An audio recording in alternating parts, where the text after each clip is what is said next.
A huge crowd, a lot of noise. Where else could we be but Belgium? This is the Market Square in Bruges, the 90th running of the Ronde van Vlaanderen, which is the Tour of Flanders. Phil Liggett, of course, with Paul Schoen. Paul, I think it's 16 years since we last saw rain here.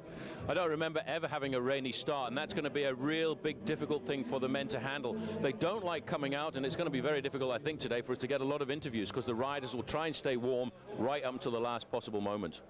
Well, at least we found the warmest cafe in the square here. The people, though, are not dampened at all. Their enthusiasm as good as ever. We're expecting 1 million people around the route. This, of course, the famous course. 17 climbs, lots of cobblestones, a long way too. 258 kilometers. My coffee's black. Thank you very much.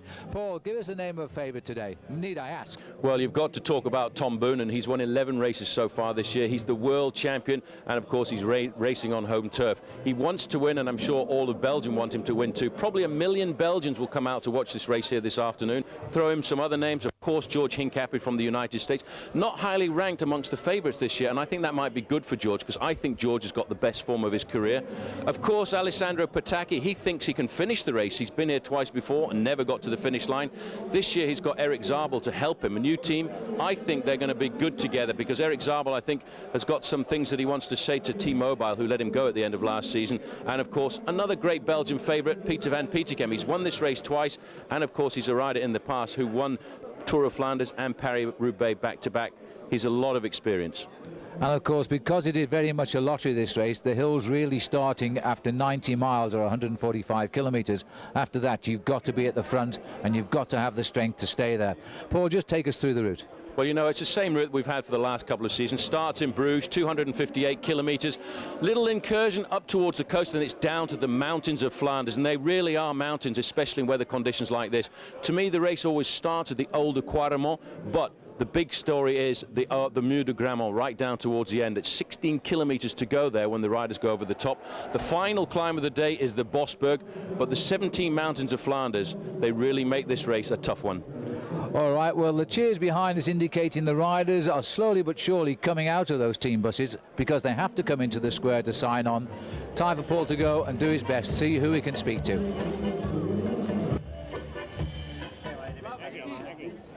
Slava, good to see you. The weather's not the greatest here for the Ronde van Vlaanderen today.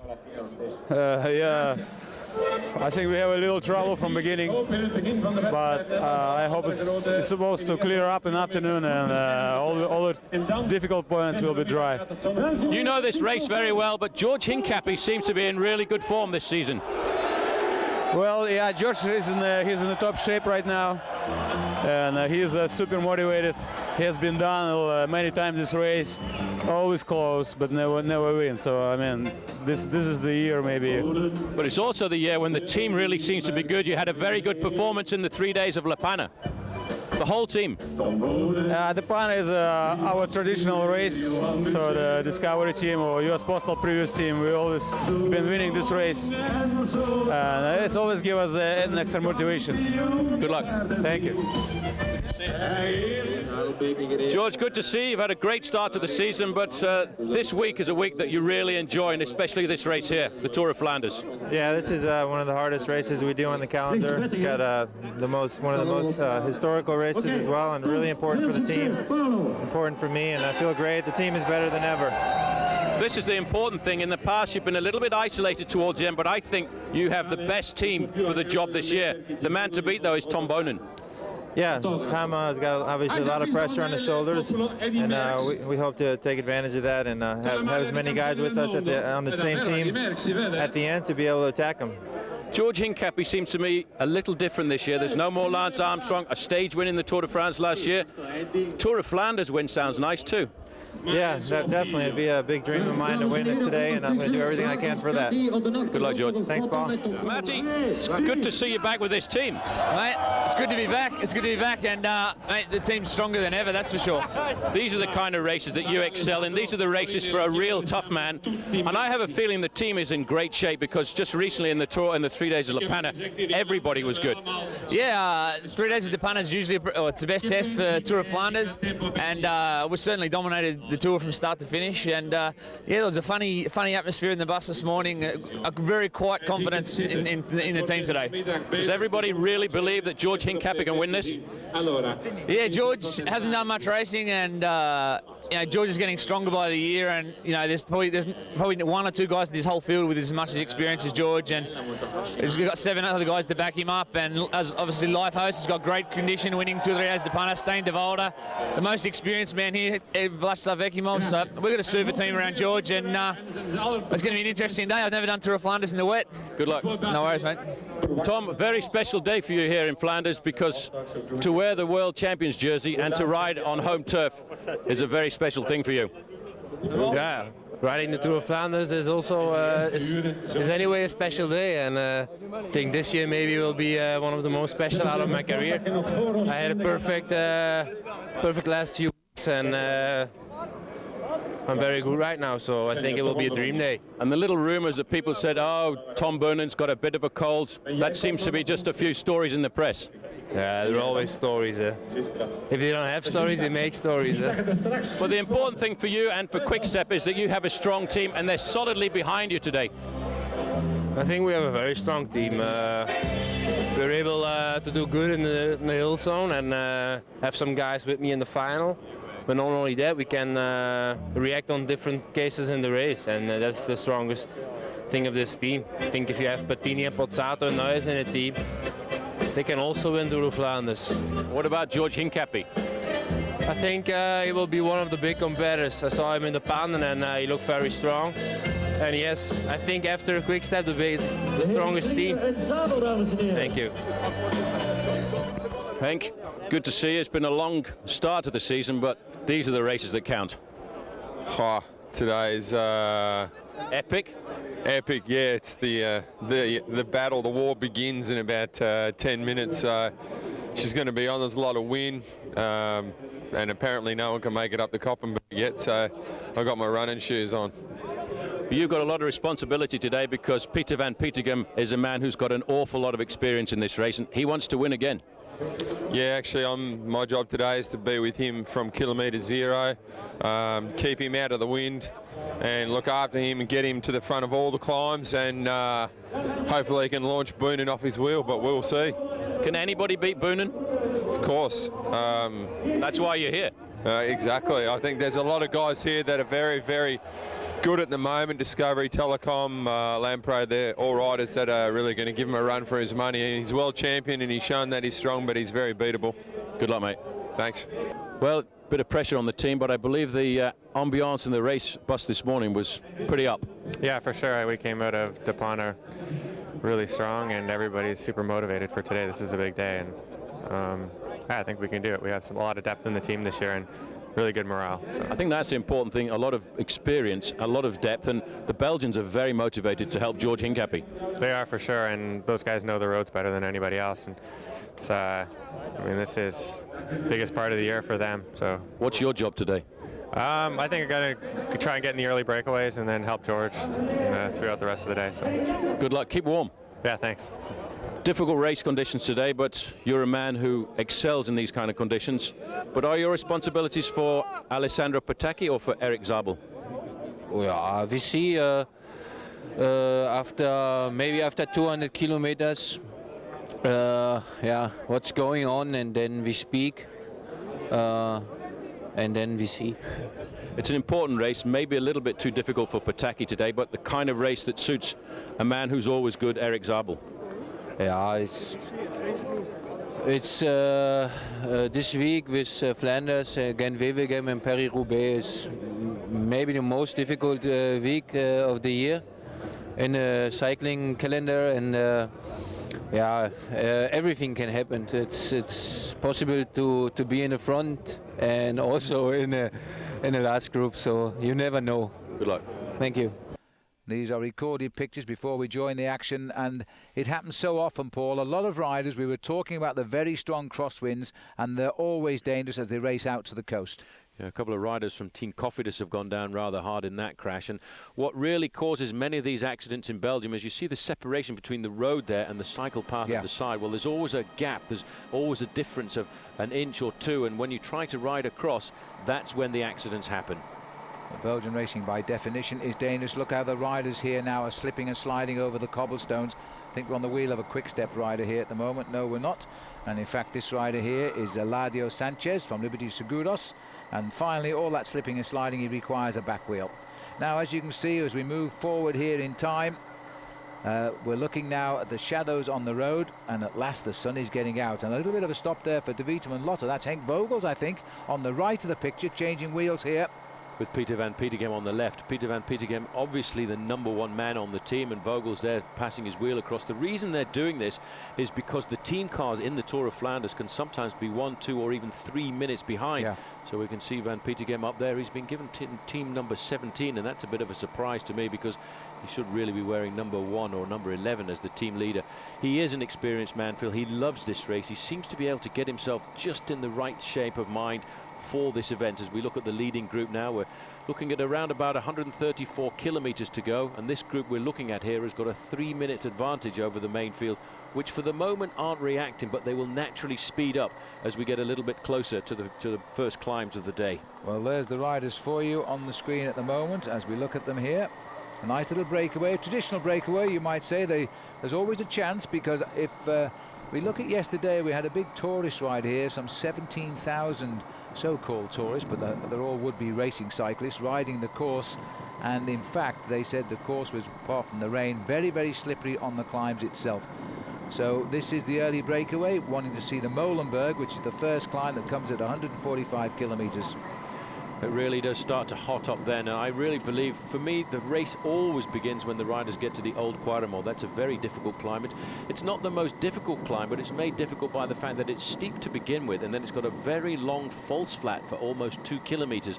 And with the winds coming across, the strong riders can really split the race up there, and we see that is usually the setup for the race, the climbs to follow. And the race of the Koppenberg today, I think, is going to be rather interesting, because a lot of riders believe, Phil, they might not be able to ride up just because the fact is the surface, even if it does dry out on the rest of the course, will still be dry. This is looking back to Peter van Petegem's problem. He's looking to see where the team car is.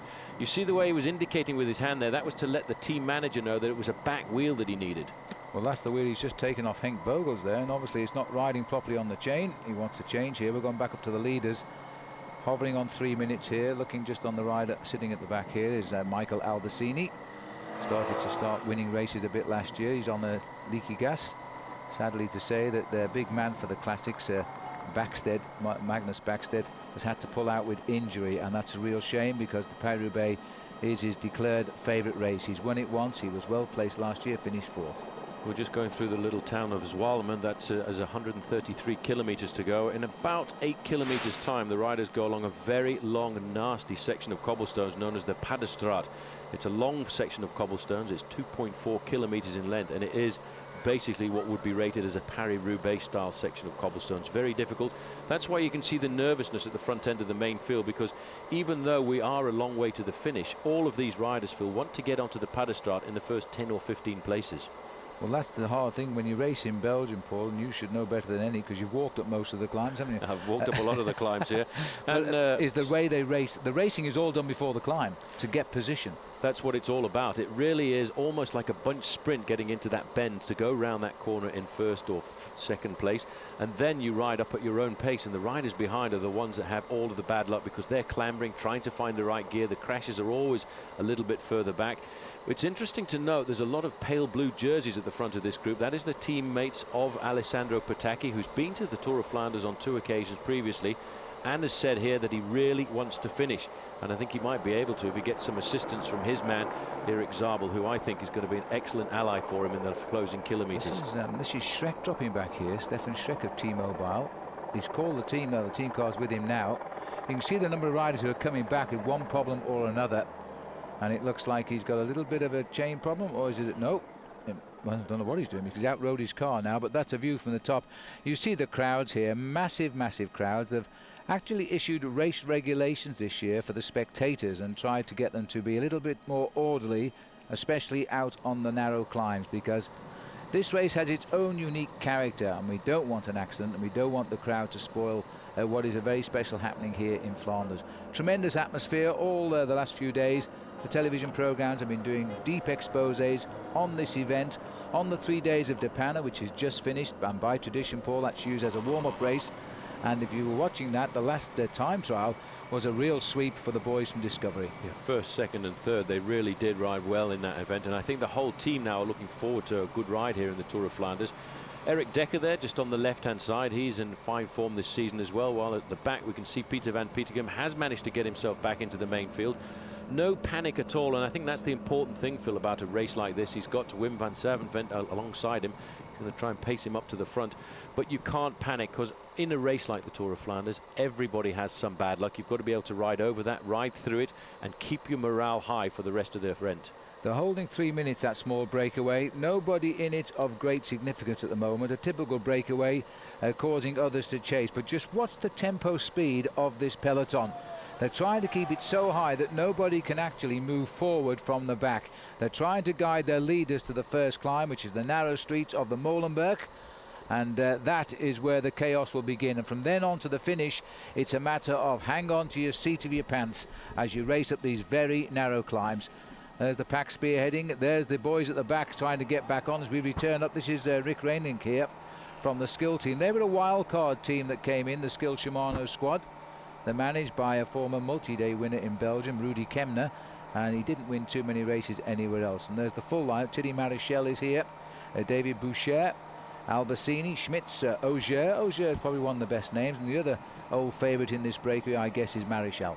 Thierry Marichal, a good Belgian rider on the French Cofidis team. They're in the town of Mulk-Zwalume, which is just again as they set themselves up for the Panna Strut, and Mulk-Zwalume comes at around about 129 kilometres to go. So in 8 kilometres time, they're going to find themselves on the Panna Strut, and these guys will have a very nice lead over everybody else. A 3-minute advantage, I think, will get slashed by a minute or so because the main field will go extremely rapidly when they hit the Panna Strut. Well, Marichal, there he is, hasn't won a race on his own since the Tour of Bavaria stage 5 back in the year 2000. He did pop in and win the Duo Norman time trial last year, but that was with Chavanel, another French rider. So it was a 2-up team time trial, but so he's looking to make amends today. Here he comes, willing to keep the pace up. And the gap holding at 3 minutes 6. This is the peloton, a bit of a rough ride on the inside there as they get through. And also a rough ride here because this is the AG2R rider, and that's Renaud Dion from AG2R. They've had a great start to the year, winning the Tour Down Under with Simon Gerrans. He actually went down, and I think he did. Taking his arm a little bit there, and that's the important thing about riding at the front, because it's at the back that there are so many accidents. And in this part of the Tour of Flanders, the race is going left and right all of the time. You've got to be very attentive. You can see yourselves riding for an awful long time on the brake levers. Let's just have a look and see where he did go down. And there it is. It's over on the right-hand side, just at the top there. You see he was pushed off the road as he was queuing up to get around the corner. And there are those little rims on these roads. They lay the roads here in concrete slabs, and the edges are rather rough, and you tend to slip off and fall off. But I must say that looking at the peloton here, they've got Lampre have got the tempo going well. Lampre are thinking of Alessandro Ballan today, who's one of their big boys when it comes to the sprint. How well will he ride the cobbles? there was all talk at the start this morning that everybody's talking about Tom Boonen and Alessandro Petacchi, who's never actually finished this race. But they're also saying this race was wide open for surprises today, and just look at the work being done now by the boys from Holland. This is Rabobank. They are getting very confident this year because they're not just winning one-day races now. They've got the firepower in that team to also win the stage races. They are now a complete team, and Juan Antonio Fletcher is the leader today, and he has a real chance on this course. Well, it's Graham Brown on the front. First time I've seen him in the Rabobank jersey this year. He's trying to set a little bit of an advantage up for Eric Decker in third position. Decker's a very experienced bike rider, but you can see everybody now is getting themselves organised for this lead out for the Panna Strut. You can see hands going up, indications that there's a little bit of danger a bit further up the road. There's an awful lot of panic starting to come into this event now, because these guys realise, Phil, the Panna Strut is the first rendezvous of the event. Well, terrific tempo by Graham Brown there, unable to go to the Commonwealth Games because the team duty said he stayed here in Europe. And he was rather sad about that because he won himself a couple of medals 4 years ago in Manchester. But this is a new team, a very important year for Graham Brown, anxious to impress on his teammates that he has the firepower in those legs. And judging by the way that peloton is a bit ragged at the back, this is a very quick pace right now.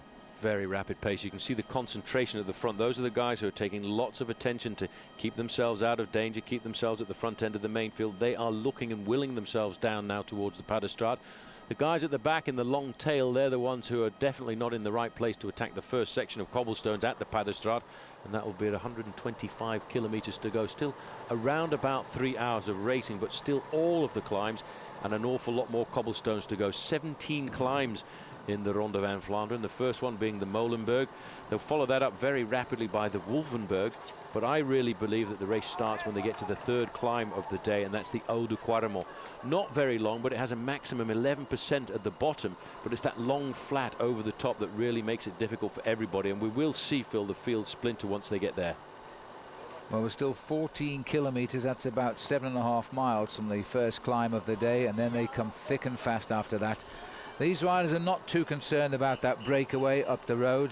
Albacini is a useful rider, so too, as we know, is Auger and Marichal, but they're not too bothered as they fan there around these very dangerous islands. One rider's off down the cycle path, gets back in the thick of the action.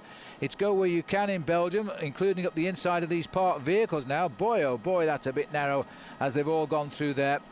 But they're sharp-eyed. They know in Belgium you've got to be ultra alert. I wouldn't like to be those spectators right there. They haven't blinked an eyelid as the riders go round the car. I can't believe it. You've got to be alert in the Tour of Flanders all of the time. Look at those flags. Just a very quick glimpse of those flags, Phil. They are straight out. That has to be the best way of advertising in Belgium. A little section of cobblestones here, just 300 meters of a kasseia, as they called it in Flemish for these riders.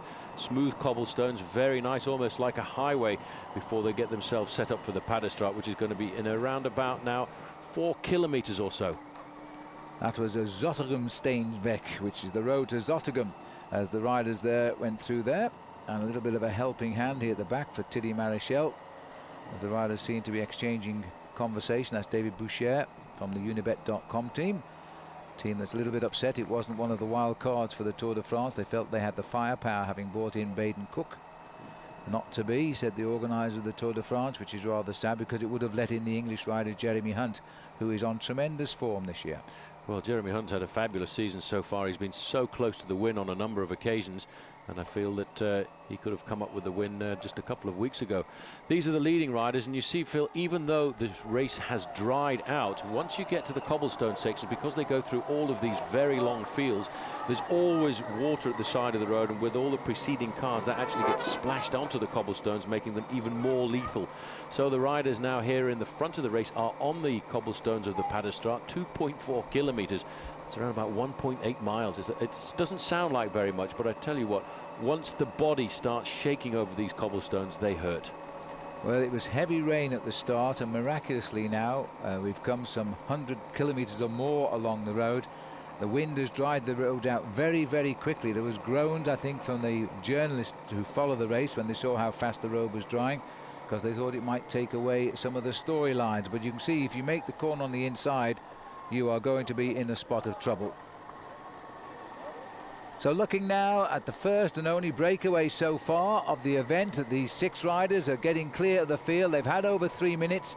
They are now at 2 minutes 49. The names: Michael Albacini of Leaky Gas, Thierry Maréchal of Cofidis, Ludovic Auger, Française des Jeux, Bram Schmitz from Team Telecom, David Boucher, Frenchman with Unibet.com, and the skilled Shimano rider Rick Reinerink. And that breakaway, and that's Rick Reinerink just about trying to catch on.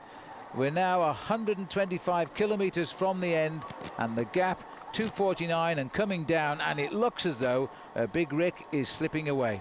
Well, the Panna Strut doesn't take any prisoners at all. This is an incredibly long section of cobblestones, 2.4 kilometers, 1.8 miles, and you can see the riders just trying to survive by using that little strip of concrete to the side of the cobblestones.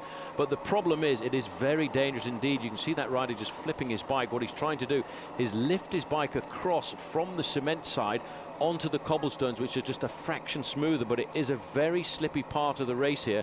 We've got a gap of 2 minutes and 49 seconds back to the whole of the main field, who are now starting to get just a little bit twitchy.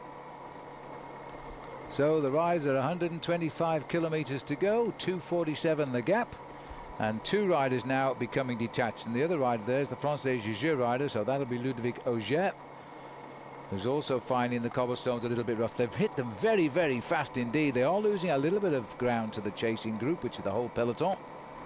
And you've got to keep the gas on here, Paul. The one ambition now will be to get to the Molenberg and see who joins them, I think. Well, they can only hope to survive now, but they can see themselves lose a good minute on this 2.5 kilometer section of cobblestones, because the main field will go along here well in excess of 50 kilometers an hour. You get a chance to see just how rough it is for these riders.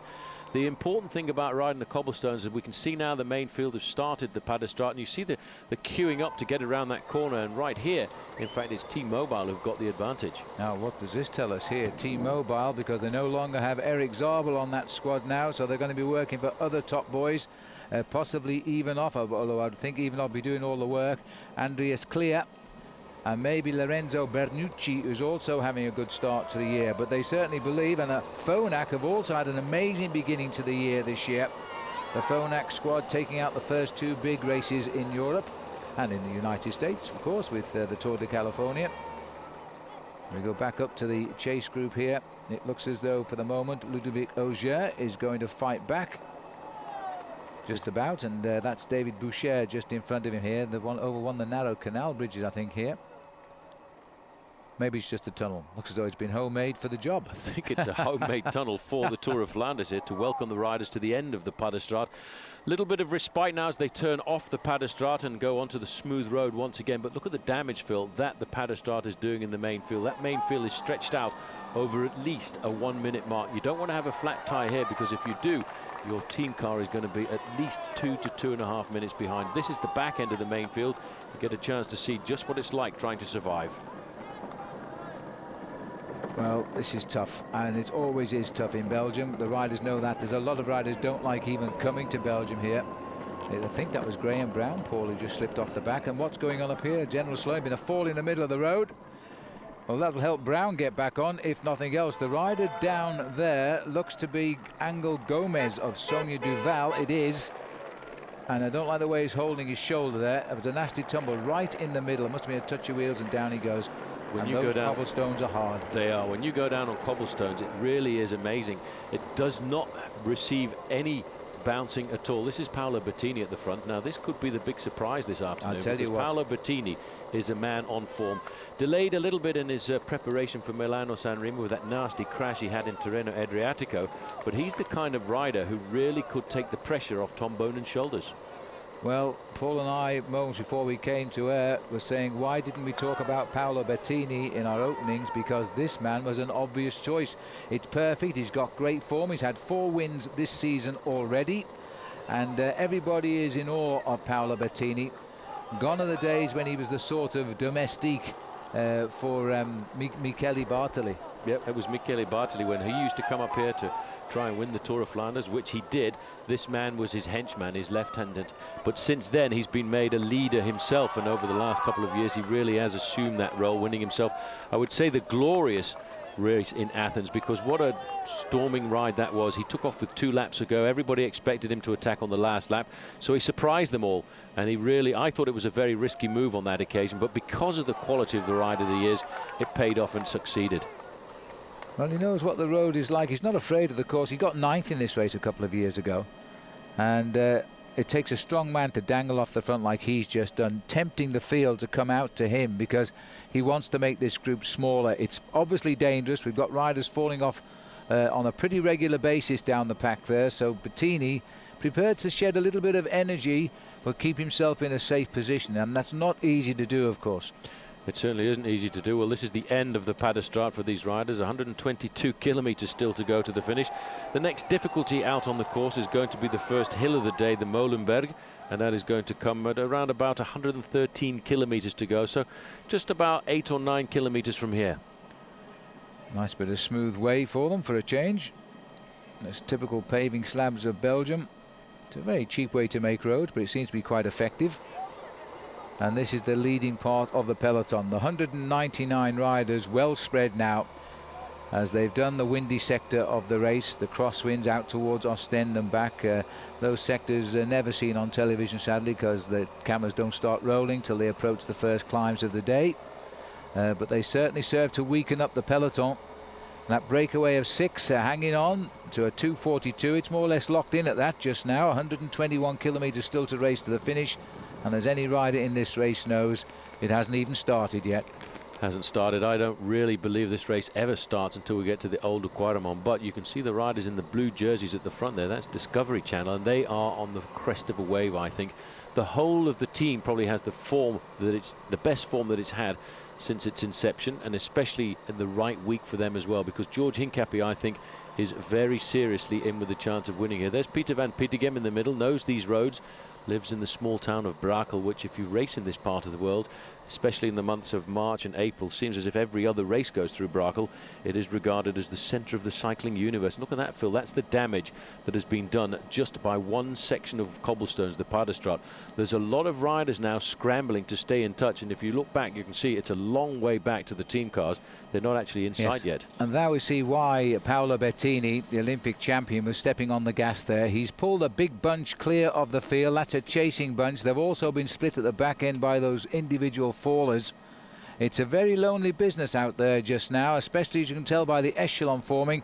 There is a slight crosswind. Well, I can tell you, looking out at the flags here, it's a very, very difficult crosswind when it blows.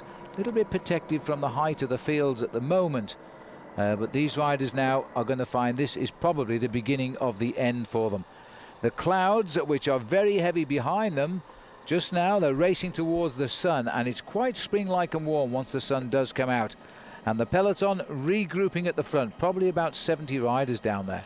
Yeah, Phil, I think that really is an hors d'oeuvre or an indication as to what is going to happen when this race gets to the Old Quaremont, because they really will put the pressure down. You can see riders scrambling up, but those riders who've been dropped, this is the first part of what's going to happen to them all day. Every time there's an acceleration, those riders at the back will get dropped off. They will come back. It's a bit like the old piece of elastic. Keeps stretching and coming back together again until all of a sudden it wears out and it snaps. And those guys will look for the short way back to the finish line. Yes, and which they can do. We zig in and out once we get into Flanders, into the little Burgs, the hills. Just about making contact here at the moment. At the back is Vladimir Gusoff on the Discovery Channel team this year. He's back in nicely. I think he dropped back for a drink actually and found there was no car there. Well, Russian national time trial champion, but a very talented bike rider, man. I think we'll see an awful lot more of. You know, he's only 22 years of age. He is one of the guys I think that Johan Brunel has picked on board this Discovery Channel squad to develop for the future. This is the small town here of Strepen. 120 kilometers to go. 7 kilometers now till we get to the first climb. It's not really a very difficult climb, although it does kick up to around about 17%, which is fairly steep, but it's not really that much to worry about. Everybody checking over the shoulders here. Life at the front of the peloton. Very nervous indeed, as the riders now try to hold their gains as they race towards the first of 17 climbs. The hill number 1's the Molenberg. It's 325 meters. Doesn't sound much, does it? But it's very narrow, very tough, and it's 300 meters of that 325 is cobbled. Well, I have to say, I think the most difficult thing about that climb, Phil, is the corner. It's a battle down a road like this, and then all of a sudden it's a right-hand turn, and it's almost a dead stop, and that's the kind of thing that men like Peter van Petegem know all about. Van Petegem is a very talented rider. He can sit in the main field, and all of a sudden he finds himself at the right place at the right time to go around that corner in second or third place, and it's very important to do that because there's nearly always a crash on the Molenberg, especially halfway down the main field as riders are battling to try and find the right gear to be in. And just look, watch the riders here. They're on the side pavement there. They're trying to quickly get up the outside to get to the front, as they have done, one or two of them, and dropped into first position. And they just disregard the drop and those wonderful wheels they're riding. Who cares as long as I'm at the front of the peloton in the Tour of Flanders, approaching the first climb of the day. 2:58, in fact, a little breakaway. We're not showing much of it, are we? We'll get back up there shortly. Has pulled away a little bit. To remind you of that breakaway, it's Albacini of Leaky Gas, Maréchal of Cofidis, Auger of Française des Jeux, Smits of Team Telecom, Boucher of Unibet.com, and Rienerink of the Skill Shimano team. They're the early pace setters today. None of those riders, it's fair to say, is expected to win the Tour of Flanders, but they're softening the field up, and there's plenty of riders repacking here. That's a very big field now. It is. It's very compact all the way across the road. Kop van der Wegstrijder, this is the leading group we were just talking about. 119 kilometers to go. They have tipped up to around about the 3-minute margin, but you know they're not likely to win the event because all of the big favorites are in the main field behind. Nobody, as far as we know, has had any accidents out on the course. These riders are working together. That's Thierry Maréchal on the far side. It's nice to see that the sun is au rendezvous, but it does still make it a pretty true Tour of Flanders because all of these cobblestone sections, Phil, will be still a little bit damp from the morning's rain. Just beginning to dry out, I think. Rienerink of Skill going through. They got a wild card entry, 4.4 kilometers to hill number 1 of 17. Oh dear me, not so far in kilometers to go, but an awful lot of terrain ahead that will hurt the legs. The Leaky Gas rider there is Albacini. They've lost their man for the classics with injury, which is awfully sad, and that's Magnus Bagstedt of the Leaky Gas team. Our man for what would have been a good ride from here. He had to, but he'd set his heart again on a great Paris-Roubaix next week, and that isn't to be now. He has a knee problem, which is tendon damage, and he's been told he must stop cycling. Otherwise, it could be a far more serious injury, so he's out for a few weeks. That's always the difficult part to the early season races the riders have to go through because of the inclement weather. That does provoke an awful lot of bad knee problems, ankle problems, tendinitis. Bram Schmitz here from Team Mobile looking very comfortable, sitting up there looking over his shoulder, waiting for somebody else to come through. These riders know now that they're going to be the first riders to open up the account on the climbs because the first climb is now just about 3.5 kilometers to go. Auger going through there for Française des Jeux, using a massive gear, and I don't think that's all that sensible compared to the very nice pedaling style there of Schmitz, who's coming through.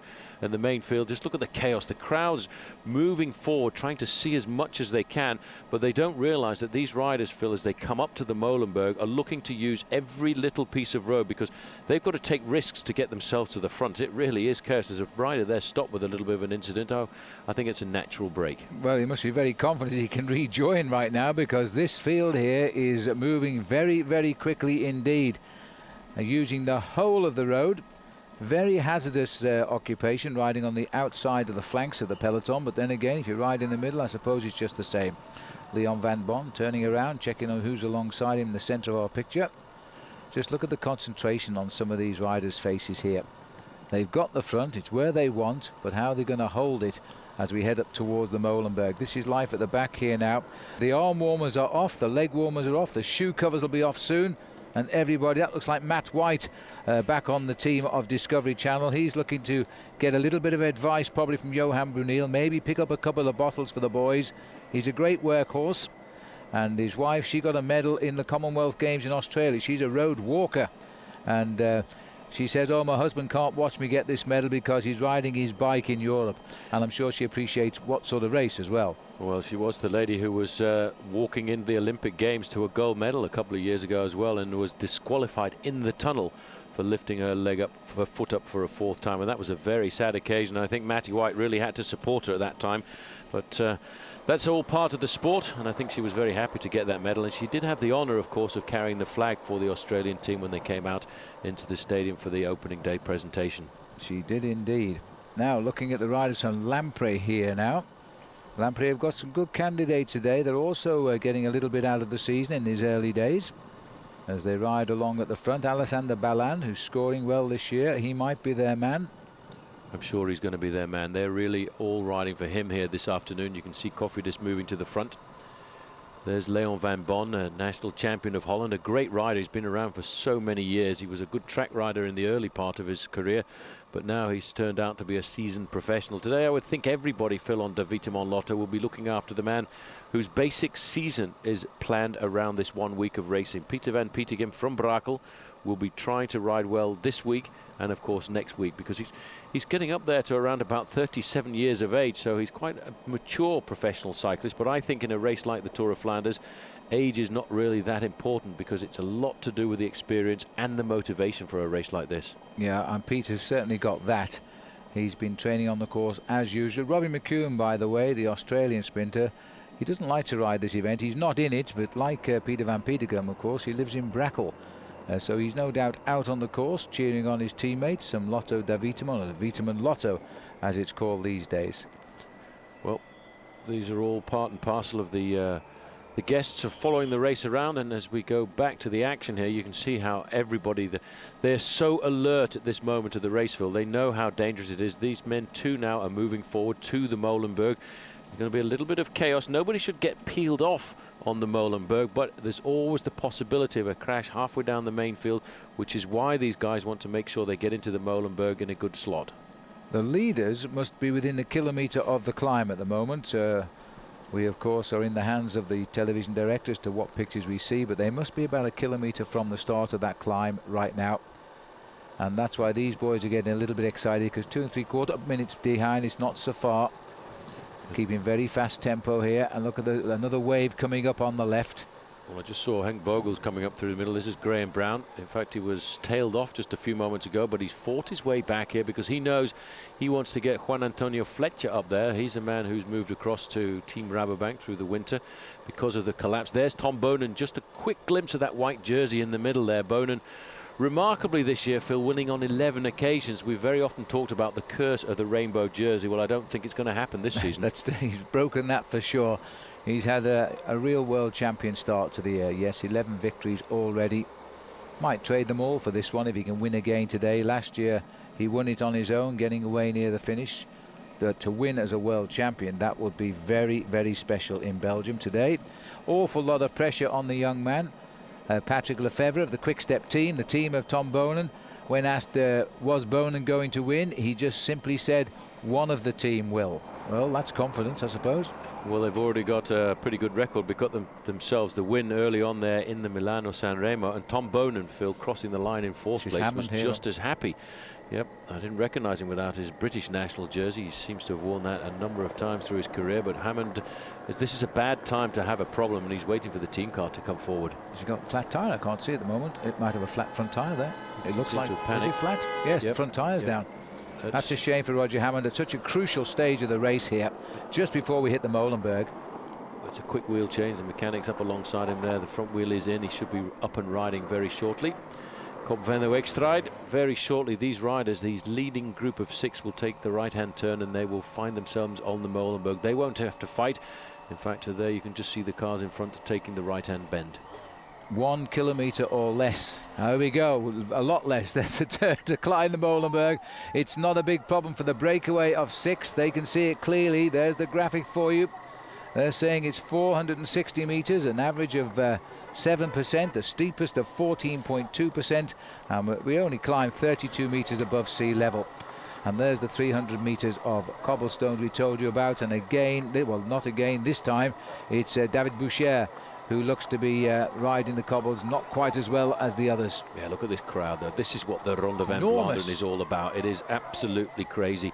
Everybody who can get out to experience this race is out of the side of the road in Flanders here, because it really is a day's holiday for Belgium. This is the biggest sporting event they've got. They really love this event, and they turn out in style to come and see it. And there will be people like this on every climb now, all the way down to the finish in Meerbeke.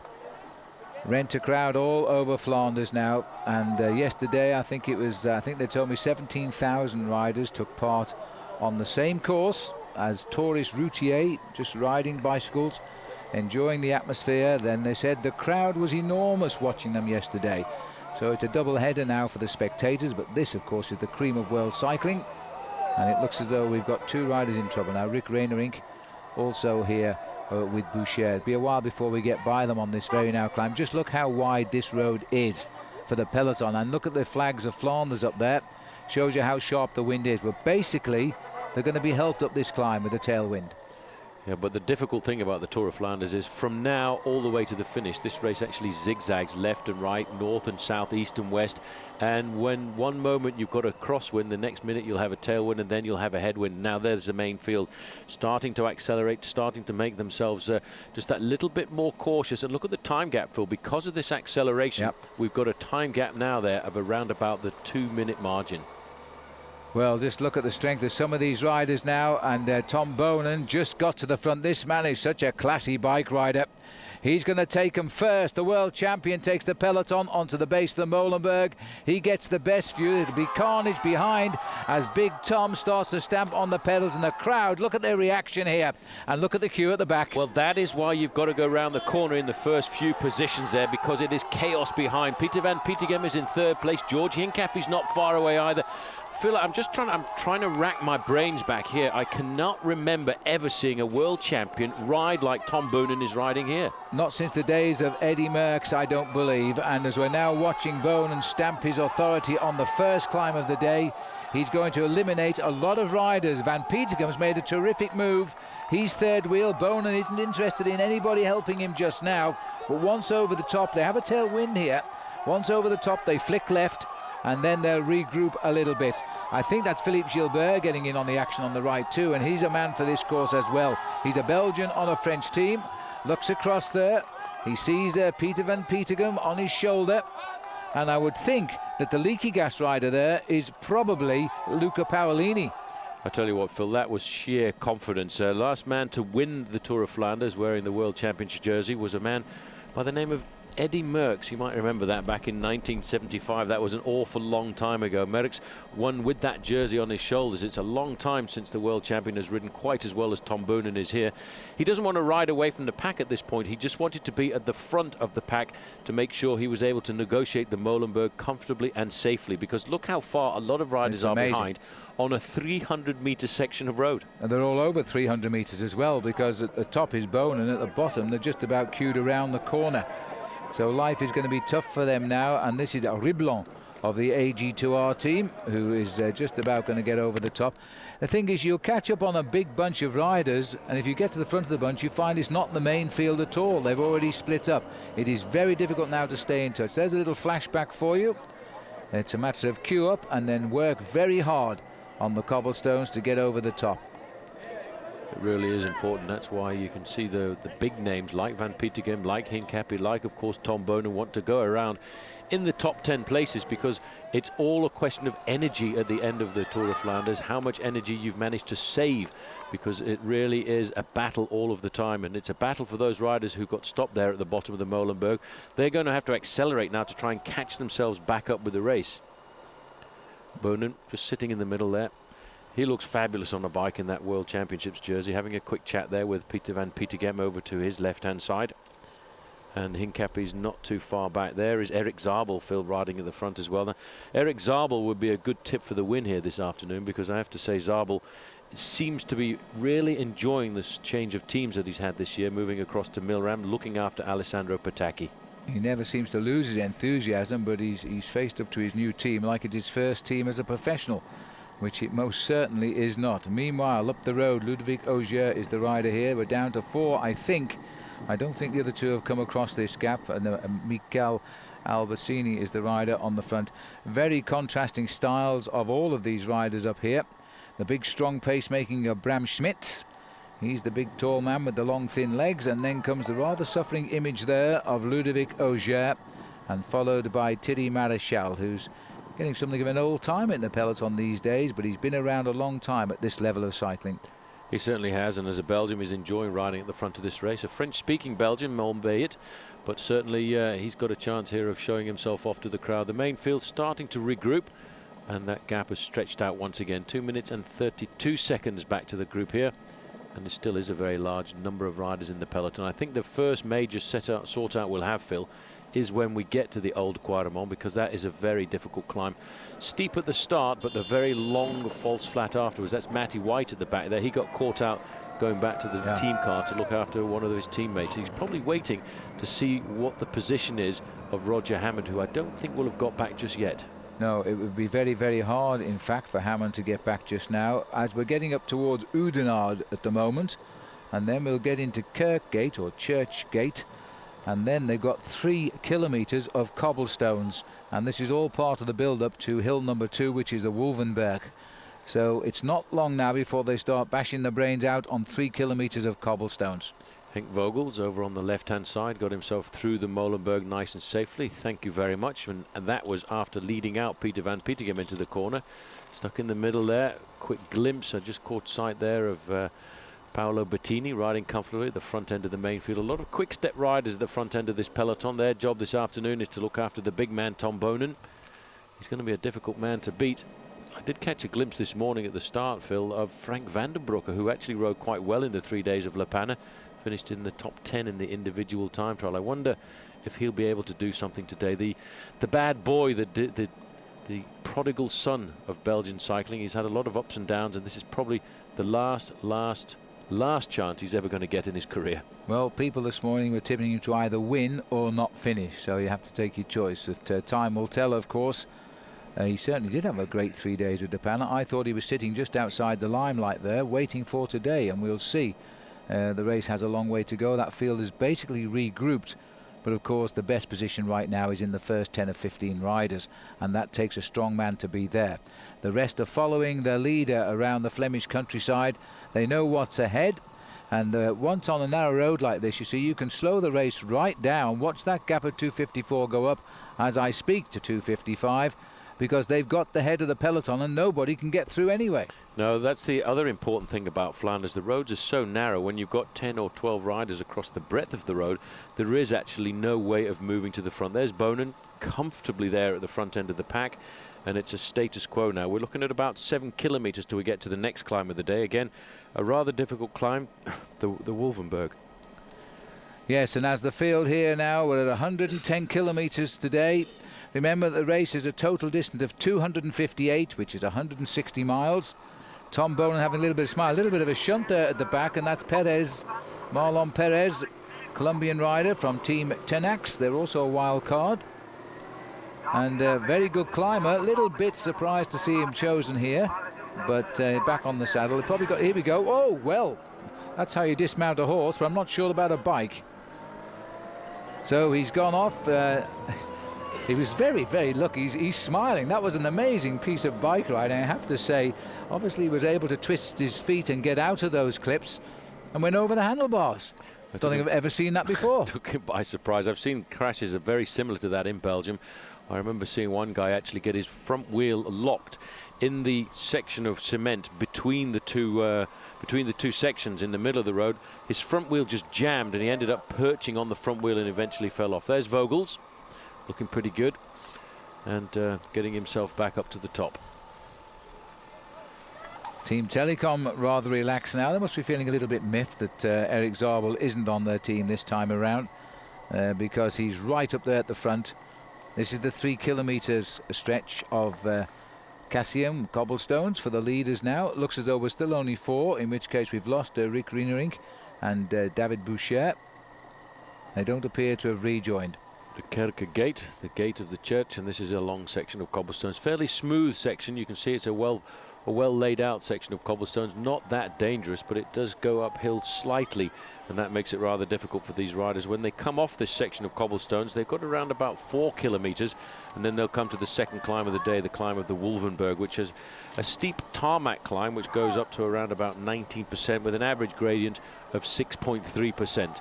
These guys, though, they know it's basically a question of survival, because sooner or later they will get pulled back into the main field, which is stretched out because of the fact that we're on a smooth section of road now to 3 minutes and 20 seconds. And the good folk of Belgium are they're acting impeccably today as they just sit there, cheer the crowd through, waiting to see the arrival of Tom Boonen, who's bang on the front of the peloton. He must be hearing his name everywhere he pedals at the moment in Belgium. He's even moved out to live away from the country because of the popularity. He simply likes to train in a little bit of peace and quiet. Here's life at the back of the peloton.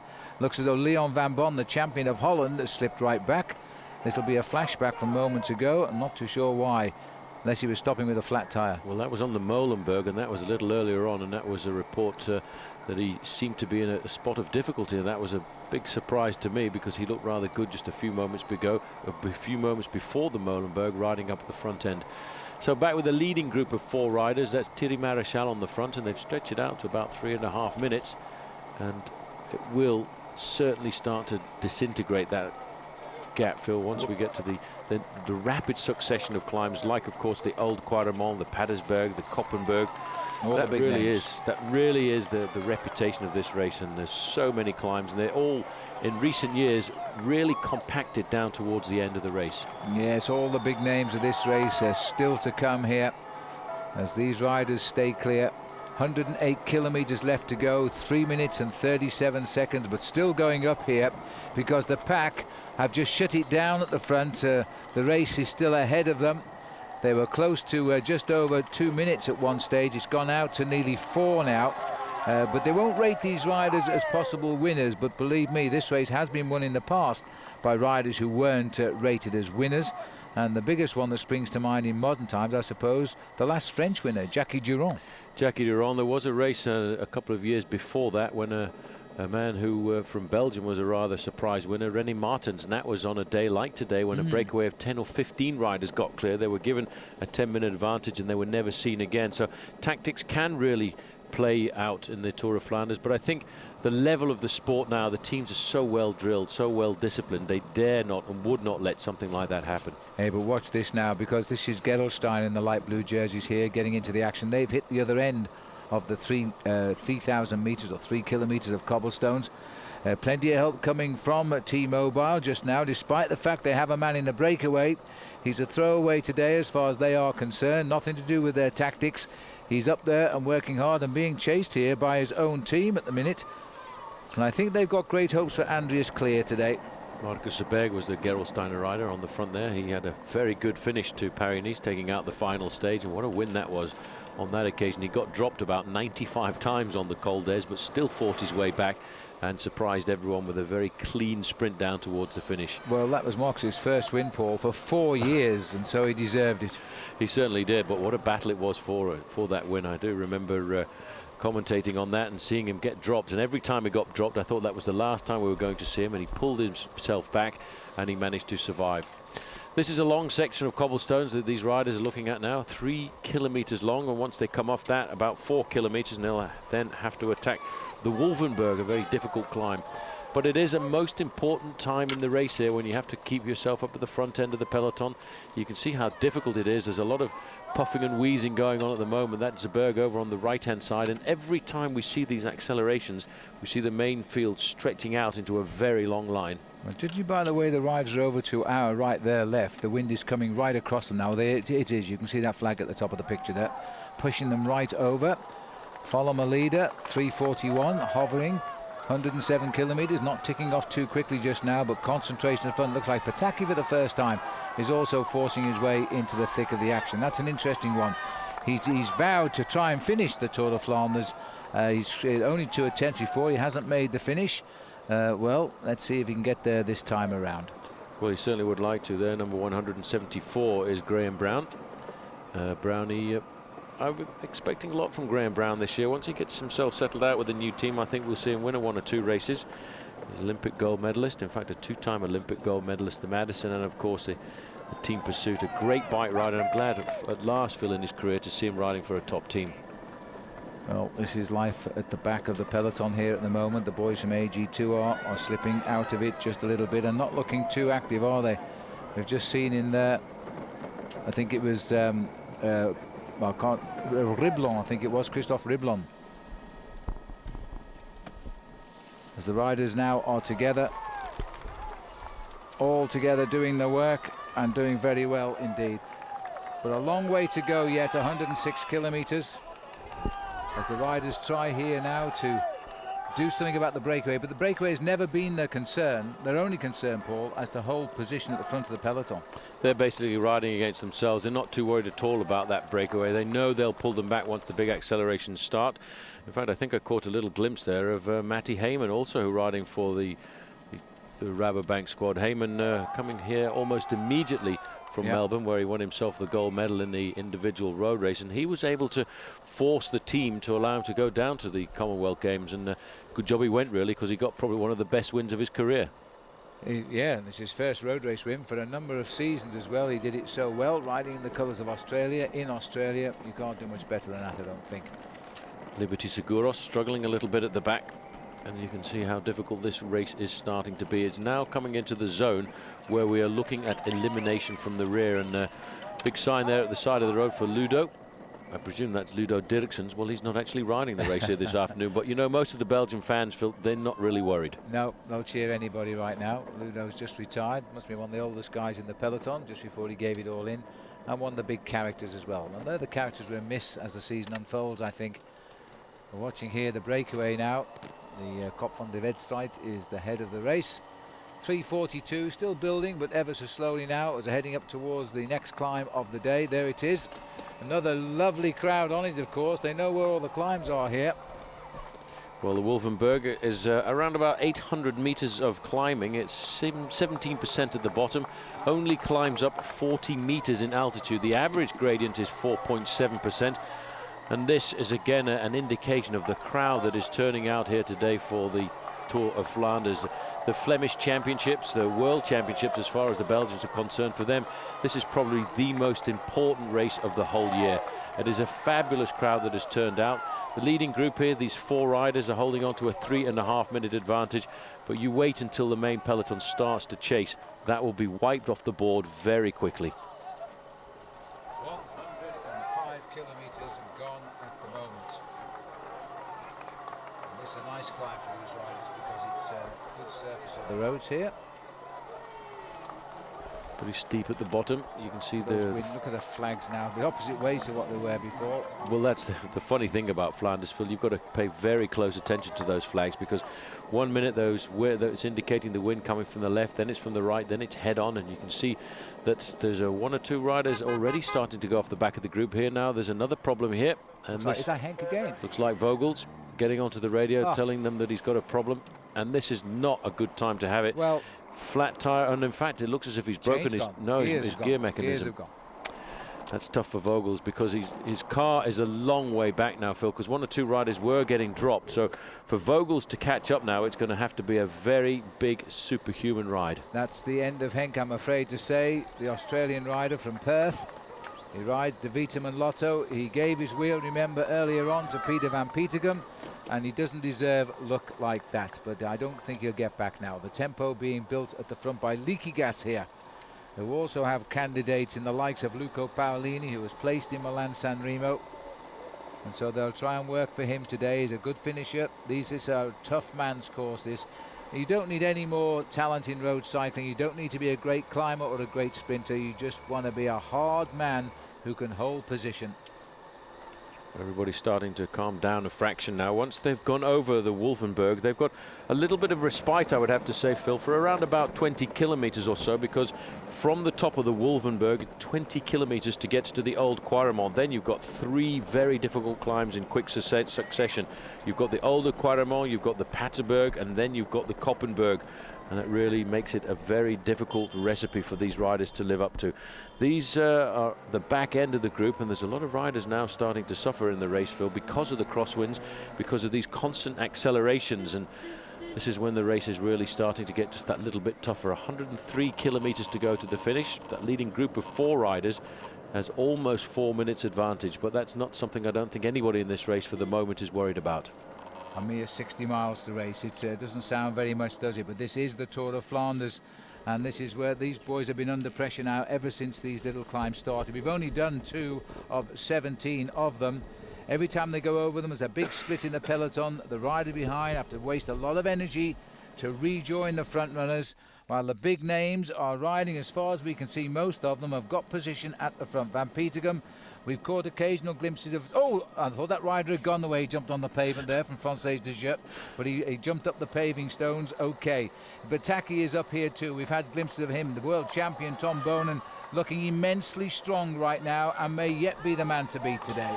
Well, immensely strong and immensely immaculate, I have to say. This man really is getting rid of the former curse of the world champions jersey. 11 wins under his belt this season. He now is starting the little ascent of the Wolfenberg, a climb of around about 800 meters. 17% at the bottom, but only an average gradient of 6.3%. Not too much to worry about for these guys. But Boonen, Phil, it's amazing to think that this guy is only just 24 years of age. He seems to have been around forever, and he rides with the power and dedication of a man who's been a professional for 10 or 15 years. He has so much confidence. He is a rider that we've all come to love, and he did sign, of course, for the American team US Postal, because he was in effect discovered by the manager of the US Postal, now Discovery Channel, Johan Bruneel.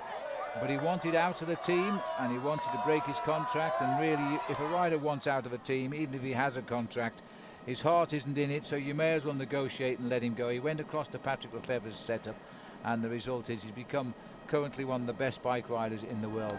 He is just 25 years of age, and he has won 57 races. It's amazing.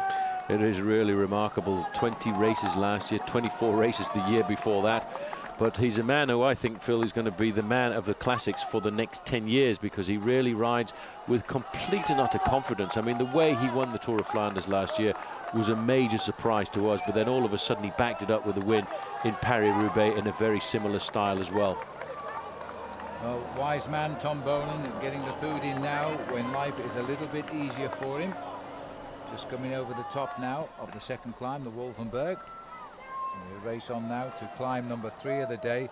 Again, every time there's a little bit of a flurry, the gap closes very slightly on the breakaway. The breakaway then pulls away again as it settles down. The next adversary of the day as far as the climbs are concerned, it's quite a little ride now towards the old Quadramont. This is a beautiful little climb. A lot of riders go out, tourist riders who come here to watch Flanders and ride the old Quadramont. Very narrow, very steep, and we're going to see a great battle to its entry, that's for sure. Oh, it'll be a monster battle, and a big monster battle over the top as well. We're now looking at this leading group, the main field, I should say, of all the leading contesters, and slowing down a fraction at the front, and that's because these guys now know they've got 20 kilometers or so on fairly good roads before they get themselves to the start of the Old Quadramont, which is a climb of around about 2.2 kilometers, but 1,500 meters of that climb is in fact on cobblestones. Just looking at the front, everybody taking time to just relax a fraction and getting themselves topped up with food. It's so important in a race like this to keep eating, keep drinking, because especially in this cold weather you tend to burn just a few more extra calories. Team Cofidis moving to the front now as well. Always you've got 1 or 2 riders at the front end of the group from, of course, Discovery Channel. They'll be thinking today that George Hincapie is going to come up with the goods, and I have to say, after a good start to the season in the Tour of California, I would think George Hincapie has probably got one of his best chances ever. And in fact, talking to one of the soigneurs from his team, he said that he reckoned George Hincapie was probably in the best form.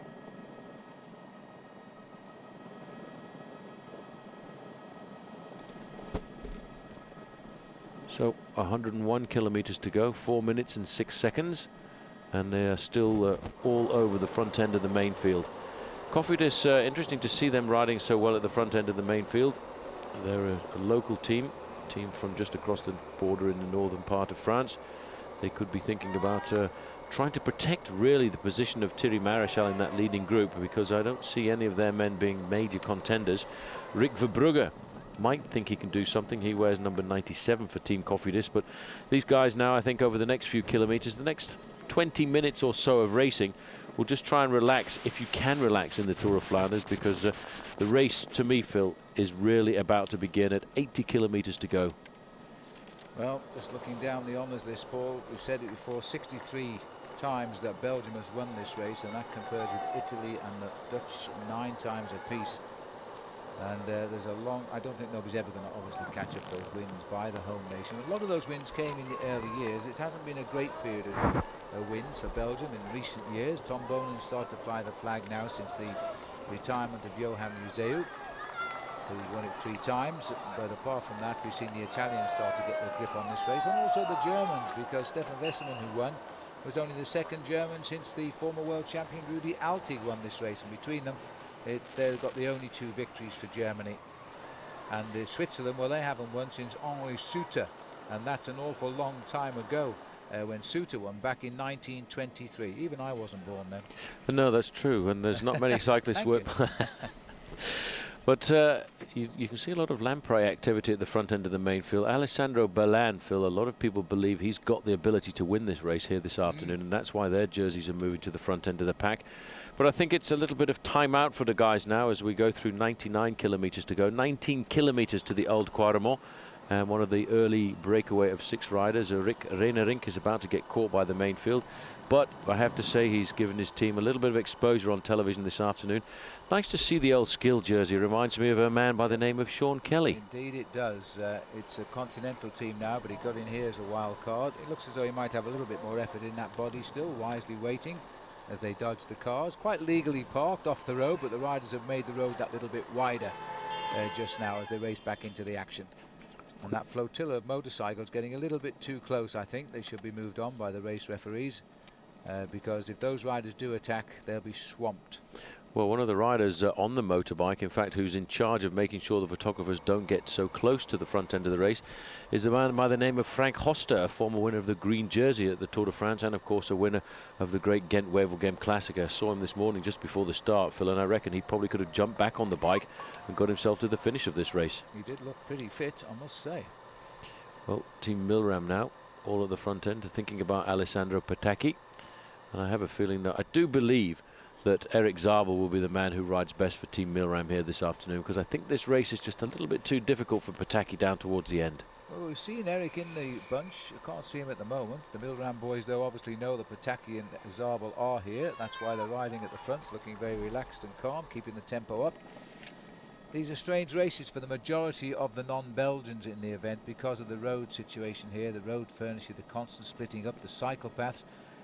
Outside of race days, of course, it's against the law to ride on the road on a bicycle. You must use the cycle paths. And so it is a different racing condition for many of the riders visiting the country. And that's why the Belgians, I guess, do have a strong advantage here. Well, it's an interesting point you raise there, because for a lot of these riders from France and from Spain and from Italy, when they come up here, they're actually completely and utterly lost. They're disorientated because of the fact that the race is zigzagging all over the Flemish mountains here. For the Belgians, they know exactly where they are at any one time, or of course riders like George Hincapie, who's ridden this race on a number of occasions. He feels pretty much at home here. In fact, for a long time he lived in Belgium, not too far from Kortrijk in the little town of Hoelichem. I think if you're a professional cyclist, he's Matty White moved up now, and he's brought George, and he's having a word with George. He's trying to say, you okay behind me, George? I'm not going too fast for you, am I, George? As George looks pretty cool and collected off to the left there. Matty White back on the team. Delighted to be back, I must say. Discovery taking him back. I think he's about the only guy to return to Johan Bruneel's squad, because once you leave, it's normally for keeps. But he went to Cofidis, Matt White, and he's come back. He was very popular, especially with guys like Lance Armstrong. He certainly was. This is the town of Oudenaarde, and that's where, if you ever get a chance to come and visit Belgium, you can go and visit the Tour of Flanders Museum, and it's very well worth a visit as well. There's an interactive part where you can go through and find out all the information about whichever hero you choose, whether it's Roger de Vlaming or Eddy Merckx. And they got some great old bikes and a couple of very nice old team cars when you go downstairs. And there's also a very nice in-house cinema to watch some of the old footage as well. And did you see that rider, Paul? He went straight on behind the crowd. He's lost all his position. He's now at the back of the bunch. I'm not sure what happened to him there at all, but he certainly did seem to go the wrong way. There's been an accident. There was an accident at the front there as well. That's what the little bit of confusion was for. Maybe that's why that guy just went straight on in the corner there, because in the middle of the road there is a rider down, and it's a Discovery rider, because that's the Discovery team car that has stopped there. Yeah, you're absolutely right. A rider has gone down in the Well, it's Milram. No, it's Team Milram. It is Team Milram looking for the bike. You're going to get back in the action. The same is Kortinovis, who got away. Good spot there, Paul, because the camera didn't pick him up falling down there, but that possibly does account for one rider going straight on to avoid the fall. Bit of panic. You see everybody at this moment is on the edge of their saddles. They're waiting for it. You actually hear the noise of a crash sometimes before you actually see it, and then some guys just panic, and I think that may be what happened to that rider who went straight on in the corner. But Kortinovis went down pretty hard there. This is Matty White at the front. And yeah, it is an interesting point that you raise about Matty White being one of the very rare riders to come back in here. I don't think he wanted to leave the team. He just wanted a chance, if he could, to try and get himself into the Tour de France. That's absolutely right, because he was always the man who never made it on the Tour de France for US Postal, and in the old days he was the one left out, and it was always a big sadness of his. He could see his career coming to an end without ever having been able to say, I have ridden the Tour de France. And so he moved over to Cofidis, and the first year he was with Cofidis, he got selection for the Tour de France. He got to the start in Liège in Belgium, and 2 hours before the start he fell off and broke his collarbone, and again he didn't make the start of the Tour de France. That was very sad for Matty, and it was actually warming up on the prologue route. This is Jan Boven on the front here for Team Rabobank.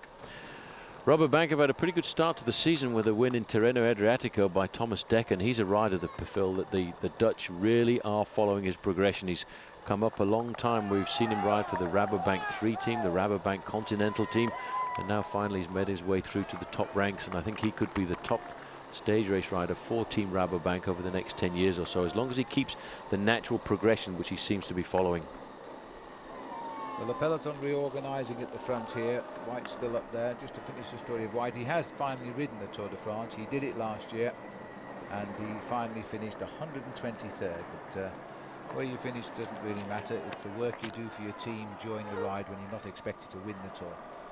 Hand up there from a Crédit Agricole rider, as just going around the corner is Christophe Mongin from Française des Jeux.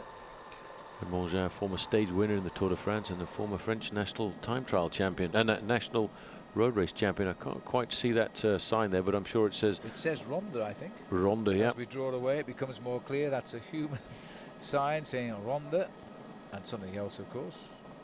That's what they're advertising, the Centrum Ronde van Randen. This is exactly where the museum is, right in the very heart, the town square, in fact, of Oudenaarde. And this is where the ladies' race started about 11:30 this morning local time, and the ladies doing the final few kilometers of the same route as the men.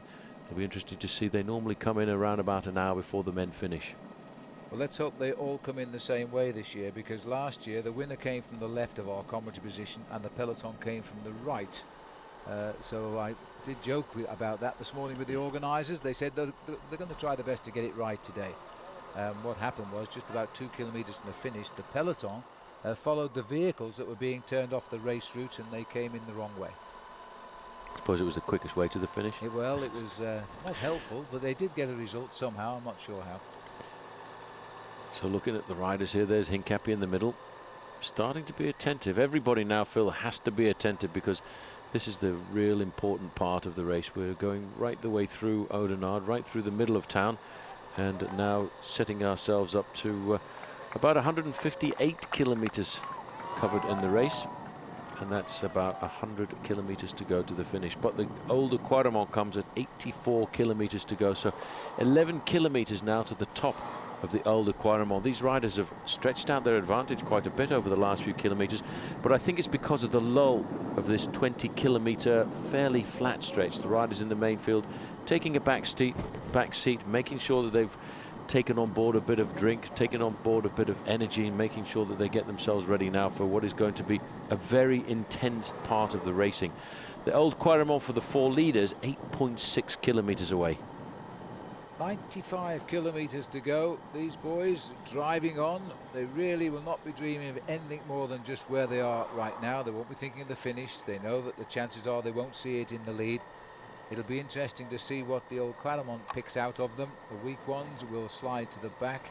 It is a steep climb. You can't really get out of the saddle on it. It's quite badly cobbled.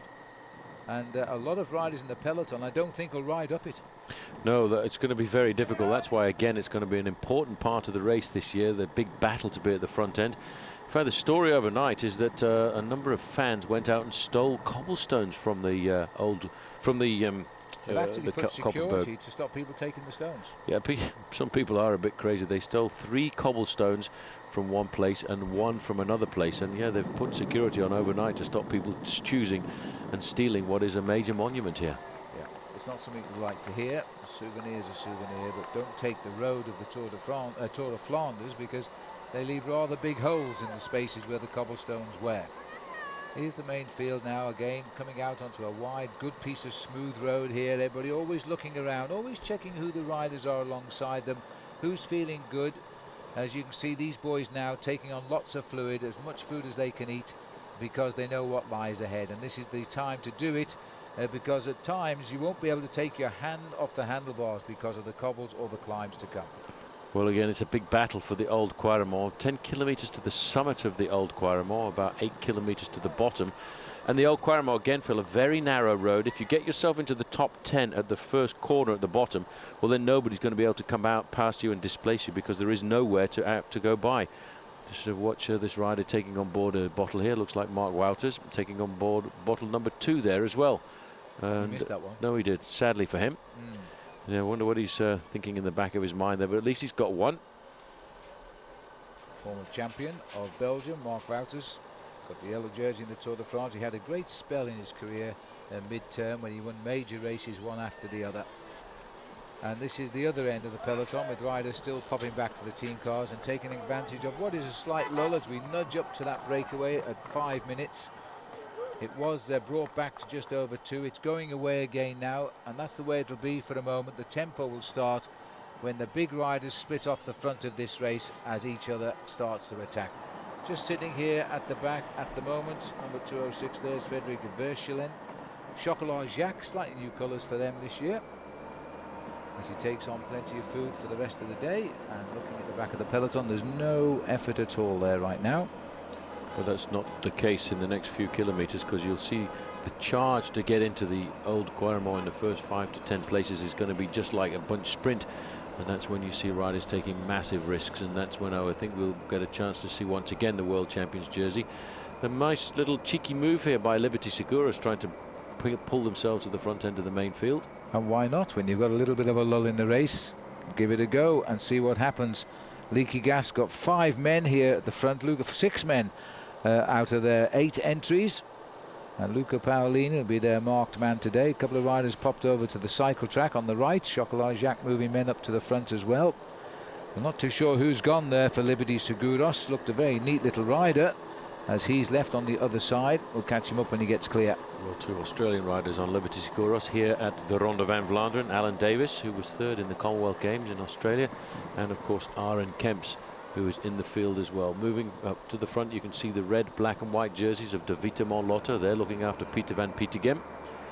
While it's all action at the back end of the peloton here. Again, this is Just Postuma, one of the riders who we've seen an awful lot of.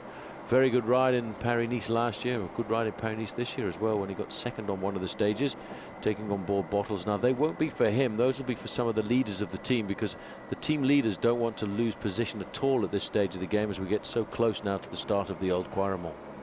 Good start to the year for Joost, 7th in the Het Vol Classic. But this won't be the race he'd be down for to win. He's to help the rest, apparently, so we'll see what he can do.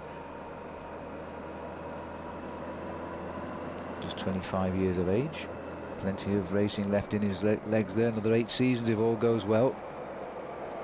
Rabobank, a much more all-round team now. They've got riders for the classics as well as riders for the overall classification. 92 kilometers to go, nudging up slowly to that 5-minute margin, and I think that will be about as much as they get today, that breakaway, because we're moving towards the fast succession of hills. The Old Quaremont will be next as we head in towards Kleisbergen, and once we're on the Old Quaremont, that leads us just over 50 miles or 84 kilometers to go. It's a fairly good race now to the Old Quaremont. Good roads, a little bit narrow occasionally, but basically smooth surfaces. Look at the face of Matty White here, doing his job as a professional bike rider, as he always does. Far away from him, Yaroslav Ekimov.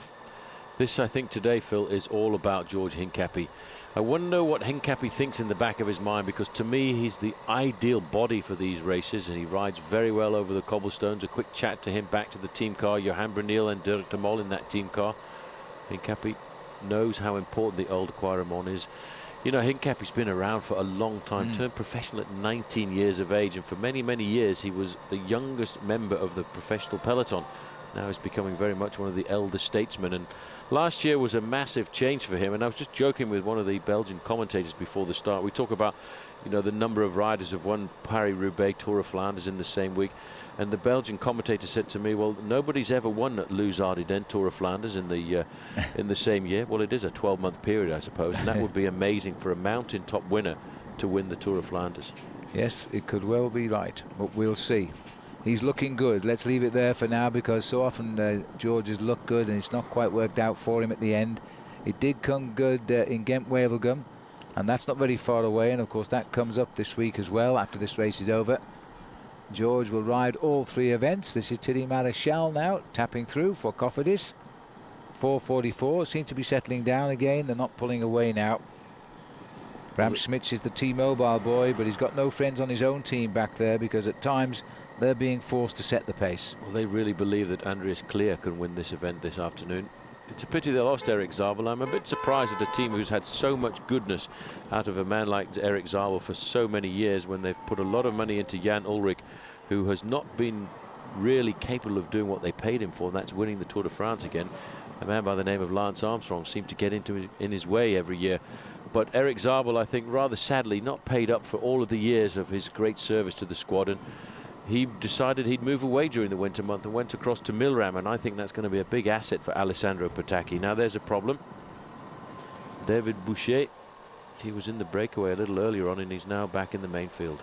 So we've seen the 2 riders who were dropped on the second climb of the day now fall back to the pack. Nobody with Zanini setting the pace here at the front on the left, as these riders are getting it all together now. It's Matty Heyman on the front, on his wheel Juan Antonio Fletcher. Strange to see Fletcher riding for Rabobank. A lot of the riders really caught out by the collapse of Team Fassa Bortolo towards the end of last year, and a lot of riders had signed a rather strange contract with a team that never actually occurred, and so that's why many of them ended up battling to find themselves places on other teams in the last month of the season. Well, Heyman's dead centre now. He's going to arrive with a lot more confidence. I was in Melbourne when he won the Commonwealth Games gold medal for Australia, but it wasn't just that, was the way he won it. And like a lot of the riders from Australia, they've had to fly back here for this race. Now it looks as though Française Deschaux has decided to try and raise the ante a little bit. Well, they'll be thinking about Philippe Gilbert, who is a rider now starting to ride with a certain amount of confidence when it comes to these races in the northern part of Belgium. He's a good rider, a great little sprinter. The first time we saw him actually was in the Tour Down Under in Australia a couple of seasons ago when he took a stage victory. But since then he's become a very solid professional bike rider. Chocolat Jacques exchanging drinks at the front. The Liberty Seguros rider, we never did find out, so I presume he's back in the bunch. Tom Boonen there, just riding behind teammates, staying as protected as he can. His eyes always moving around, checking who's moving up. It's such a fluid peloton just now, all getting very worried about the approach of the old Quaremont, because it's a real battleground, this one. It's a very narrow, dead straight climb up past the little coffee shop on the right at the top, and then dive across the other side, and then the hills are upon us. Well, there ain't no sound of music. There's no sound of music at all once you get to the top of the old Quaremont. All you've got is the whistling of the wind in your ears and the vibration of the cobblestones going up through the bikes, and then it's a quick repetition straight over the top, a bit of flat land over the top, and the riders go along the Tour of Flanders street, the street up at the top of the old Quaremont. Then it's the Paterberg, which is a difficult climb at 20%. Then a brief dash down into the valley again to then set themselves up for the Koppenberg, which is going to be very important this year, Phil, because of the fact that the road is going to be very dry. That's Martin Den Bakker there. I hardly recognized him in the Milram jersey. He's piloting Alessandro Petacchi to the front end of this group. Serious rider. Another rider who, rather strangely, having spent the majority of his career riding for Team Rabobank, has decided during the winter months to move across to this brand new team. It's a German milk product company, Team Milram, and they are really one of the top teams on the block. Yes, well, he's getting a bit old in the tooth now, arguably. He might be one of the oldest riders in the race now at 37 years of age, Martin Den Bakker. And he's a rider who is willing to work for his team captains. He'll do his job and then he'll drop away. He did get a win last year. He's won a stage of the Tour of Austria. And at 37 years of age, he really must look after himself tremendously well to ride at this level. Yeah, he's a good professional, been around since 1990. That's a very long career in this day and age. Normally, most riders look at a career of around about 10 years. There's a rider there done a little bit of cyclocross down the middle. He, one moment, thought he was on the bike path, and all of a sudden, the bike path turned into a row of gardens. and he managed to pull himself across and get to the bike path just over there on the right-hand side. A very compact group here, Phil. A lot of nervousness. You can see even the team cars look nervous behind, because everybody knows this is a very strategic point of the Tour of Flanders. For me, the race really does begin nowadays at the Old Quaremont. In the old days, in fact, the Old Quaremont used to be around about 150 kilometers ago. There's a crash there, and it's a Discovery Channel rider gone down. Oh, and that's a nasty fall. It's not Roger Hammond, is it? It looked like Roger Hammond the way he went down. Well, he's hit his knee, probably on the handlebars or that nasty cobblestone just there. But it does look like Roger Hammond, although his face is all twisted up there. Well, that's a fall again. It happens all the time. If you're on the outside, it is poor Roger Hammond, the British rider in the race. They sit on the right-hand side of the peloton. He's clipped the cobblestone. It's a nasty gash on his knee just now. Well, going down on his very knee like nasty that, gash. What has happened, Phil? He's got himself stuck up in that little bit of cobblestone, and that is just really ornamental cobblestones between the road and the cycle path over on the right-hand side, and that's a bit of a surprise for Roger Hammond, because he was a former world cyclocross champion, but that is a very nasty injury. Well, maybe we can see it here. It'll be on the left as we look, so it'll probably be in the trees, I think. There he goes. Just popped out of the peloton near the back of the bunch. Not a very good shot, but best we could do from the helicopter, I guess. But that's poor Roger Hammond who's down, and this will be a big blow to him and the team, because this is the time of the year when Roger is anticipating firing. There he goes on the right of the picture. Yep, and it is, you see, it's those cobblestones. Everybody is on the edge at the moment. They're very nervous. They're trying to keep themselves at the front end of the main field, and that little bit of ornamental cobblestone edging to the road there really is what made him come unstuck, and that, I think, is a very nasty injury. That's the last we'll see of Roger Hammond here this afternoon. That's an open wound on his knee. It looks as though it's going to require a few stitches and a little bit of recuperation there. So I would say, looking at the injury there, Paul, Roger is out of Paris-Roubaix, and that might be a big blow to George Hincapie. Huge blow to George Hincapie, but he still can count on a couple of very strong allies, because of course Leif Hosta and Stein de Volder are both in very good form. Well, that spectator was very lucky there. I think the answer is, if you get caught in the stream, is not to move. Well, that's the only thing. If you are a spectator, and this is a very good piece of advice, if you're in a situation like that at a bike race, do not move, because the bike rider will always miss you. It's his job to do so. Well, these are not easy kilometres as they tick away. Here's another look at the spectator here. Watch him as the rider shoots out of the pack. There he comes now. Wait for it. There.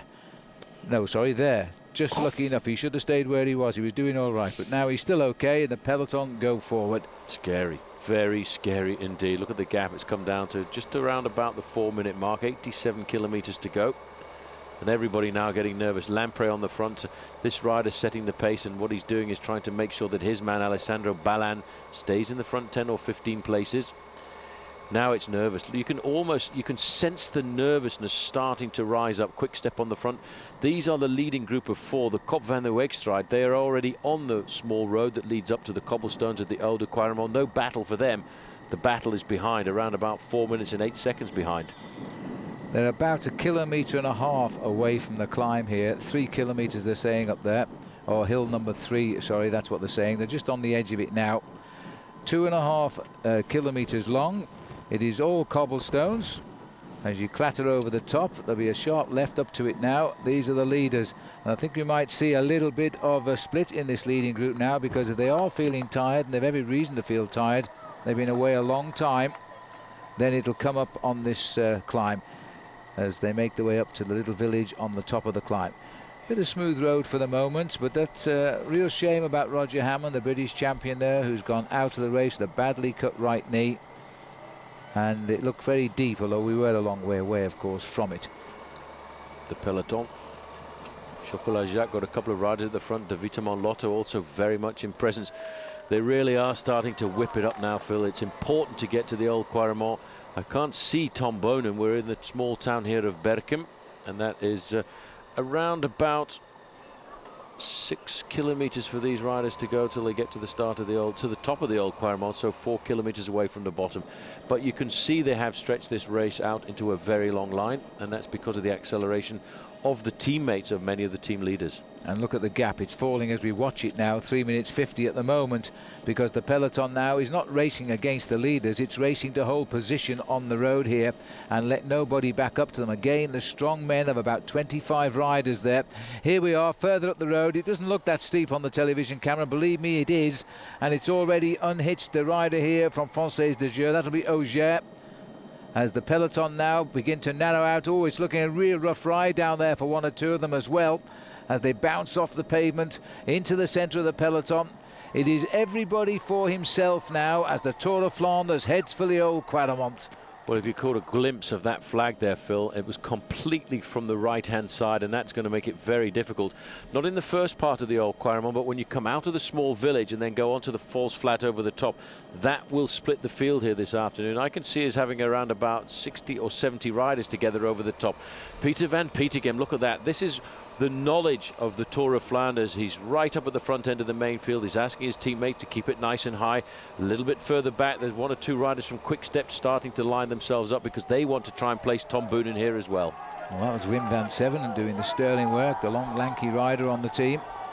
As meanwhile, high up the slopes here now, and look at this marvellous crowd here. They've barriered this. Many years ago they didn't. But now it's well barriered. The coffee shop, there's only one, is going to be rather busy after the race has gone through here. 3:38 the gap. Maréchal and Smits are the only two left at the front now, so they'll be thinned down dramatically. They've lost half of their firepower on that climb. Here comes the charge of the light brigade through the narrow roads, the approach to the Quaremont. 3 minutes 33 and falling quite rapidly. And at the moment, it looks as though Peter van Petegem, who's had a flat tyre, remember, taken the wheel of his teammate Vogels, who has now gone out of the race with broken derailleur, is back right on the front here. And that's a sign he's feeling good. Tom Boonen peeping in and out of the picture. 3 men down far right, but holding position. This is Smits, and there's Auger in front of him. Look how much that time gap has come down. They lost about 40 seconds in a kilometre. That's how impressive the acceleration is in the main field. That's the false flat there at the top of the old Quaremont, but this is where the race is on, and look how long this main field is now because of the acceleration at the front end of the group. Juan Antonio Fletcher over there on the right hand side for Team Rabobank. Van Sevenen in the front there looking after his man, and Peter van Petegem is in an ideal position here, and George Hincapie is not too far away.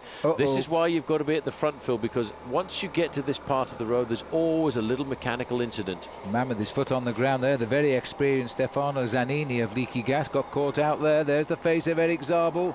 Got to work on him now. He's changed his colours, Paul, after all of those years. But this is Zabul in a perfect position now, knowing how to ride this race. One has yet to decide who is the leader of that team today, Zabul or indeed Petacchi. Tor Hushoff just over to the left-hand side in the green and white. Peter van Petegem not too far away in the red and white jersey there, looking very confident. And I also caught a glimpse in the first 5 or 6 places of Paola Bertini looking very comfortable. Thank you very much. Quick Step is a team, Phil, of all riders capable of winning this race, and that is rather interesting, the conversation we had before with Patrick Lefebvre when he said, is Tom Boonen going to win? He said, well, somebody from the team will win. They are dominant, Team Quick Step, when it comes to these one-day classics. Well, there's a lovely shot as they clatter up the slopes here of the old Quaremont. I'm not sure who that Chocolat Jacques rider is on the front right now, because they've lost their leader today, Nico Eekhout. One of the very early retirements in the crosswinds, going out to Ostend, came out of the race, and I think he was involved in that very early crash, but he's gone. There's Bertini tapping out the rim. He's such a what I call a dinky little bike rider. Sits on that bike like it's his armchair and just pumps with those legs of his. Oh dear, look at this now. This is further down. If you get stopped, you've got to walk, as that rider's doing now, trying to get back in the saddle. Especially the steep part of this climb, the old Quaremont, is very difficult to get the bike actually moving forward again. Just catch a quick glimpse at the time check at the top there. It was 4 minutes and 8 seconds at the start of the climb. It's now down to 3 minutes and 2 seconds. That little incident there, Phil, is just again an indication as to why it's so important to ride at the front end of the peloton, and Paola Bertini here is riding superbly. Sorry, Paul, this is Bertini. Looking very good with his golden helmet on, and this is the chaos at the back end of the field. Liberty Seguros in difficulty there, trying to stay in contact, and of course Chocolat Jacques, bad luck for him there, bad time to have a flat tyre. Life is cruel sometimes when you're giving all your energy like that and the bike goes wrong. You've got to feel sorry for those guys, but it's the Olympic champion who powers up the climb here, best of the rest at the moment, at 3 minutes and 2 seconds behind. Coffee shop next time you visit was just off to the left if you look at the picture, but we're now looking at Bertini bringing him over the climb, and look at the man he's bringing over, Erik Zabul, looking as calm as you like. Full of admiration for Erik. I've always been a big supporter of Erik Zabul. He's a sort of rider you could compare to a man by the name of Sean Kelly over recent years. He's always consistent, always aggressive, and always wants to ride at the front end of the main field. Look at this acceleration coming from Zabul now. He wants to whip up the pacemaking and split the field over this false flat. I think this year, you know, that Erik Zabul, Phil, is really enjoying his bike racing. Just look at that long line now, Paul. It is enormous, as you can see it down there. The riders just being driven on here by Team Milram. Erik Zabul looking ever so cool, calm and collected. Just looking to see if I can catch sight of the world champion, Tom Boonen. Let's have a look at the chaos here. Oh, that rider was Tom Boonen who switched a little bit in the middle. And then, look, he's caused a complete ricochet. And he's still reverberating right down the peloton. I have to say, Paul, that was Tom Bonen's fault.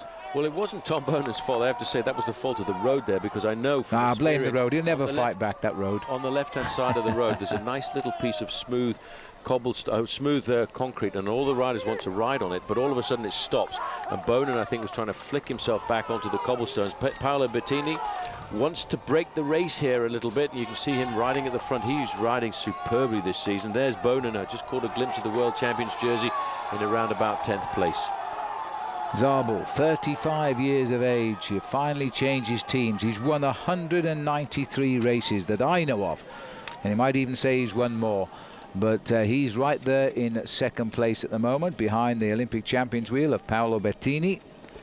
This is the field which is going to get themselves into the front of the action as they come over the top. Well, you can see the aggression at the front end of the race now. They've done what they wanted to do. They've got themselves safely over the top of the Old Quaremont. This is an interesting little street here. This is the Ronde van Vlaanderenstraat, the street of the Tour of Flanders. And Quick-Step looking over the shoulder. Looks like Kretskins there who might be setting the pace for Quick-Step at the moment.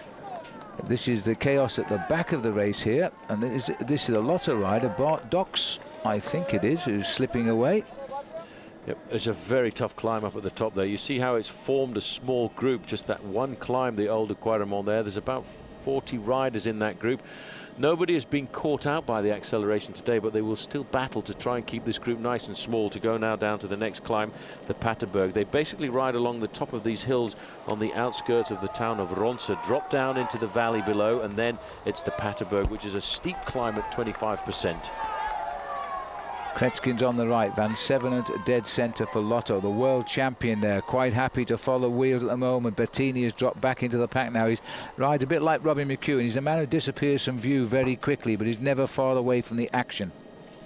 He certainly isn't. That group has been reduced in numbers, and look at the gap going back there, Phil. There's a long way back to the next riders in this race, and the big problem at a point like this is not to have a mechanical incident, because you know that the team cars are going to be a long way behind. Meanwhile, still on the cobbles, the boys up front, they were 6, they got reduced to 4, they've now been reduced to 2. As the riders are now heading towards the Paterberg, which is hill number 4, 400 meters of cobblestones, not too severe this one, but they all hurt now. They all hurt, and you know, I think what's going to hurt George Hincapie maybe a little bit later on in this race is the big problem for George Hincapie is Roger Hammond went out with that very nasty injury to the knee, and Hincapie could always count on the performance of Roger Hammond, although he has got 2 other good riders alongside him, Leif Hosta and Stein de Volder, who are in very good form at the moment. Well, it looks quite steep just there, I must say. 81 kilometers still to ride. These boys are tired as they struggle towards the summit here. The crowd urging them on. We are deep in the heart of Flanders now in Belgium. The weather has gone from the rain of the start in Bruges to the crosswinds from the coast at Ostend to the real part of this race, which are the hills of Flanders. And this is only hill number 4. Hill number 4, that's 13 hills to go to the finish, and look at the number of people who've turned out here. They've done a good job, the race organisation here, Phil, to improve the security of the riders. They put some pretty serious barriers out there to stop the people from invading the pitch. Well, I don't think there's any chance of getting through those this time around as the two leaders come up. So we're looking down on the peloton of the Tour of Flanders. There's a break now of only 2 riders up front. The gap is 2 minutes and 58 seconds. It's been up to almost 5, but as we approach now the climb at number 4, the Peterberg, it looks as though we're going to have a real battle for supremacy. And you know, George Hincapie has lost one of his right-hand men for these classics today. Roger Hammond is out. It looked quite a nasty right knee injury, fell on the cobblestones. Unlikely, I think, to ride now in Paris-Roubaix, and that's certainly bad for George. But the weather has changed dramatically. From the rain at the start, we've gone through the crosswinds of the coast. We are now heading towards the finishing line in very pleasant, warm spring sunshine. And I'm sure, Paul, the riders are pretty glad about that right now. Very glad about that, but look at this, the way the race is now starting to stretch out. These riders are taking the Paterberg very seriously indeed. As they stretch out now, they know that the Paterberg is going to be a difficult climb. It's a climb of an average gradient of 12.5%, maximum gradient of 20%, and then they know if they get over the top of that climb in the first 10 or 15 places, they've got a very good chance at having a nice approach to the famous climb of the Koppenberg, which has been brought back into the Tour of Flanders in the last couple of years. Well, we're heading up now to the climb for the main field, and this is now the main leading part of the head of the peloton on the Paterberg. Good tempo riding being done. Bertini again trying to get in on the action on the ride. He's been conscious of these at every climb, and he's looking after his team captain, the world champion Boonen. Look at this. Well, did you see that? He's just putting his hand out saying, come on, don't panic. We're in a nice position here. There's a long way to go in this bike race this afternoon. Just sit there. Let's take it easy. Boonen is looking very good there. Over to the left-hand side in the pale blue jersey is Eric Zabul. I haven't seen an awful lot now over the last couple of kilometers of Alessandro Petacchi. So it appears as if the Milram man from Germany is going to be team leader here this afternoon. Well, the big surprise could be Bertini, but judging by these pictures, Bertini isn't thinking of himself right now. We thought he was a real good chance of a win for himself, but right now he's looking after Boonen. Bonen's had good control of the field here. Further down, we've got Petacchi in the main field. George Hincapie is here. But remember that George will have lost a valuable teammate in Roger Hammond, I think, when he tumbled on from the main pack of the race just about 10 or 15 minutes ago. The gap at 2:41. They're still not really chasing down those 2 breakaways. They'll come by default almost as the riders now come over the top of the Peterberg altogether.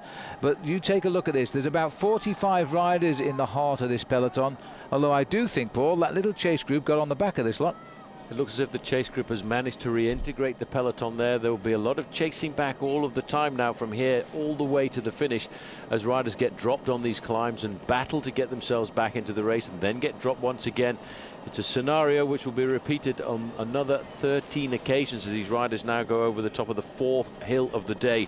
A very difficult climb of the Paterberg. They will now set themselves up for the very famous climb, the 5th climb of the day, the Koppenberg, which comes to these riders in around about 7 kilometers time, or just inside of 5 miles.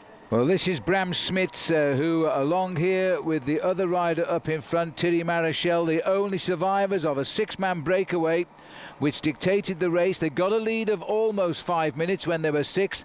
They lost a couple on the first climb, 2 more on the second climb, and now it looks as though they are going to be caught by the bunch, who are closed into 2:41. And poor old Henk Vogel's here, who's had a flat tyre, and also he got a new bike because he had no gears earlier. He also had to give a wheel to Peter van Petegem, who's right at the front of that long line of riders. Well, you can just see there Henk Vogel's trying to get back in. It just goes to amplify what we always say. You know, we think about this sport as a sport of individuals, but it's not, is it? It's a sport of teams. You cannot win a big bike race like this, the Tour of Flanders, Paris-Roubaix, or even the Tour de France, without having a solid team behind you. And this afternoon, Henk Vogels has done a lot of work there for the team to look after his man, Peter van Petegem. And that work is turning out to have been done very well, because Peter van Petegem is in this leading group. As we can see now, Phil, this is the teammates of the quick-step rider, Tom Boonen, there in 3rd position, really trying to whip up the pace. It's a long race to go to the finish. Well, Tom Boonen there, who is now moving, just letting the riders know that he's cruising quite nicely. And interesting to see that at times he does grit his teeth a little bit, so he is human after all. And Bertini just behind him. So this rider's now, they've got a long line here. At the moment, there's a nice little piece of art decor there, the face of Eddie Merckx off to the right of that picture. As the Tour of Flanders, the Ronde van Vlaanderen races by. This is a chase group, I think. I'm not too sure where we've gone to though, whether that's, I think that's a little split off the front of the peloton. If it is, no, it's not. We're moving up the road a ways, so they're trying to get back on to the main field just now.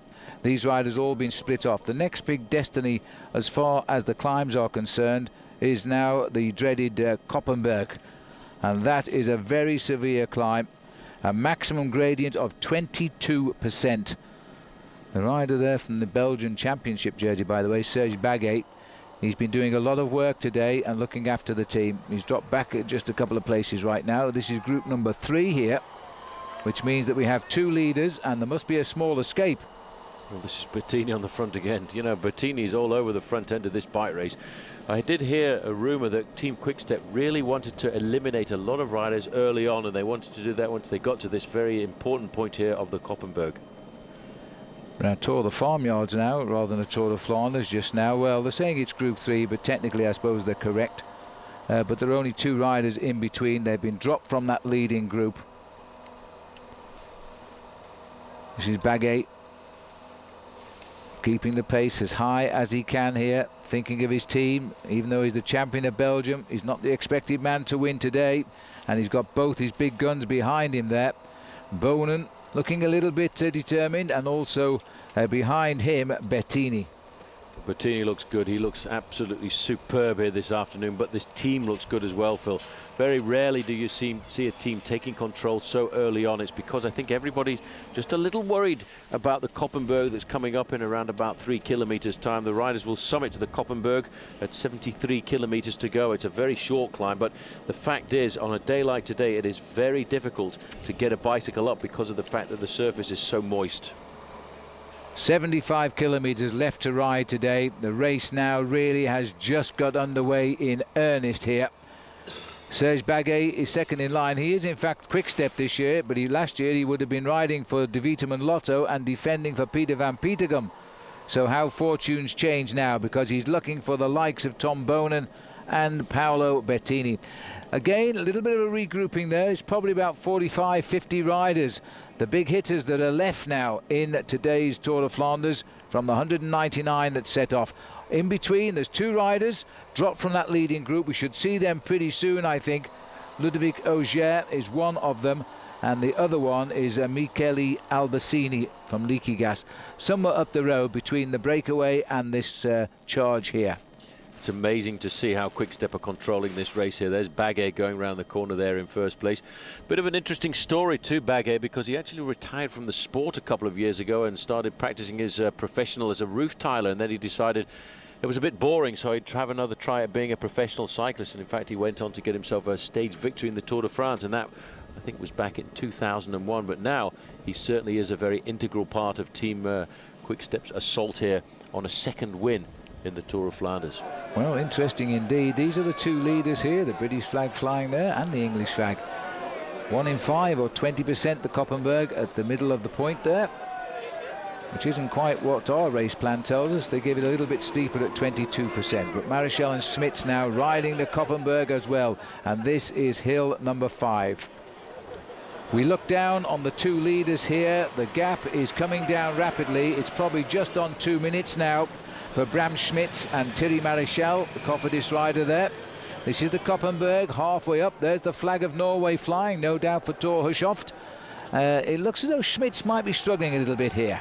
Oh, there's not many riders won't be struggling when they get here to the Koppenberg, Phil, because if the Alpe d'Huez is the most famous climb in the Tour de France, this has to be one of the most famous climbs in the one-day classics, the Koppenberg. There's been so many dramatic pictures from the Koppenberg over the last few years. It's nice to see it reintroduced. It's actually been repaved in the last few years and been reintroduced to the Ronde van Vlaanderen. Here you can see Thierry Maréchal. It is a beast of a climb here. You can see this rider at the front, Maréchal, is all over his bike. He's getting every little bit of energy he can from the upper body and from his legs just to keep his bicycle going forward. Well, this is the steepest part just here now, and if you get out of the saddle, I think you'll fall off. The biggest problem is your front wheel keeps rising off those cobblestones. Yes, it has been resurfaced, but it's been resurfaced with the old cobblestones. You just level them out a little bit. And they've got the crowd nicely back of the barriers here today. There was a little bit of worry. They closed this road right down and make it almost impossible to climb up. But it looks though Bram Schmidt's just found his strength again as he gets back up there with Thierry Maréchal. Now the peloton, and we've lost the time checks at the moment for some reason. They can't be more than 2 minutes behind now as they've regrouped to a pack of around about 60 riders. It's he who can ride stays with the leaders now, I'm afraid, because they're not trying to physically get rid of you. They're trying to expect you to try and just simply keep up or not. Tailwind up the climb, judging by the Italian flag. I don't think that's going to help very much at all, but this is a here. Great look at that. It's a strange wind here in Belgium, and right on the front, Phil, is the world champion. It really is amazing. The man who last year started off by winning the Tour of Flanders, then went on to win the Paris-Roubaix a week later and the World Championships in 1 year, is on the front of the race already. He wasn't doing this 12 months ago. Today, this man, Phil, is riding with absolute and utter confidence. I think the Belgians have got a brand new star. Well, it's who breaks whom right now as they come towards the top of the Koppenberg. George Hincapie has been seen in this front echelon. Can't pick him out at the moment, but I think he is very definitely there. As we look down, they're catching up here with Ludovic Auger, who was in that six-man breakaway. Oh, and look how he's struggling. Here comes Boonen, this big trunk of a man, pounding on the pedals now. Bertini is letting him go. He's behind. Hincapie's trying to get up there as well. This is going to be a tough one now.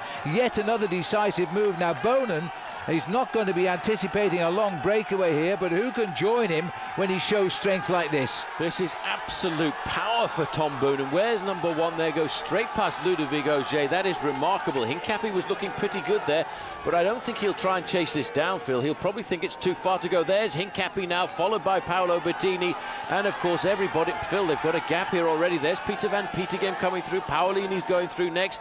The Koppenberg once again living up to its reputation of separating the men from the boys, and the rest of the pack, Phil, are walking. Well, this is such a steep climb here, yet the cobbles are okay. They're not wet, otherwise we would have expected to see all of the field walking, and maybe we are seeing all of the field walking because they've really caught it bad here. Somebody has faltered, and once you block the road, you've nothing else to do but get off and hope. Now, Boonen, chased by Hincapie, is over the top of the climb now, as these boys are going to begin to lose climb. This is going to take on a very strange appearance for a while. Filippo Pozzato back there, the winner of Milano-San Remo. He was having difficulty getting himself up this climb. I think this is not going to be the ideal kind of situation for a man by the name of Alessandro Petacchi, the super fast man, Ale Jet.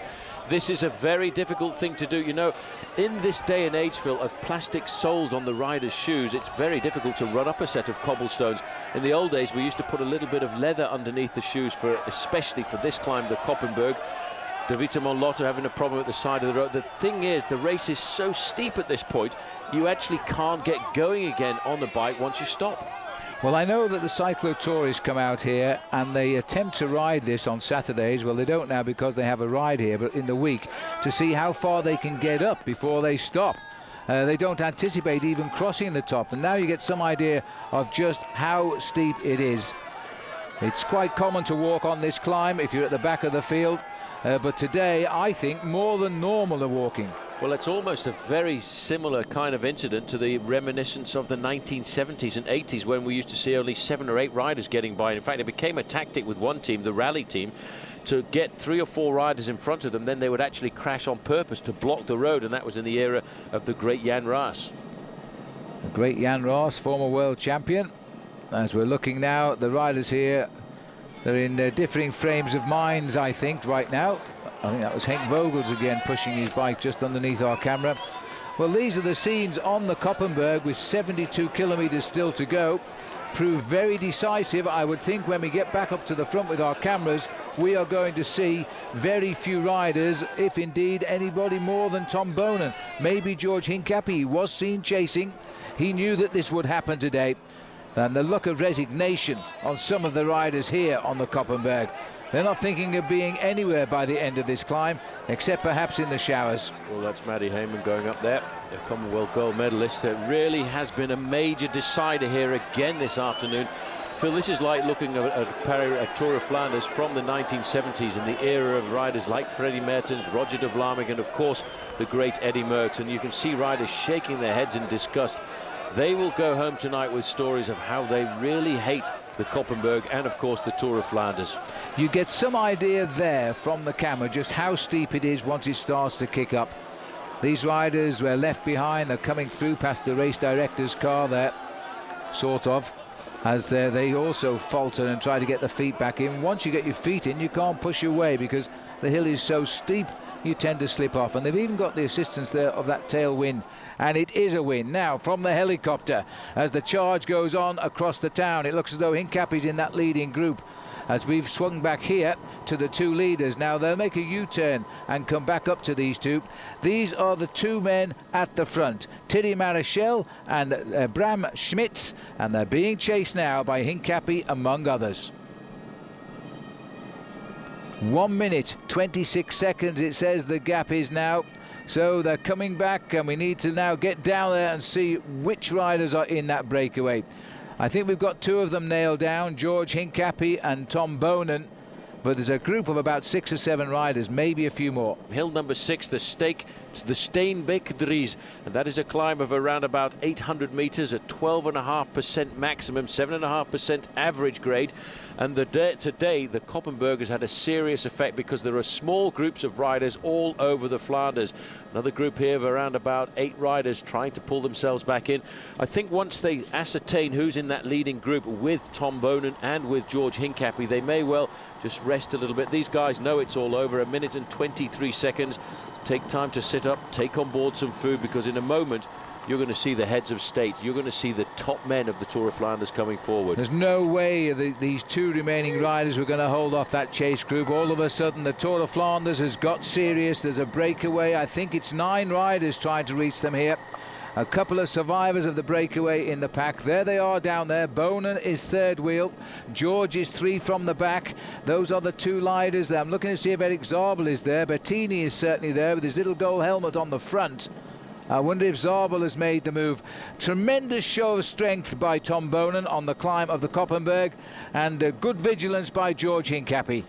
Very scary the way Tom Boonen made that climb look easy. Everybody else was suffering like dogs on that climb, but Boonen just hammered out an incredible tempo. He was sensible enough to wait as we got to the summit of the climb. There's Bertini over on the left. Boonen in the World Champions jersey is very comfortably there. There is George Hincapie. Fabian Cancellara is in this group for Team CSC. And it looks as if we've got Lufia in there as well. And Albassini's in there, and George Hincapie. Hincapie saw the move by Tom Boonen. 2, 4, 6, 8 riders I can see down there. That's Cancellara on the front, riding for Team CSC. He's a man that a lot of people put down as a possible outsider to create the surprise. Well, Albassini will be passing through, I'm afraid, as far as that is concerned, because that group will burn him off as sure as the speed increases now. So it's a very fancy group, and Cancellara is a rider 1 or 2 people tipped today to do a good ride. Well, he's marking his men well. 1 minute 20 to the 2 front runners, but really that's academic now, because they are waiting for the arrival of Bertini, Boonen, Cancellara, George Hincapie. This is the next group down on the road. Erik Zabul was in that group, so he wasn't in that leading group of contenders. Now let's have a look here. This is the next section of cobblestones, a very nasty little section of cobblestones these riders are going over. This is the Maria Boerstraat, 2.1 kilometers in length. When they get to the end of this, it's 68 kilometers to go, and just waiting as a little appetizer, or should I say a dessert, is the next climb of the day. Hill number 6, the Steenbeek-Dries, at 12.5% maximum gradient. This is Roberto Petito, who's just got himself onto the back of the group at the moment. Peter van Petegem is hooked up there as well, so he's got himself across. A little bit slower to get across, but still working on it. These are the achtervolkers, the chasers there. You can see this is Fletcher just on the right-hand side. This time they should get back, because the others aren't going to try and race away. Too many hills still to come. Balan over there for Team Lampre. Just trying to get a glimpse of who the Discovery Channel rider was that's in there as well, because just a little bit further up the road, that's Number 25 there is Karsten Kroon. Karsten Kroon, a rider from Rabobank previously, has moved across here, and he's actually having rather a good season this year. Yes, a lot of weight pinned on him for the Classics, actually, Karsten Kroon, and so far not letting the side down. He's in a very good group here that should contact the front runners. But these groups now are all over the place, and that will cause problems for our cameras, of course, because they can't be all over the place. So at the moment we still have 2 leaders, and they are waiting. There they are. They're not actually pushing on now. They know that the big boys in this race are not very far back of them, inside a minute now for the first time.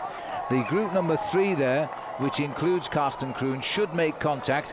We should have about 15 riders at the front very shortly.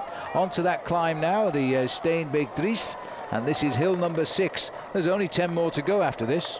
Only 10 more climbs to go. It's not really very funny, is it, when these riders get over the top of that? And these climbs that will face them are still some of the monuments of the Tour of Flanders as well. The next one up will be the Tyenberg, followed by the Eikenberg, followed by the Bonjeberg, and then once we get down towards the end, it's the one that everybody is really scared of, the Muur de Grammont, with 16 kilometers left to go. That's a very select group. That second group behind there seems to be about to make the contact as well. It's amazing, but this tactic may well be going against Tom Boonen. He said at the start of the day that he felt that the most important thing to him was that he had a very strong team around him. But what he's done here is he's actually basically isolated himself. He's only got one teammate in this group, Paola Bertini, but then nobody else has got very much team support either. No, it was a big move now. He's really just cleared out most of the race, but he's not pushing home the advantage. He can't. It's too far to go, too many hills to come. Too much can happen on this road, from a crash to a mechanical problem, to just simply hitting the wall because you misjudge your energy.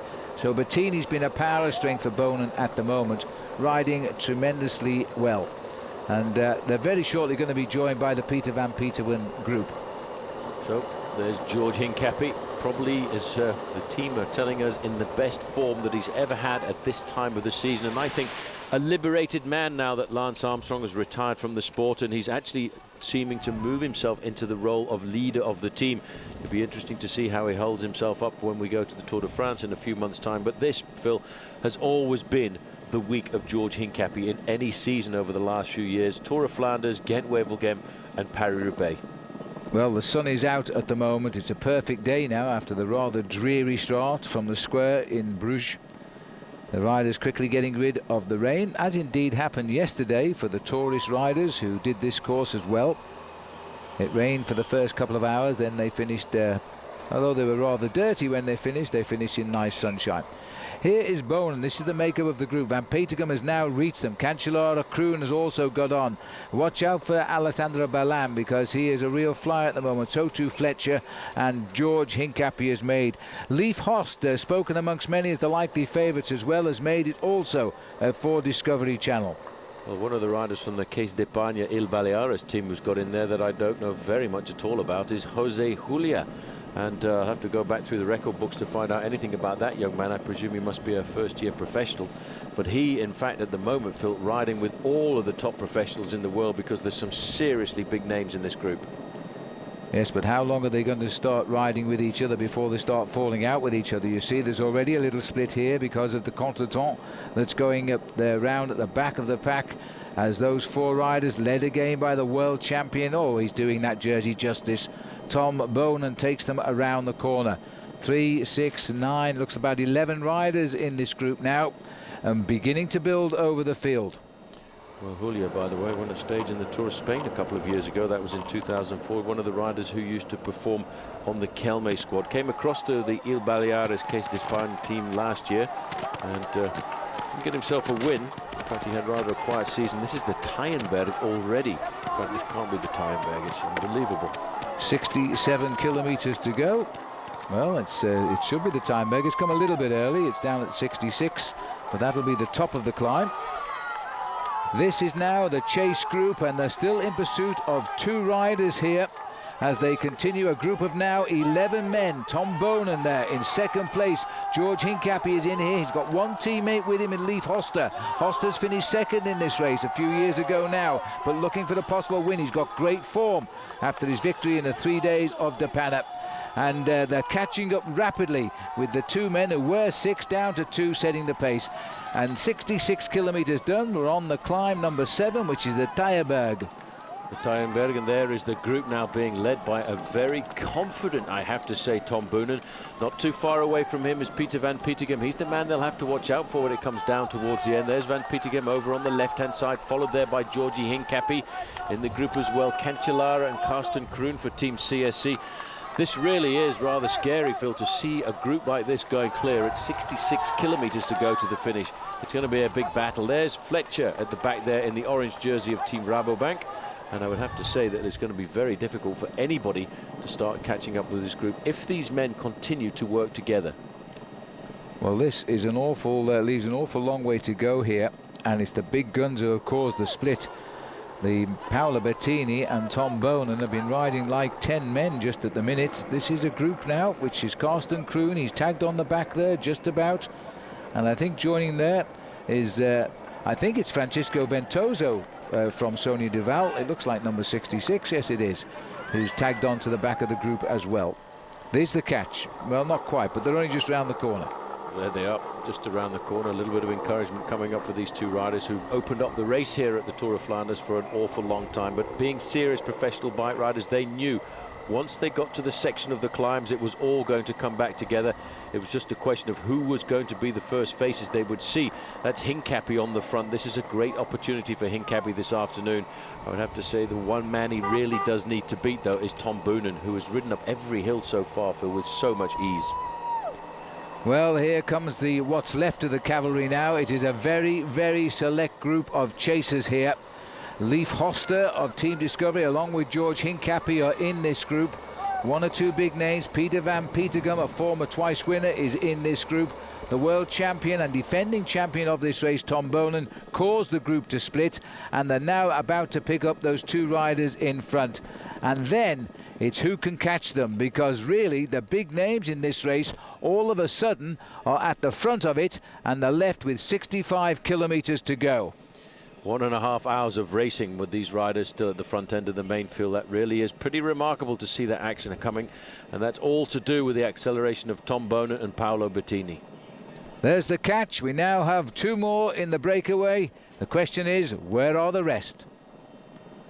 And as they mow through the S's here, Paul, well, Boonen must be wondering now. He's rid himself of an awful lot of top riders with no sign of Petacchi and, surprisingly, no sign of Eric Zabul. Well, Eric Zabul was caught out a little bit on the older Quaremont, and I wonder if Zabul has managed to get in there. There is a pale blue jersey halfway down, but I think that's the Discovery rider, Leif Hosta. I'm surprised to see Zabul missing out from a group like this. There you can see Hincapie in the dark blue jersey. Hincapie, I think, will be very happy with this situation. Boonen in fourth position going around the corner there. It's great to see a world champion just riding the way he is. 14 riders have made this very compact and a very select group here now. Well, they may not allow anybody else up from behind. They may keep this pace on if they have to. Well, it all depends on whether or not they feel comfortable with the race situation. If all of these riders decide to work together, they shouldn't be seen again, but it's still a very long way to go down to the finish line. The next climb they're going to face is going to be the small climb of the Eichenberg. It's a climb of around about 1.2 kilometers, maximum 11%, and that's down at the bottom. This is Hincapie in front. Hincapie riding a great ride here this afternoon. A very quiet 3 days of La Panna, Phil, although finished it off with a very good individual time trial. But I think Georgi Hincapie might have been hiding his game a fraction. You can't blame him for that, Paul. 64 kilometers to go. 14 riders have come together. They know each other's strengths. Now they're going to have to work out how can they outwit them. Hincapie looks at Paolo Bertini there, makes a little sign with his hand. Come on, let's ride this through, let's work together. Leif Hosta just in front of him. Leif Hosta finished on the podium in the Tour of Flanders a couple of years ago, and that was when Stefan Weisserman got himself the win and beat two Belgians, Leif Hosta and Dave Brylands, to the finish line. Another nice little section of cobblestones the riders going over here. This is the Ettikehove Plain, and that is outside the town of Ettikehove. It's only about 200 meters in length, but what it will do is set the riders up for the Eichenberg, which is in around about 2 kilometers time. Tom's going to be looking pretty content at the moment. Brand Schmitz has stayed with the group for the T-Mobile squad, and just looking down there now at Team Telecom, a little bit headless really, because they've got nobody of great strength here to handle the situation for them. There's the breakdown. I hadn't seen Pozzato make this split, but his name's on the board, and so too that of Thor Hushovd. This is a chasing group of 4 riders, and interesting to see that Serge Baguet there is working very hard to try and pull himself up to that leading group with all the big contenders. There's Baguet, there is Zabul, Pozzato and Thor Hushovd. They're just 34 seconds off that leading group, and I think on the slopes here of the Eichenberg they might just make the junction. Well, they've got the firepower there, that's for sure, and they've rid themselves of the rest of the group, because you get trapped like they would have done, or been trapped on the Koppenberg. Only the strong men will break out and try and reach the leaders, and these are very strong men. Now, Thor Hushovd's been in this situation many times in races like this. They're missing the original move, then using his immense strength to get across the gap, and he's got himself some good riders here. Pozzato, despite the fact he's got 2 very good riders up in the front, is actually wanting to reach them himself as the Milan-San Remo winner. Then he's going to try and bridge the gap. But this is the bottom part. There is Peter van Petegem. He doesn't live too far away from here. De Kasseya, that is the cobblestones in Flemish, and they're Op de Kasseya right now, and that's for around about 1,200 meters. Just looking back there, you've got an indication how deep and steep this climb is. But this, very early on, is a very important ride of these riders, because all of the big names are there. Looking down from the helicopter here now, the leading group 14 on the way up. 4 more riders, including Filippo Pozzato, Serge Baguet, Thor Hushovd, as now they start diving from side to side here on the Eichenberg. And the strong men will out in the Tour of Flanders, there's no doubt about that. Watch out too for Fletcher, who's the Rabobank, riding extremely well in second place. As we now look towards the back of the group here, this is Bram Schmitz in the breakaway for so long. His legs aren't going to like this at all. He's going to just close his eyes and hope he's still with them at the top. I'll say thank you very much. I've enjoyed my Tour of Flanders here this afternoon, but when you've got riders like Peter van Petegem dictating the pace at the front, it's very difficult just to stay on the wheel. This is part of his training program round here. Peter van Petegem at 35 years of age. Some people thought he might be a little bit too old to win the Tour of Flanders. I disagree with that. Now, this looks to me like Thor Hushovd is just about to make the junction. He's suffering a fraction. He's a big bike rider. That's Erik Zabul in front of him. Serge Baguet just in front of him. And look at the way Pozzato is going around the corner there. He wants to make the junction to the leaders. Yes, and that's why poor old Thor Hushovd here is having a little bit of a problem hanging on to them there. Zabul's anxious, so too is Baguet. All the yellow flags there with the line of Flanders on them, waving madly. There's been a general distribution, I think, of those today to the crowd. And they're looking here at a Norwegian, the only Norwegian indeed to have won the green jersey in the Tour de France, which he did last year. The crowd very, very orderly for a Belgian crowd. They are exemplary today. Zabul moving up, Baguet, but it's Pozzato with his enormous strength. That's how he held them all off in Milan-San Remo. He just can't wait to catch them, and he's got his 2 big names up there as well. This is a huge triumph at the moment, tactically riding by Quick Step. Well, from a few moments ago making a tactical error, it's right back on top for Team Quickstep, because I'm fairly sure that the man in the dark blue jersey there, Pippo Pozzato, is going to make the junction before the top. But look at these people. They're rushing across the road here to get a second glimpse at the Ronde van Vlaanderen. They come around that corner there at the top of the Eichenberg. A little bit of an extension. Before they used to go straight up and then turn right onto the main road, but now they've found another nice little bit of cobbles to extend this climb. I see that the teams have left 1 or 2 mechanics there with wheels. I thought one was already on the ground, but that was an optical illusion. Zabul is coming up towards the leaders now. This is turning out to be a race now of just 18 riders at the front as they all come together over the top of the Eichenberg. 61 kilometers to go. About an hour and a half of racing and still an awful lot of climbs. We've been over 8 climbs now, and there are still 9 climbs to go to the finish. That really did hurt a lot of riders, that climb of the Eichenberg. Erik Zabul caught out a fraction here. Not quite there, is he? He's not quite made it, but hopefully once they turn onto the main road, they will slow down a fraction and Zabul will make the junction. But he won't give up, you know, because Erik is a tough character. He never gives up. Taking the apex of the bend, the shortest way through. He's been unhitched by the attack of Pozzato on the climb there. He was so anxious to reach the leaders. There they are, just around that corner. Oh, it's so tantalizingly close. How many times in his career, though, has Erik Zabul been in this very position? In fact, he got rid of Thor Hushovd, who's coming back. He really should just let him on and they can work together. Well, if Hushovd makes the junction now with Erik Zabul, they've got a very good chance of making the junction with that leading group, because the other 2, the 2 Quick-Step riders, Phil, they rode across the gap and they've just made the junction. but the group is only just around the corner. Look at the professionalism there of Erik Zabul. He in fact must have been listening to you, because he waited there, waited for Gusoff to get onto the wheel and then accelerated, knowing that if he gives Gusoff just a moment to breathe, he will recuperate and be able to help him catch on. They should do it. There's the leaders swinging down. Nice little descent for them to slip through those gears, get the top one in, kick out of this corner. And then Zabul will look to Gusoff to give him a lift now as they come over that little rise. Should get back at 60 kilometers to go. Huge effort that by Zabul. Hats off again to him, because there they are on the hill as they go through. And in fact now doing the pacemaking, he's had his few moments of recess, is Thor Hushovd.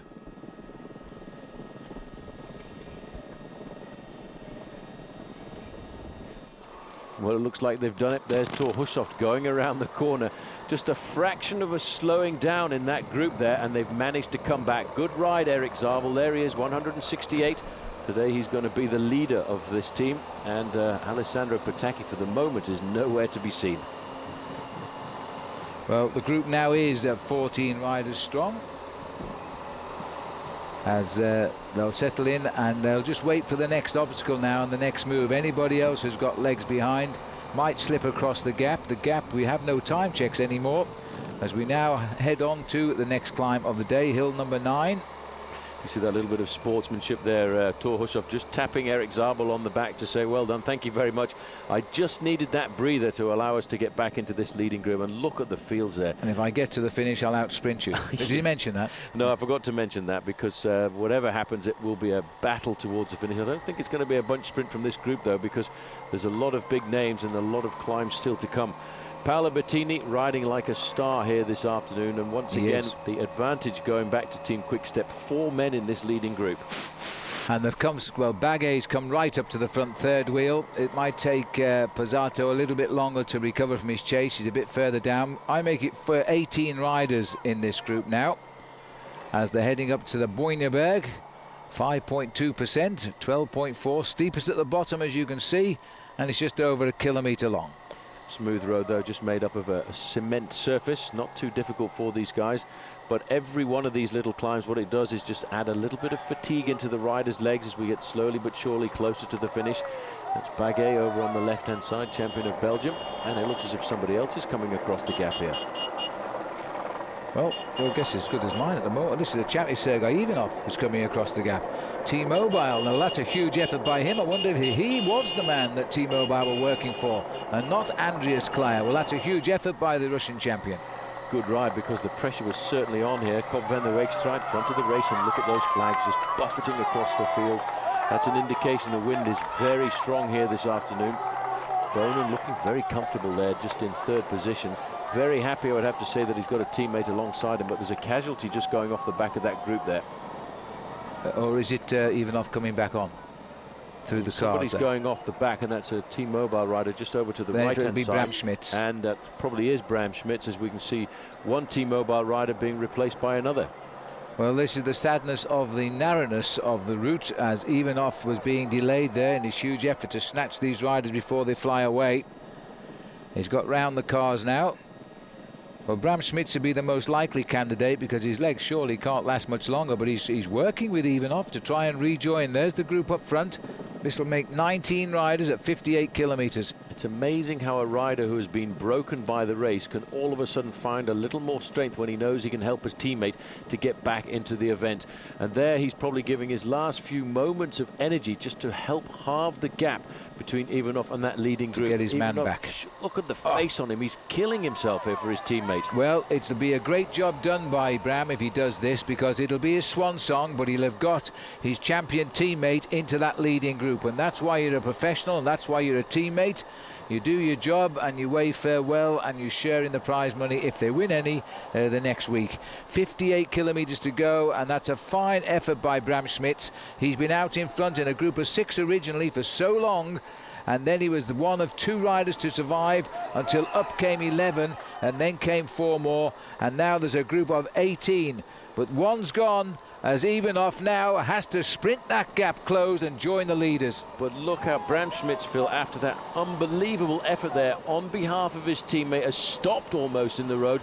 It's as if his legs all of a sudden were cut from his body and he was thrown away to the wolves, but still it's a very difficult gap to nail down here by Sergei Ivanov. But what's important, he was given around about a kilometer to recuperate from the first part of his effort. He's closing it down now, meter by meter. Look at this moment. This is the moment when the teammate says, look, I haven't got anything else, you better go now. And Ivanov has gone, and boom, stop.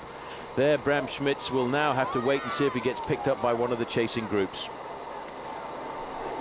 Well, it's a lovely piece of effort, but is he going to make it? Because just now the old legs are aching. He needs desperately for those leaders to slow down just for a second. Oh, there the flags are blowing in his face, but he'll turn. He'll lose a bit of that pressure against him. He'll now have it a crosswind here. Got a couple of wins last year. His biggest was yet again he returned to be the champion of Russia. He's been there a couple of times before, and a stage win in the Tour of Britain where he rode pretty well as well. Well, this is the amazing thing about a race like the Tour of Flanders and these roads in Belgium. You're riding on the flat. You can see the group just in front of you. You can almost touch the back of the man in front of you, but you just can't nail down the last few meters, and that's because there's big pressure on the front end of this group. A lot of pressure will have been done by Team Quickstep, but here Ivanov, he has to nail it down, Phil, in the next couple of kilometers, otherwise he's going to pop. He may have popped, Paul, because it just happened. He was almost on. It looked as though he was going to give it 110%. He didn't close the gap down. Now he's gambling on holding, and he's praying that they slow down just enough for him to get across. It's his 4th time as national champion of Russia. He's been a great bike rider. He's 31 now, and he's on his 3rd season with T-Mobile, and he's got his chance here to get across and join the leaders and get a big result in the Tour of Flanders. 57 kilometers left. They're going away from They're going away. They've let the neutral team car come in there. That's an indication they're not sure that he's going to bridge the gap. The referees have a lot of work to do on a day like this to make sure that the cars don't falsify the race. Well, he's at 16 seconds, and there's another group at 43 seconds. He's got to be thinking right now, please slow down, guys. Just pause for 1 second. Just back off for a fraction, and then I can get back onto the group, and then I've got 5 or 10 kilometers to recuperate, and I'll be okay. He was so close, but sometimes so close is not close enough. Frustrating, and the man doing the damage here is Serge Baguet, the champion of Belgium. A hand has gone up there. That'll be by the Sonia Duval rider, and that's Ventoso. He probably wants a drink. I don't think he needs a service. He's not panicking back there. No panic at all. He just wants to make sure that the team car has come up alongside him. That's very often a tactic by the team riders as well, to put their hand up, because they know then that their team cars will be announced to come forward by race radio. And on a race like this, it's very important to have your car as close as possible all the time. Look at that gap. It's around about 15 seconds. There's another group at 46 seconds. It'll be hard now for Ivanov to close that gap down, because, and in fact, it looks like Ventoso has got a mechanical problem. But Ventoso, I've got to tell you, mate, there's no cars behind. There's nothing in the gap at all. He's left out to dry here. I can't see anything wrong with his wheels. Maybe he's just had enough. He's looking as though he's got nothing wrong with those tyres at all, and he's allowing that breakaway to ride from him. Well, that's tough. He must have a...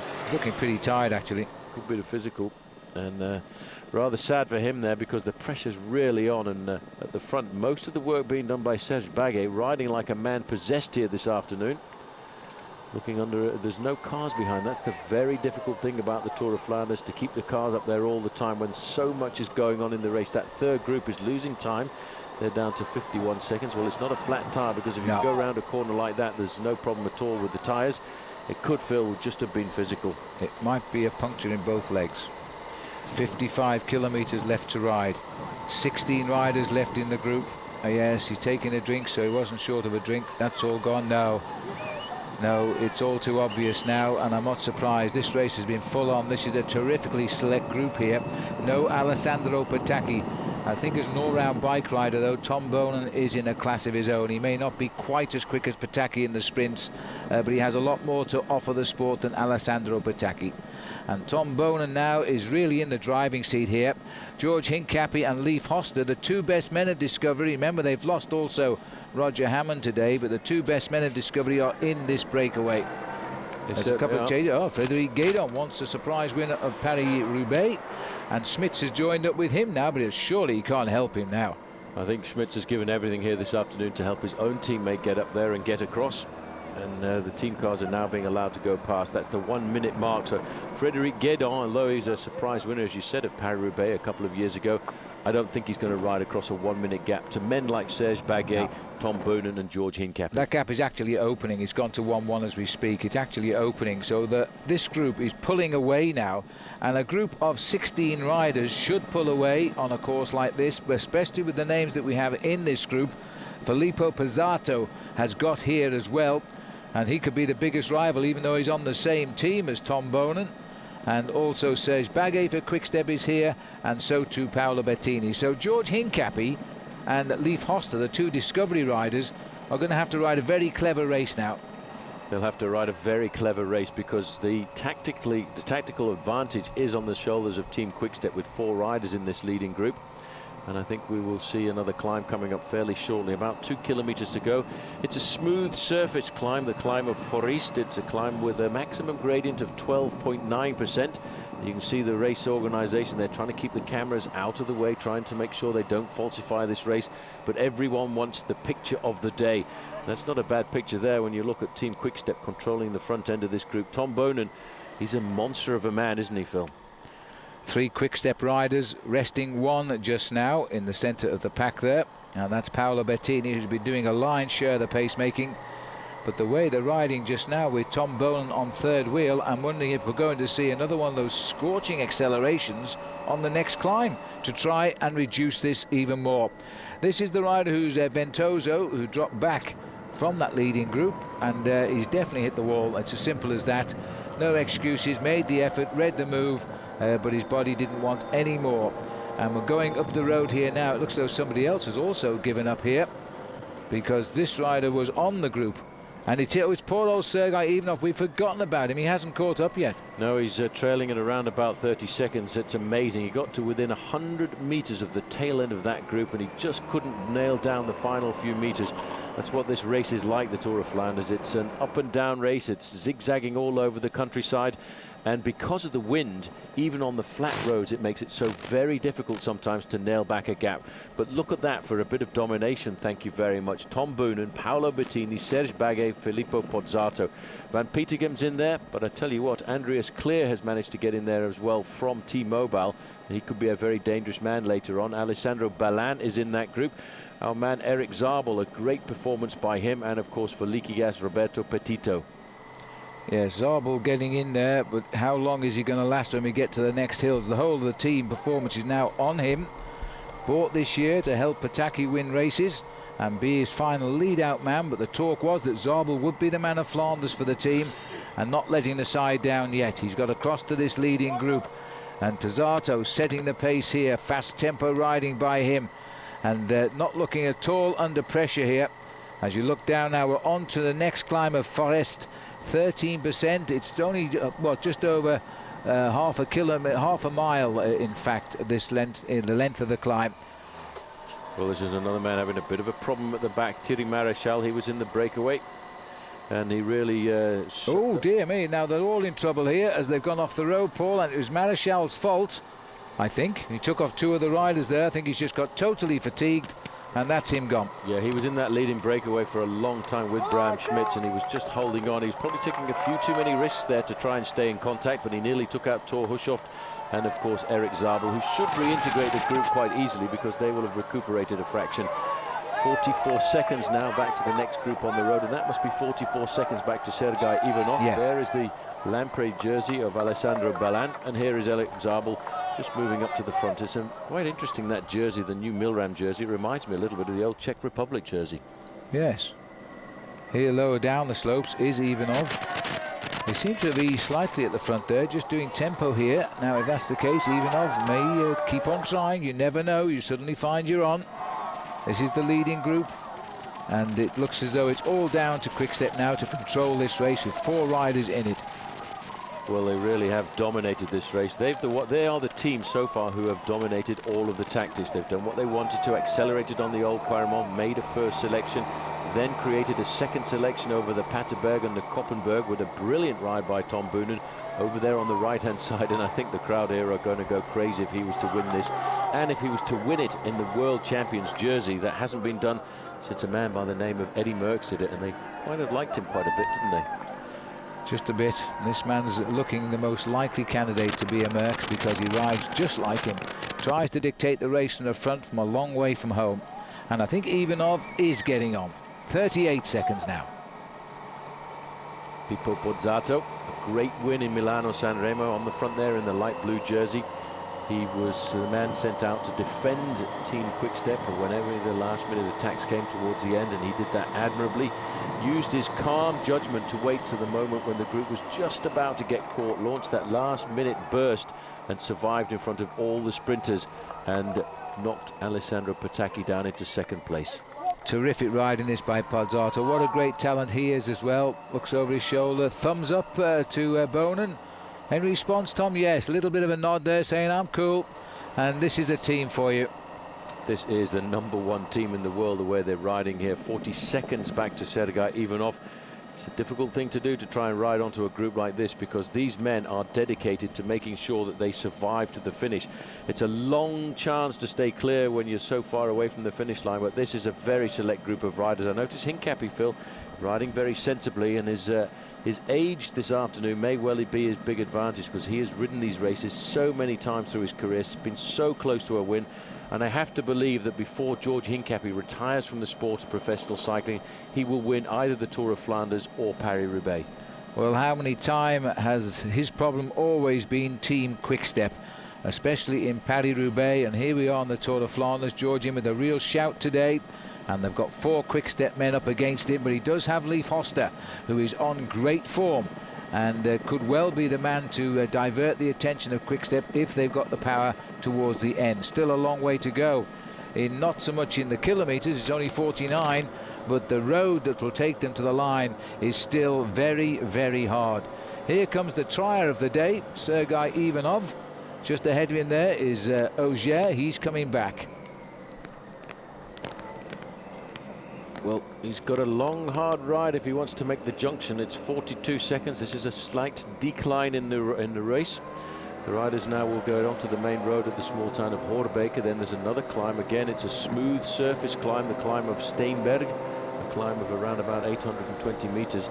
But this is not forgiving at all. In fact, this is Thierry Maréchal who he's latched onto the back of here. Maréchal will try and get onto the wheel, but he's not going to be any help at all to Sergei Ivanov because the man from Cofidis has been in the breakaway for an awful long time here this afternoon, and there can't be very much engine power left in him. No, Ivanov has passed Bram Schmidt, who's already gone back. Now he's passing Auger. He's going back. It's going to have to be all left down to him. Hovering at 44 seconds now. Here's the next climb, the Steenberg climb. This is hill number 11 of 17. Big names still to come. The climbs, of course, of Wolfenberg, the climb of Tin Bosch, the time of the Mur de Grammont, which comes at 16 kilometers to go, then the final climb, the Bosberg.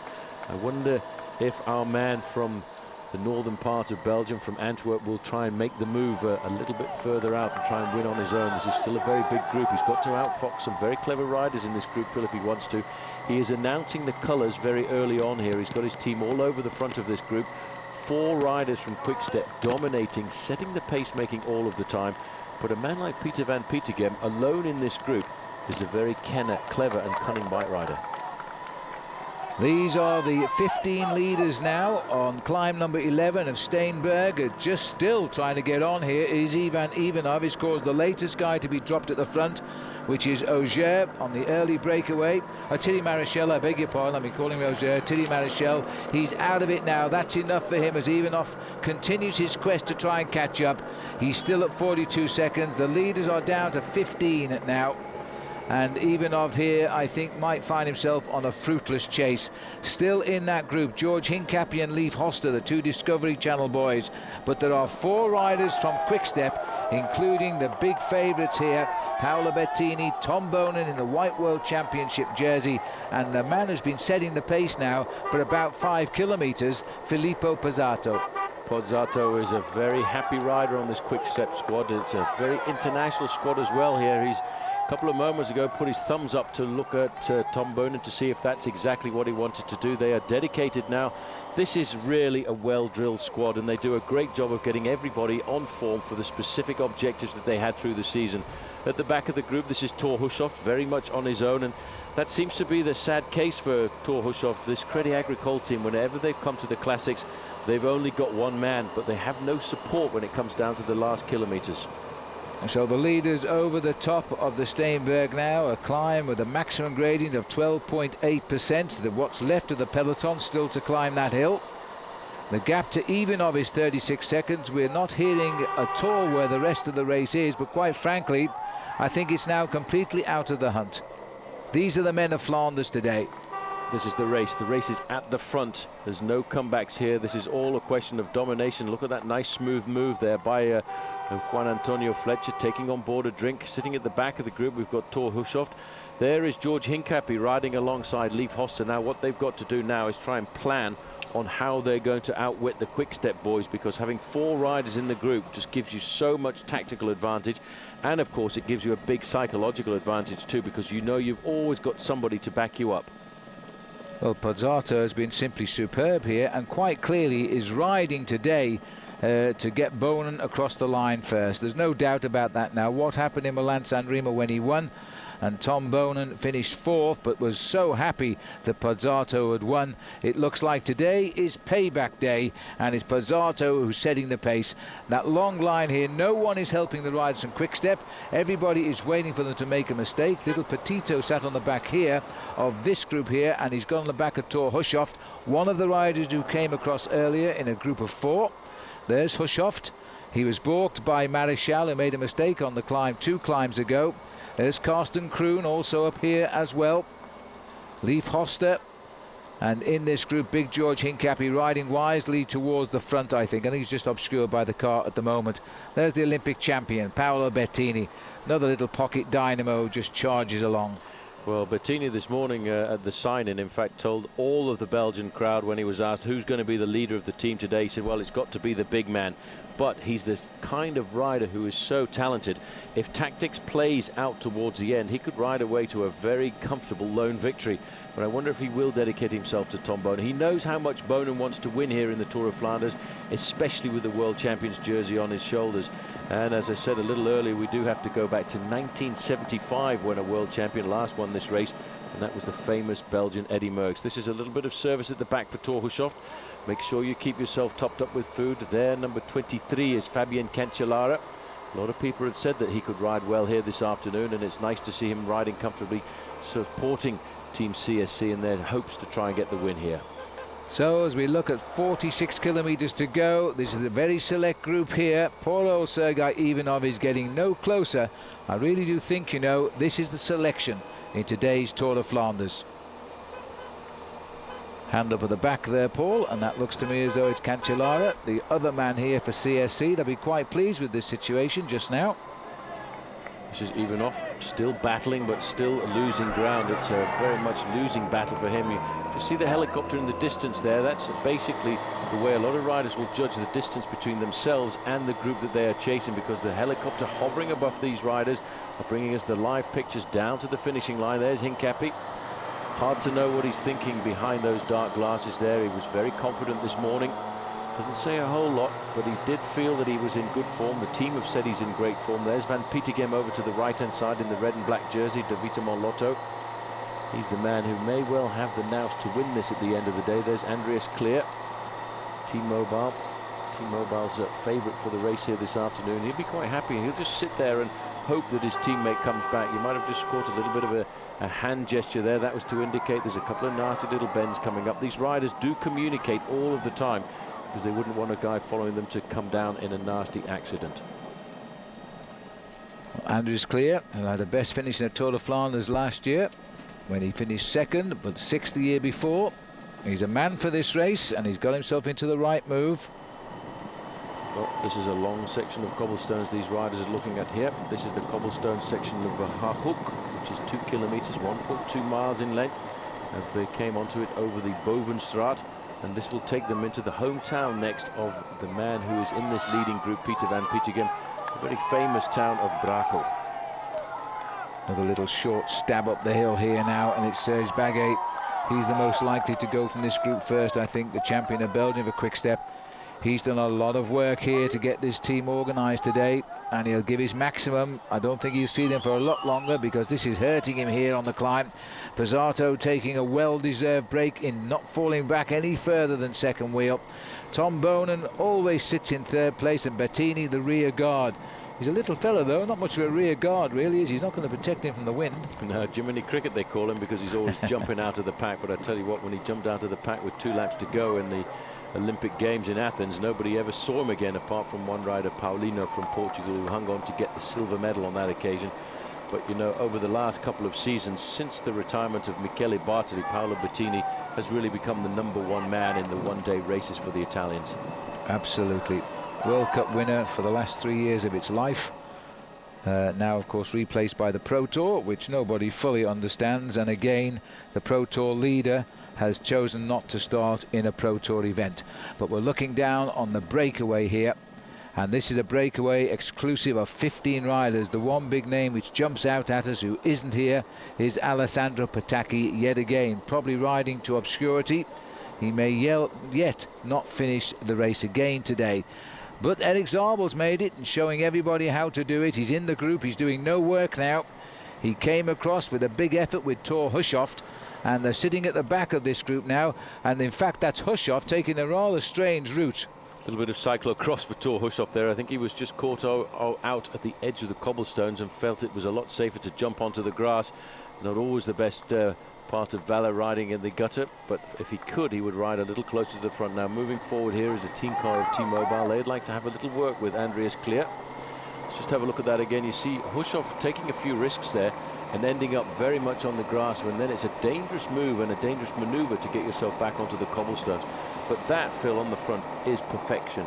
4 riders from Quick Step, not giving any shelter to anybody else in the break apart from their own teammates. We're looking at perfection here from Team Quick Step as we now search for the climb of the Burg hill at number 12.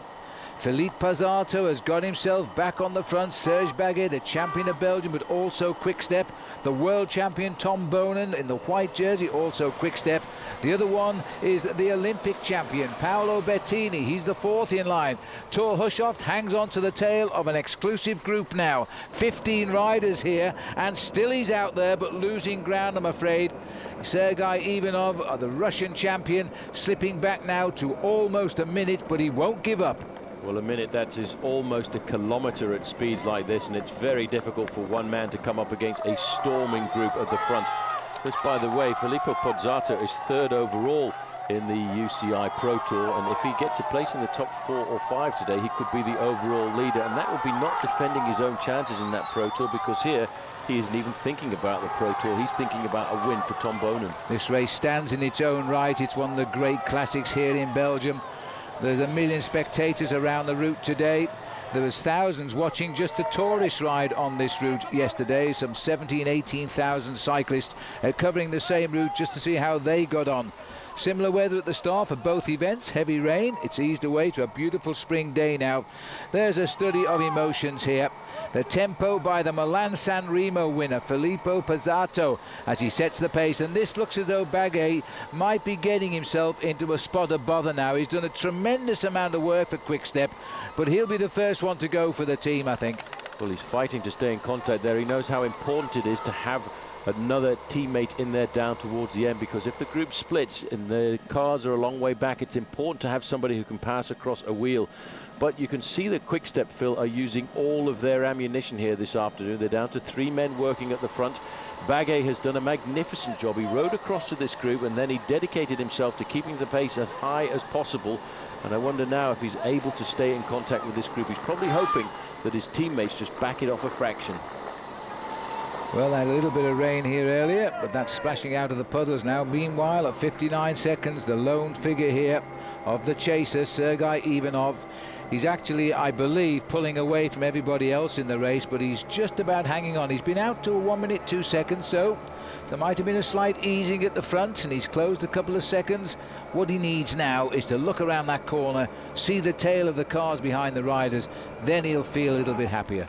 But that's not been the case, has it, for the last few kilometers? He's not seen anything apart from a helicopter hovering above this leading group of riders, and the distance between him and them has been very much stagnant. He's doing a great ride, but with the way the race is developing, I really can't see him making contact with the front end of this bike race again. And look at Baguet there. He must be going through his own personal hell here, trying to stay in contact with the group. He knows he wants to stay with them for as long as possible, but his job's been done for his team leader, Tom Boonen. On towards Elst now, just 3 kilometers away from the Berendries climb. And poor old Ivan has gone out to 62 seconds now as they continue to step on the pressure. There's no helpers here now. It's the breakaway versus quick step. It's a simple format. The national champion of Belgium, the world champion is here, the Athens champion is here from the Olympics. They're all on the same team, and the winner of Milan-San Remo is the man doing the pacemaking. Unbelievable. On the front there, doing all of this pacemaking, not even asked to swing off at all. He's just decided, this is it, I'm going to set the pace for as long as possible, as hard as possible, because we are in a great chance of winning here for my team. And this is the man who really did a lot of work a few moments ago, the Belgian national champion, not riding for himself, but as we say, riding for the team, trying to make the team supreme, trying to get the win for the world champion Tom Boonen, his teammate. Serge Baguet is gone. There are now 14 riders left up front. And 68 seconds back to Ivanov. I think the elastic has finally snapped here. Now the quick steps are down to 3. Well, they're down to 3, but they've got an awful lot of hangers-on in this group, and hangers-on who are very crafty, clever bike riders. Cancellara moving up on the left-hand side there. Karsten Kroon is here for Team CSC. George Hincapie riding very sensibly now, trying to think, how am I going to outwit Tom Boonen? Now, the next climb, as you mentioned, Phil, is the climb of the Berendries, and that's at 37 kilometers to go. A couple of years ago, Johan Museeuw took off on that climb when nobody expected that to happen. I don't think that Tom Boonen will do that now. I expect the way the race is developing, he will probably wait until he gets to the Mur de Grammont, because the way he rode up the Koppenberg a little earlier on this afternoon, I don't think anybody can climb these cobblestone climbs like Tom Boonen, the world champion, does. Through the streets now of Mikkelbecker, over little bumps in the road, meant to slow people down. Doesn't seem to be working with the bike riders today. Pizzato is bouncing his way through the town here, heading towards the Berendries next climb. I think what you say is right, Paul. I don't think it's too early to go. He'll try to assess the energy of the other riders in the break. He'll want to know which one of these riders are following with thoughts of winning and which are following because the legs won't do anything else. Well, that's it, and it's too risky to go out on your own too far from the finish when he doesn't really need to. He's still got teammates up there, but the more he drags these riders along, the more they will think they can stay with him, the more they will start to believe that they can win the Tour of Flanders. So I do believe that he will have to try and make the move a little bit further out from the finish than the Bosberg, so probably the Mur de Grammont would be the most sensible place to go for it. But George Hincapie there, Phil, wearing number 196, looking very comfortable. Also, I think, as we've said since the start, a serious threat for the win here. Looking at the front of the breakaway again in the Tour of Flanders, and they're on the climb now of the Berendries, taking them to 38 kilometers from the finish of the race. 14 riders survive here, and the man doing the pacemaking as we get into that corridor of people is Filippo Pizzato, the winner of Milan-San Remo, now riding for his world champion teammate Tom Boonen, who sits there in second place. On his shoulder, the Olympic champion Paola Bertini, the 3 of them on the same team. What a start to the season this team has had as well. So dominant, dominating races like the Tour of Qatar, dominating the first 2 stages of Tirreno Adriatico, the Olympic champion over there on the right-hand side. This is a brilliant team that has been constructed. They may not be a team for the big 3-day stage races, but when it comes to one-day racing, this team is almost unbeatable. Well, they've ridden so well. Just look at the faces of these 3 guys. Just occasionally a twitch from Pizzato. I think he's feeling the pace a little bit now, but then he starts to almost smile again. And Bertini always looks superb. What a great bike rider he is. They're thinking only of Tom Boonen for the win. They're expecting Tom to leave them all shortly and go for gold on his own. Just indeed as he did last year when he wasn't quite so famous as he is this year. Had an incredible season last year. Went on to win Paris-Roubaix. He looks very, very cool, calm and collected. He's chatting there with Bertini. I'm just wondering in what language, possibly French. Not sure whether Tom speaks Italian, but it wouldn't surprise me if he does. He speaks very good English, and he's having a little chat there. It's like a club ride for Tom Boonen here this afternoon. Pozzato, 24 years of age, is also a rider who we'll see a lot of in the future. No thanks, I'm happy here, he's saying to Pozzato. I'm all right. He's looking very cool. He's actually reminds me so much now of Eddie Merckx in his heyday. Merckx could control a race like this. Well, he has dominated it. He's the man who made the decisions alongside his teammates, though, Phil. But when it came to the Koppenberg, I was shocked with the ease which he rode up there. The devastation happened behind when one or two riders just could not ride the climb, and they ended up having to walk. But let's have a look at this one more time. It's a nice little bit of a chat there with Paola Bertini. Yes, I'm okay, not a problem for me this afternoon. Everything's going okay. It's amazing. The two CSC boys on the right there, just having a look and wondering what's going on between the two, waiting for the move. I think it's going to be tough for them to control affairs. Carsten Kroon is on that side, and Fabian Cancellara. Cancellara, a very good time trialist, remember. Not sure he'll have the answer today when Boonen goes. Surely it's going to come on the Kappelmuur, the wall of Grammont. The Muur de Grammont, I'm certain that's where the acceleration has to come. This is a long way back now, for a minute and a half now, down to Sergei Ivanov. I don't think he's going to see the front end of the bike race anymore. The whole of this race decimated this afternoon by the ascension of the Koppenberg, the famous climb where we've seen so many riders come unstuck in the past. And in fact, there was a very famous story a few years back in the era of Roger de Vlaeminck and Freddie Mertens, when Freddie Mertens had a mechanical incident on the climb, ran up the climb without his bicycle and took a climb from his brother at the top, rode all the way to the finish. Not allowed. It wasn't allowed. He rode all the way to the finish with Roger de Vlaeminck on his wheel, and de Vlaeminck said thank you very much, went past him to get the win, and Freddie Mertens was disqualified for the race for an illegal change. Yeah, that's sad, but that's bike racing for you. We're looking at the Tour of Flanders here, and this is a breakaway of 14 riders going ahead of the field now. The nearest to them, Sergei Ivanov, at 1 minute and 25 seconds. And as they go around that bottom bend, I think that gap is only going to grow now. There's no way. Sergei currently racing for 15th place on the road as we head out towards Wolfenberg now, which pops up in 2.5 kilometers. Hill number 14. Hill number 14, and that still leaves a very difficult 3 climbs to go after that one. Ten Bosch will be the next climb up. After that, it will be the Muur de Grammont and then the Bosberg down towards the end. This is Serge Baguet, the Belgian national champion. Shortly be joined by Sergei Ivanov, who must be just behind him at the moment. Can't be too far away at all. Now they're getting themselves a little bit more organised. You can see the riders who've been passengers moving up to the front, trying to figure out what are we going to do to beat the Quick-Step Armada. I think Georgi Hincapie might just have it in his legs here this afternoon, and isn't that a weird situation, because a few years ago Tom Boonen was the man who was expected to help George Hincapie in the Classics. Yes, times change. Remember when they were on the same team and George went down a ditch, it was left to Boonen to take a place on the podium. And next year they were on different teams. And there's Boonen now in the white bands, white jersey and bands of a world champion, and riding like one today. 11 wins this year already. We've just tickled April. He's about to get his first win in April if he gets his way, I think. He's hardly been defeated at all this year. There was a lot of rumours and innuendo in the press leading up to the Tour of Flanders. Tom Boonen's got a cold. But he said, well, it's all over. Yes, he said, let them talk, and they always do. The press like to create the stories even when there aren't any, and he just sat back and prepared nice and calmly for this race here this afternoon, a race that he wants to win for the 2nd year in succession. But how much sweeter will it be for winning a race like this with the World Championships jersey on his shoulders? In your own country, not far from your own home. Taking some food out of his pocket at the back there was Fabian Cancellara. He's going to keep an eye on things for flying the flag for Switzerland. If he won today, he'd be the first Swiss winner since 1923. Henri Suter was the man who did it then. No Swiss rider ever since. There's the face of Peter van Petegem in the red. He's seen it all twice before. Paola Bertini's having a word with Pozzato, and I'm not sure what he's saying. He doesn't seem very pleased. He's explaining things, going too hard, slow down, I'm getting tired. Yeah, so just take it easy. We've got a long way to go, 35 kilometres to go. Don't burn yourself out. We might let you get 3rd in a race like this, and that would be a bit of a surprise. We've seen Team Quick-Step and formerly Team Mappe dominate races like Paris-Roubaix, and on a number of occasions they got 1, 2, 3, but I don't think they could do that in a race here like the Tour of Flanders.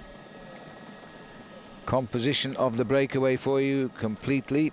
Past winners in this breakaway: Tom Boonen, last year's champion Peter van Petegem. Secret weapon for T-Mobile is Andreas Clear, Alessandro Bellan is riding superbly. Zabul struggled but got onto it. Fletcher, who's thought to be a good man for this race, has also made the breakaway. George Hincapie is here, and we know he's going well, and so too Leif Host.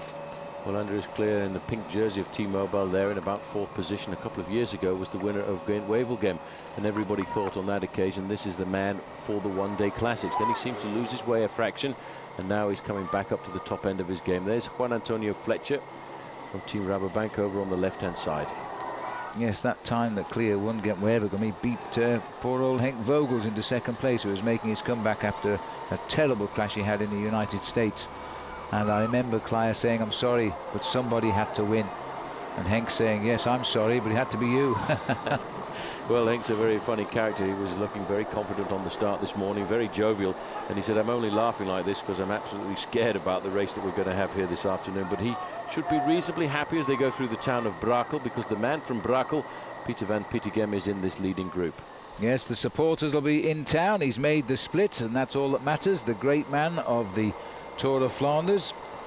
Nobody can join. He's the only man that could join the 3 times winners, of course, today, Peter van Petegem, having won it on 2 occasions, but I'm not sure whether he can do it again today. We're looking at the long line here now, and the next obstacle of the day will be the climb of the Wolfenberg. That'll be hill number 14, and there's no change in the composition of this breakaway. 14 riders under the escort, as they have been for kilometers now, from Filippo Pozzato. But they're using an awful lot of ammunition and energy in this move here, Phil. They are dictating the pace, but all of the riders behind for the last 30 kilometers or so have been getting themselves a pretty free ride.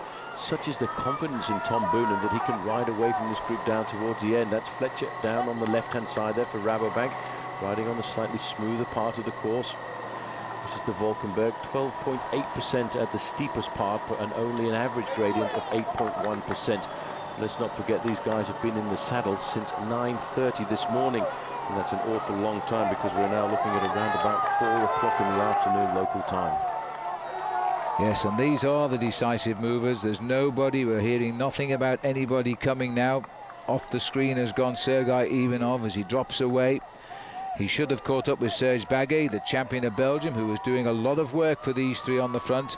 They've dropped back. It looks as though the King of Belgium has just arrived at the finishing line, King Albert, and I think he's being joined by the Queen here, being presented there to Eddy Merckx.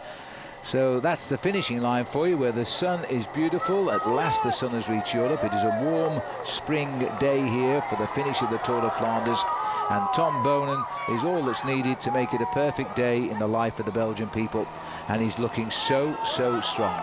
He is looking absolutely magnificent. Look at the face of Peter van Petegem now. There's Leif Hosta moving up now. An attack. A little move by Leif Hosta, nice one. That's going to make him stretch a little bit. That's a good move, but look who's straight after him here, Paul. He's so watchful now. Hosta followed by the world champion, and this is the counter move, I think, for George Hincapie to follow if he can. And a little bit of trouble at the back there, because the rider in trouble was the pacemaker, Pozzato. That could be a good move by Hosta. They may have shaken him off. Well, they've shaken off Pippo Pozzato. This is a very nasty little move here coming from Leif Hosta, putting a bit of pressure now on the quick step. The man who's making the effort behind is Peter van Petegem. Well, this is tremendous, a move by Hosta. He's found his best form since he finished 2nd in this event. He won the recent 3 days of the Panna, not too far away from here on the coastline of Belgium. And Hosta got his 2nd place 2 years ago in this event. The same year he finished 12th in Paris-Roubaix. Now he's already had a 2nd in Kuurne-Brussels-Kuurne earlier this year, which is a small classic here in Belgium. And he's got his victory in the 3 days of the Panna. So he's an obvious choice to send up the road. Looks like Cancellara is the man coming across the gap. It's definitely a CSC rider, and this could be bad news for our man Georgie Hincapie, because for Hincapie he's being caught in the counter-attacks. He has to be very attentive now. Boonen has decided, Phil, with 32 kilometers to go, that this is the move to follow. Well, I'm not surprised, but Hosta extremely determined. It's Juan Antonio Fletcher who's setting the pace at the other end, but Boonen's realised there's a gap, and he's going to work with this one. He's gone to the front. Hosta's going to have to grip on his teeth here now, and that's proved too much for Cancellara. Well, that's a good move there, and it was all started by Discovery Channel. They've tried now to put the pressure on Tom Boonen. Tom Boonen says, you can't do that, I'm feeling good here this afternoon. And they again have got the tactical advantage, Phil, because in the defensive, in that group behind is Paola Bertini, who hasn't done an awful lot of work there. He's been kept in reserve just in case something goes wrong here. Discovery Channel now have taken the race by the horns. They've got a slight gap there of around about 100 meters, and there's no organization at all in the chase. Well, as we look at the finishing line here, the arrival of the King of Belgium to make the presentation at the finish. I think this might be the first time he's done this, King Albert II, who's come here. And he's going to be toasting a Belgian winner right now. Either one would be a Belgian winner. Hosta for Discovery Channel or Boonen for Quickstep. And Boonen, once he senses he's got a gap, he's just going. He's unleashing that enormous strength here. Well, he's not too worried at all, but they are being nailed back slowly but surely, and he might be using a little bit too much of his confidence in a move like this here, Phil, because they've only got about 30 or 40 meters advantage, but he's decided that's not a problem here. I'm the world champion, I want to win this. He's taken a page out of Johan Museeu's book in saying, well, it doesn't matter, when you attack, just go for it. Tom Boonen, Leif Hosta, two Belgian riders racing to the finishing line where the royal family has just taken their places in the grandstand. 31 kilometers or 20 miles to race, and you saw, by the way, Cancellara had to sit up and go back. He didn't have the upper level of the speed of Boonen. Well, that was Paola Bertini there in the defensive in second place, swinging onto the wheel of Fabian Cancellara there. He wasn't too worried about that. He wants to give the advantage to his man. Now here's a move there, there's a big acceleration going. And that's a bit of a surprise here because somebody now has decided to go across the gap. Well, I didn't quite catch who he went there, but it had a horrible shape of Filippo Pozzato, but I can't believe it was Pozzato who just went down that offside of the road, but we'll find out in a second or two. 30 kilometers from the finish. This race now is very much under pressure by two Belgian riders, Leif Hosta of the Discovery Channel and Tom Boonen, the world champion, clear of the breakaway at 74 kilometers an hour, almost 50 miles an hour, and they've got 30 kilometers left to race. Karsten Kroon just sitting on the back there. This is a very nervous moment for these riders here, Phil, and that is a very difficult decision for Tom Boonen to make. He could have sat in this group for an awful long time, but he did have to respond to the attack here by the man on the front there from Discovery Channel, Leif Hosta. 13 seconds advantage for these riders. About 18 miles to go, and they've still got a number of climbs before we get down to the finish. Well, Boonen knows that Bettini is going to be the boy that will be the... Look at this amongst the bikes here now. They really should sort this out because it's very unfair on the attackers as well as on the chasers. 12 seconds now. Already the gap has opened to the second group here. Just look at this, the world champion in full cry. We could have been looking at Eddie Merckx 30 years ago in this event now, because this is how world champions won races in Merckx's day, and Boonen has brought back those memories. Slight tail to crosswind for the leaders at the moment, and they're making the most of it, already prizing that gap open. It's beginning to look like a done deal up there. I tell you what, that gap is a lot more than 15 seconds when you look how far it is back to this group. They're coming back down into the town of Brakel. Once they leave Brakel, they will go over the 15th climb of the day, the climb of Ten Bosch. Hincapie being caught out a fraction here. I wonder if Hincapie's got it in his legs, Phil, to try and jump across the gap on the climb of Ten Bosch. And just sitting at the back there, Peter van Petegem, just as wearing number 25 is Karsten Kroon. And it looks as if that's rather a strange little move. Well, the one man who's missing, Paul, I think is one Antonio Fletcher. Don't see him at all. He must be up the road. You would expect him to have been the man to go. In fact, no, he's just at the front of that group, yeah, in second place, position. Yeah. Boonen here throwing caution to the wind, and this is very much in the style of Johan Museeuw when he rode away from the race a long way from the finish. This is a brave move, but it's also a little bit of a scary, risky move, because if they get caught, Tom Boonen might not have anything left. A kilometre to go now to Ten Bosch. Well, Leif Hosta here is having no choice but to go. He put the attack in. Boonen was so vigilant, went with him. And now they are totally committed here, racing for the finish. There's still 28 kilometres to go. Hosta's refound himself this year. A bit of a thin time last year. Finished second in Kuurne Brussels Kern in 2005. But this year he's done really well with a 5th place in the Grand Prix E3. A win and a stage in the 3 days of the Panna.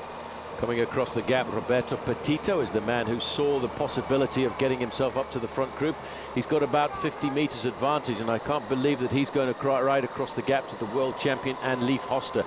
This is the town of Brakel now. It's 25 seconds to Petito, 32 seconds to the rest of the group, and this is the turn to the start of the very difficult climb of Ten Bosch. It's a smooth climb, it's a tarmac surface, but it really does kick up towards the summit. Well, these riders now have really got to throw all tactics to the wind and try and ride back to the two leaders, and that means they've got to help each other. So we're looking here now, or was the breakaway in the Tour of Flanders. It's now become the hunted here because there are two riders up front. They've gone clear. Frank Hosta and Tom Boonen. Fabian Cancellara tried to reach them. He couldn't. He fell back. So there's a chase group here of some 12 riders, as Leif Hosta of Team Discovery Channel now leads the world champion onto the lower slopes of the Ten Bosch climb, hill number 15 of 17. Still the big climb of the wall to come, but already it's looking a done deal for these two. And out of it today, Alessandro Petacchi. Roger Hammond has also crashed out of Discovery Channel. Badly injured knee, it looked like, which will require stitching at the hospital. But this has been a battle of 15 riders. The strong men made the split, and now Boonen and Hosta seem to have the race to themselves. Well, I tell you what, Phil, this man is looking phenomenal here on the front. Tom Boonen, no problem at all for him in the world. He's got a Discovery rider with him, and I wonder if this is a move by Discovery Channel to try and isolate Tom Boonen, but it might be working against him here this afternoon, because what it's done is it's locked up Georgi Hincapie in that chase group behind. But Boonen just looks so comfortable here on the climb of Ten Bosch. This is the man in third position on the road, Petito. He's at 30 seconds almost in the main field, just 15 seconds behind him. But nobody here really seems to have the power. But this is the move by Clear. Clear has said, this is the moment I've got to go. Hincapie attentive there, moving across to the line as they try to bridge the gap up to the two leaders. Well, Hincapie will try to get a free lift up to the two leaders. He can't endanger his teammate Leif Hosta up there, but they desperately want to get up to Tom Boonen. And it looks as though Fletcher and possibly Hushoft in a little bit of trouble on the Ten Bosch. Petito, who's ridden extremely well, now about to be joined by Andreas Kleier and anybody who's got the legs left. Peter van Petegem is here, Hincapie is here. Peter van Petegem lives not too far away from this climb. This is his climb. Look how cool and calm the little rider from Quickstep is there, Paola Bertini. Hincapie riding nicely now in a bit of a defensive role, but he might be able to turn this to his advantage, because if they nail back the gap, then Hincapie's in a great situation to launch the counter-attack. That's Hincapie in third place. Petito has been picked up, and this acceleration on the Ten Bosch here, Phil, has caused an awful lot of damage to this group. This is Hushoff and Fletcher, but they're at the back of the group.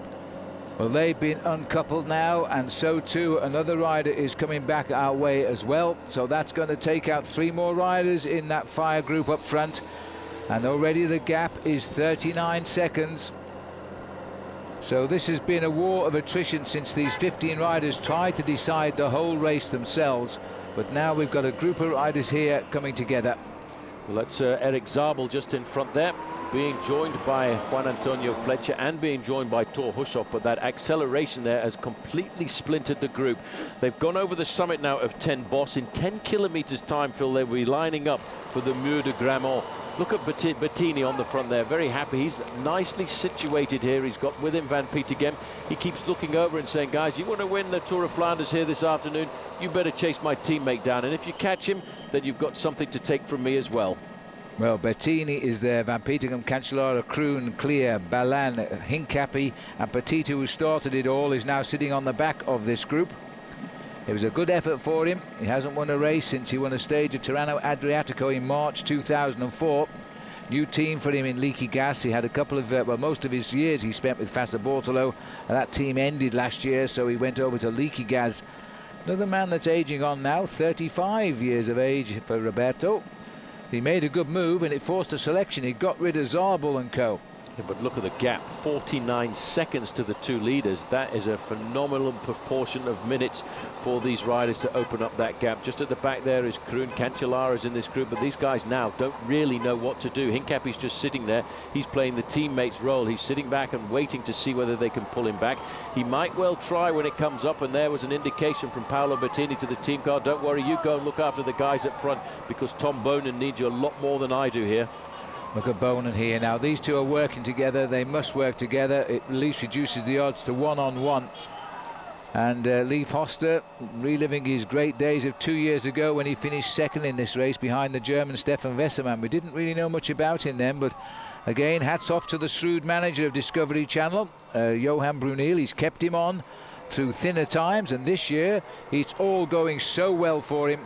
But you have to admit, he's up against a powerhouse today in the world champion, and the odds are against him. The odds are very much against him, because when it comes down to the sprint, nobody this year has really been able to beat Tom Boonen in any sprint in almost any country in the world. He's won races as far away as the Arabian Gulf in the Grand Prix of Doha, and of course completely dominant in the Tour of Qatar, a race where he won 4 out of 5 stages and the overall classification as well.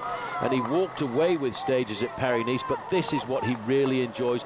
He enjoys the one-day classics, races like the Tour of Flanders and of course Paris-Roubaix. This is the little climb just outside of Brakel. Many of the riders who come around this part of the world know this climb. They'll turn left up at the top, and then they've got around about 6 kilometers to go to the climb of the Mur de Grammont. There in the car, you just get a little glimpse there of the man who for many years was a great teammate of Johan Museeuw, Wilfred Peters. So as we look at the chase group now, down to 8 riders, 2 riders are clear by 56 seconds. The rest are spread over more than a minute. The next stop for these riders will be the wall of Gerardsbergen, and then will they split up? It's a good question, that, Paul, isn't it? It's a very good question. They've just gone here over the little climb of the Parijkenberg, and the man in second position there looking very comfortable. Where's number 1? The world champion Tom Boonen, completely and utterly confident at the start of the race this morning, very confident throughout the whole of the cobbled section of this race, and today now dominating the front end of the pacemaking. This you can see wearing number 16 is Peter van Petegem. Getting a little bit long in the tooth at 35 years of age. Hincapie caught in there with the dark blue jersey. These guys are losing huge chunks of time. 52 seconds now is the time gap to the 2 leaders. It's going to be very difficult, Phil, for these men to come back into the race, unless, of course, there is a force majeure. And the only force majeure at the moment is the man at the front, the world champion, Tom Boonen. Yes, looking at that chase group now, Bertini seems to have them nicely under control, while his teammate here, he hopes he's racing to his second in as many years, victories in the Tour of Flanders. Hosta's got a good worker with him here. Hosta's going good, he's riding well, he's flying the flag for Discovery Channel, who are having a very, very good season. Equally as good as any years they've had with Lance Armstrong on the squad, and long may it continue, because this is a well thought out, well planned team. It's a very well thought out team, a team that now can be omnipresent in all kinds of terrain, whether it be the one-day classics or even the 3-week stage races. And I wouldn't be surprised if Johan Brunel doesn't have something up his sleeve when it comes to the Tour de France this year, because he seems very relaxed about it all. Maybe it'll be the step up to the mark by Jaroslav Popovic, the man who over the last couple of seasons has performed admirably at races like the Giro d'Italia, and this last year was a great asset to the team when it came to Lance Armstrong's 7th victory in the Tour de France. These are the 2 leaders. They seem to have leveled out now at the 50-second margin, but this is the flatter part of the course between the 2 climbs, the climb of Tin Bosch and of course the Mur de Grammont, and what a climb that is. And I wonder if Leif Hosta can stay with Tom Boonen, because if Tom Boonen, Phil, rides up the Mur de Grammont the way he attacked the Koppenberg, I don't think anyone can touch this man. No, but let's not forget it was Hosta that made the move. Boonen was the vigilant one on this occasion, joined him. And look at those 2 in tandem, they're absolutely flying now. Here's Bertini just riding up and down this line of chasers, keeping an eye on them all. Such an annoying little character when he's in this situation. Let's have a look here at a little bit of a replay. This is the attack as it came. And watch Boonen in the white. He saw the wheel go past, realised it was Hosta, quite clearly thought, no, you're too dangerous. But look at the move behind in 3rd place there. You saw that it was Bertini who actually sat up and let the gap go, forcing Cancellara to try and go by. That was a very clever move. Again, you see how tactics plays in a team. It's very often, well, it is always the individual who crosses the line in 1st place, but he needs a team effort behind him. 21 kilometers to go, no change on the leaderboard of the Tour de Flanders, and the big climb is now just 4 kilometers ahead of the riders. And that'll be climb number 16, the Muur, or the church wall as they call it, the chapel wall. Looking down from the helicopter, these 2 riders now building a minute on those 8 chasers, And one of them, of course, is sitting at the back there, the man we always call the ticket collector, Paola Bertini. He's not going to help anybody now chase down his teammate up front. Neither is George Hincapie. So of the 8 men, there's only 6 left to do the work. Well, Tom Boonen, I spoke to him before the start, and he said that apart from his own team, the other strong team in the race was Team Discovery Channel. That's proving to be the case here, because I can see a situation where we may well see a counter-attack coming from Paola Bertini on the Mur de Grammont down towards the end, and of course George Hincapie will certainly go with him. We could see a big battle between these two teams for the next week. Well, it's a big gamble, this. They've gone from 32 kilometres from the line. They've been in the lead now for 12 kilometres. That's 7 miles. They've built steadily their gap. They've nudged it out to 67 seconds, 2.3 kilometres before the Mur itself. And it's a real tough climb, slightly altered these days as we nip around up different routes. Every bit as hard, of course. And as Paul will tell you, he's walked up this one. Actually, I used to ride up this one. Oh, did you? I beg your pardon. I walked up to Koppenberg on a number of occasions, but the Mur de Grammont was reasonably rideable, and it certainly is a lot more difficult, I think, nowadays, because they've added about 500 meters at the top when they get to what used to be the top of the climb, and the organization rather nastily found a right-hand turn to make the climb just a little bit longer to take them over the top of the Capel at the summit.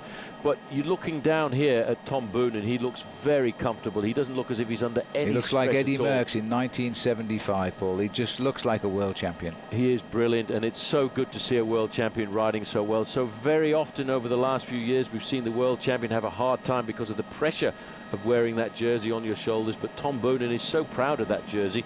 Unlike many other former world champions, Phil, he actually goes training in that jersey as well. Is that right? I didn't know that. Well, we're looking out of our comedy box at Eddie Merckx. He sat here talking to the King of Belgium as they absolutely ride very, very hard indeed. Look at Hosta, though. He's a developed rider these last 2 years too, and he's looking as though he's up for the fight today. He's up for the fight. A little twitch of the arm there was an indication that he wants the man on the right-hand side, Tom Boonen, to come to the front to set the pacemaking. They are certainly, both of them, putting 50% into this. They're sharing the pacemaking. They're dropping down now. And that little banner over the road there will indicate that they're about to come into the town of Gerardsbergen, Grammont, as they say in French. And that is where they will have to ride over the famous Mur of Gerardsbergen. It really is an unbelievable wall, but to get there, it's a fairly hard climb as well. This is the bridge over the railway line. They drop down into town. They actually have to climb up to the marketplace. Over the bridge then, the next object is the Mur de Grammont, and the 2 riders still ahead. 1 minute 15 seconds. It'll be bigger once they go over the top. It will. I'd like to see what the attitude is going to be of Tom Boonen here. Will he leave Hosta with him, because Hosta's been a great ally. They're both working very well, neither of them showing any signs at all of weakness, and he may well try and make sure that he has an ally with him for the distance between the Mur de Grammont and the Bosberg, because whatever happens, Tom Boonen has to be the fastest man in this leading group of 2. Nobody really has beaten him that much in the sprints this season. The 2 leaders in the Tour of Flanders, 1 minute 16 is the gap. Now this is the last real big test. Will he go on it? Tom Boonen starts the pacemaking up towards the summit. This is probably the hardest, certainly the most romantic of the climbs in the Ronde van Vlaanderen. Just over 1 kilometre, that's the left turn, flicks with the right, and then we head up the wall. This is the marketplace, and there's a fantastic party here. If you ever get a chance to come and see the Tour of Flanders, there's a big screen there. You can sit outside and have a couple of beers and watch the bike race come by, and then get back inside to see the finish on the TV, because the TV is going to take you for the final 16 kilometers. Look how hard this climb is. The world champion at the front there is out of the saddle, just trying to keep his bike going forward. Sorry about the little bit of picture breakup, but these are live pictures from the Ronde van Vlaanderen. And there you can see the wind. It's a slight tailwind for the riders. Leif Hosta now riding sensibly in second position. I think he knows he's slightly weaker there than Tom Boonen, but we haven't yet got to the steepest part. This is a very steep climb here, the Mur de Grammont. The maximum percentage is 22%. And they haven't got there yet. And it's cobbled, of course, as they make the climb. You can't get out of the saddle. I think you'd probably fall off your bike. So with 700 meters of cobblestones as well, I have to say that Leif Hosta looks pretty cool sat there. He's not under any pressure. I wonder if Tom Boonen's got a little bit too much confidence in those legs, having just said you can't get out the saddle. Look at Boonen. Well, he hasn't got to the really steep part. The nasty part of this climb is when they take this right-hand turn there. Then they will start to wind their way around the chapel at the top, and that's when the road starts to get just that little bit tougher. But look at the time gaps at the top, 1 minute and 23 seconds. Nobody's coming back to these two men here this afternoon. This is the difficult part of the cobblestones. Tom Boonen now is out of the saddle. Leif Hosta looking very comfortable in second position there, sitting down, tapping out a nice rhythm. Well, between these two riders, they've won 14 races this season. That's a terrific tally, albeit 11 to the world champion who's setting the pace. Hosta's let him do this. He wants to make sure he doesn't come from behind him and push home an attack. And he's going to be getting more and more confident as he climbs this hill. Look at the Belgians here as they cheer and shout into their ears. There's the summit. That's the little extra as we swing off the main climb up towards the chapel on the top of the hill. And Tom Boonen looking every bit as determined. The line of Flanders on the bike, the line of Flanders on the flag. Could be seeing the birth here of a new line of Flanders, the way he's ridden this race here this afternoon. Phil, he is eating this climb up. There's no problem at all here for Tom Boonen. And I have to say, when you think about this climb, it is a very nasty climb. It's 1,000 meters of climbing, but I tell you what, it's 22% at the maximum point. It's an average gradient of 9.2%, and it levels off just a fraction once you get up to the summit. But these two riders are not going to duke it out here. They're going to stay together, because I think tactically that is much more sensible for Tom Boonen to have an ally over the next 16 kilometers. Tremendous noise from the crowd on the climb here as they push their way to the summit now. They've worked together on the slopes of the Kapelmoor. Unbelievable. There's the chapel on the hill over the top now. One more climb left in the Tour of Flanders, and two men here still together. And on that climb, they've added more than 20 seconds to their lead. Well, I tell you what, it was a good day for the King of Belgium to come out and see the bike race, because there are two riders leading it, and they're both from Belgium. Leif Hosta in the dark blue jersey from Team Discovery Channel. In the white jersey there, the man who is the champion of the world. This is the next group, and they're an awful long way behind. Andreas Clear doing a lot of work, just sitting in his slipstream there is Paola Bertini. Hincapie looking very comfortable, but I wonder if Hincapie will have a go here. He's looking over his shoulders. I think he just might. Well, this is a big decision time for these riders now. They won't want this big group to be carried to the finish. We've already lost off the back. Petito's just slipped away. The others are pretty much glued together here. Now George is going to make the effort. Has Bertini got the legs now? He's been riding all day for the man who's up front. He may have used his energy. Andreas Clear grips his teeth there. And Karsten Kroon hangs in, so too Cancellara. Here comes Cool Hand George as he rides the climbs. Nothing selling us how he feels on his face. Look at that. Done a bit of damage to the group there, but you've always got in attendance Paola Bertini. There's Balan coming through, Cancellara, Karsten Kroon, Roberto Petito there in the lime green jersey of Leaky Gasville, paying for the effort of trying to go clear. But Hincapie is enjoying this climb here this afternoon. He wants to get rid of as many men as he can for the last 16 kilometers of racing. Well, first to go is Cancellara. On the tail there is Karsten Kroon, but they've gone over the back, only just unhooked. They should get back. Time to unload the weight up front as Boonen now takes a good look there at Leif Hosta. And I don't think Hosta's going to portray any sign of effort. I think he's going good. This is Erik Zabul on the climb now with Fletcher. Well, Fletcher's there. Look at the face of Fletcher. It's a face of absolute and utter pain. If you ever get a chance to try and ride this climb, it is a very difficult climb. It is unforgiving. You have to keep the effort on all of the time. The two leaders now, Phil, have got 1.5 minute advantage as they're on the early slopes of this final climb of the day, the climb which is called the Bosberg. The Bosberg is a maximum of 11%. It's around about 700 meters of cobblestones, very smooth cobblestones, and then it's all flat to the finish. Two riders still lead the Tour of Flanders, as they have done since the 32nd from the finish kilometre. We're now 14 to go, and the chase group is down to 6.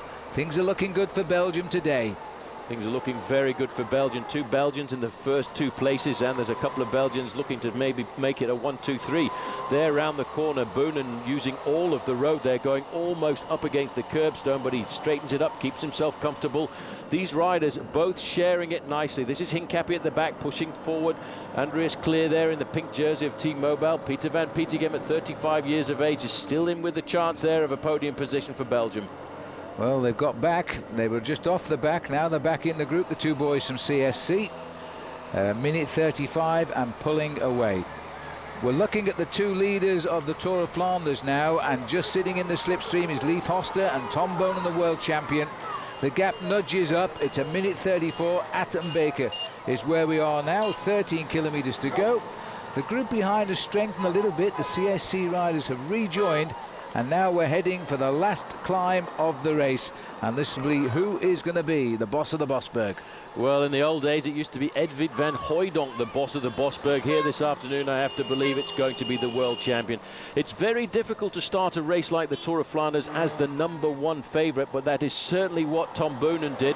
Little chat there to the man who used to be his former teammate. In fact, it's Dirk de Mol in the team car here this afternoon. Just having a quick look at the face there of Tom Boonen. They were the team that originally discovered him.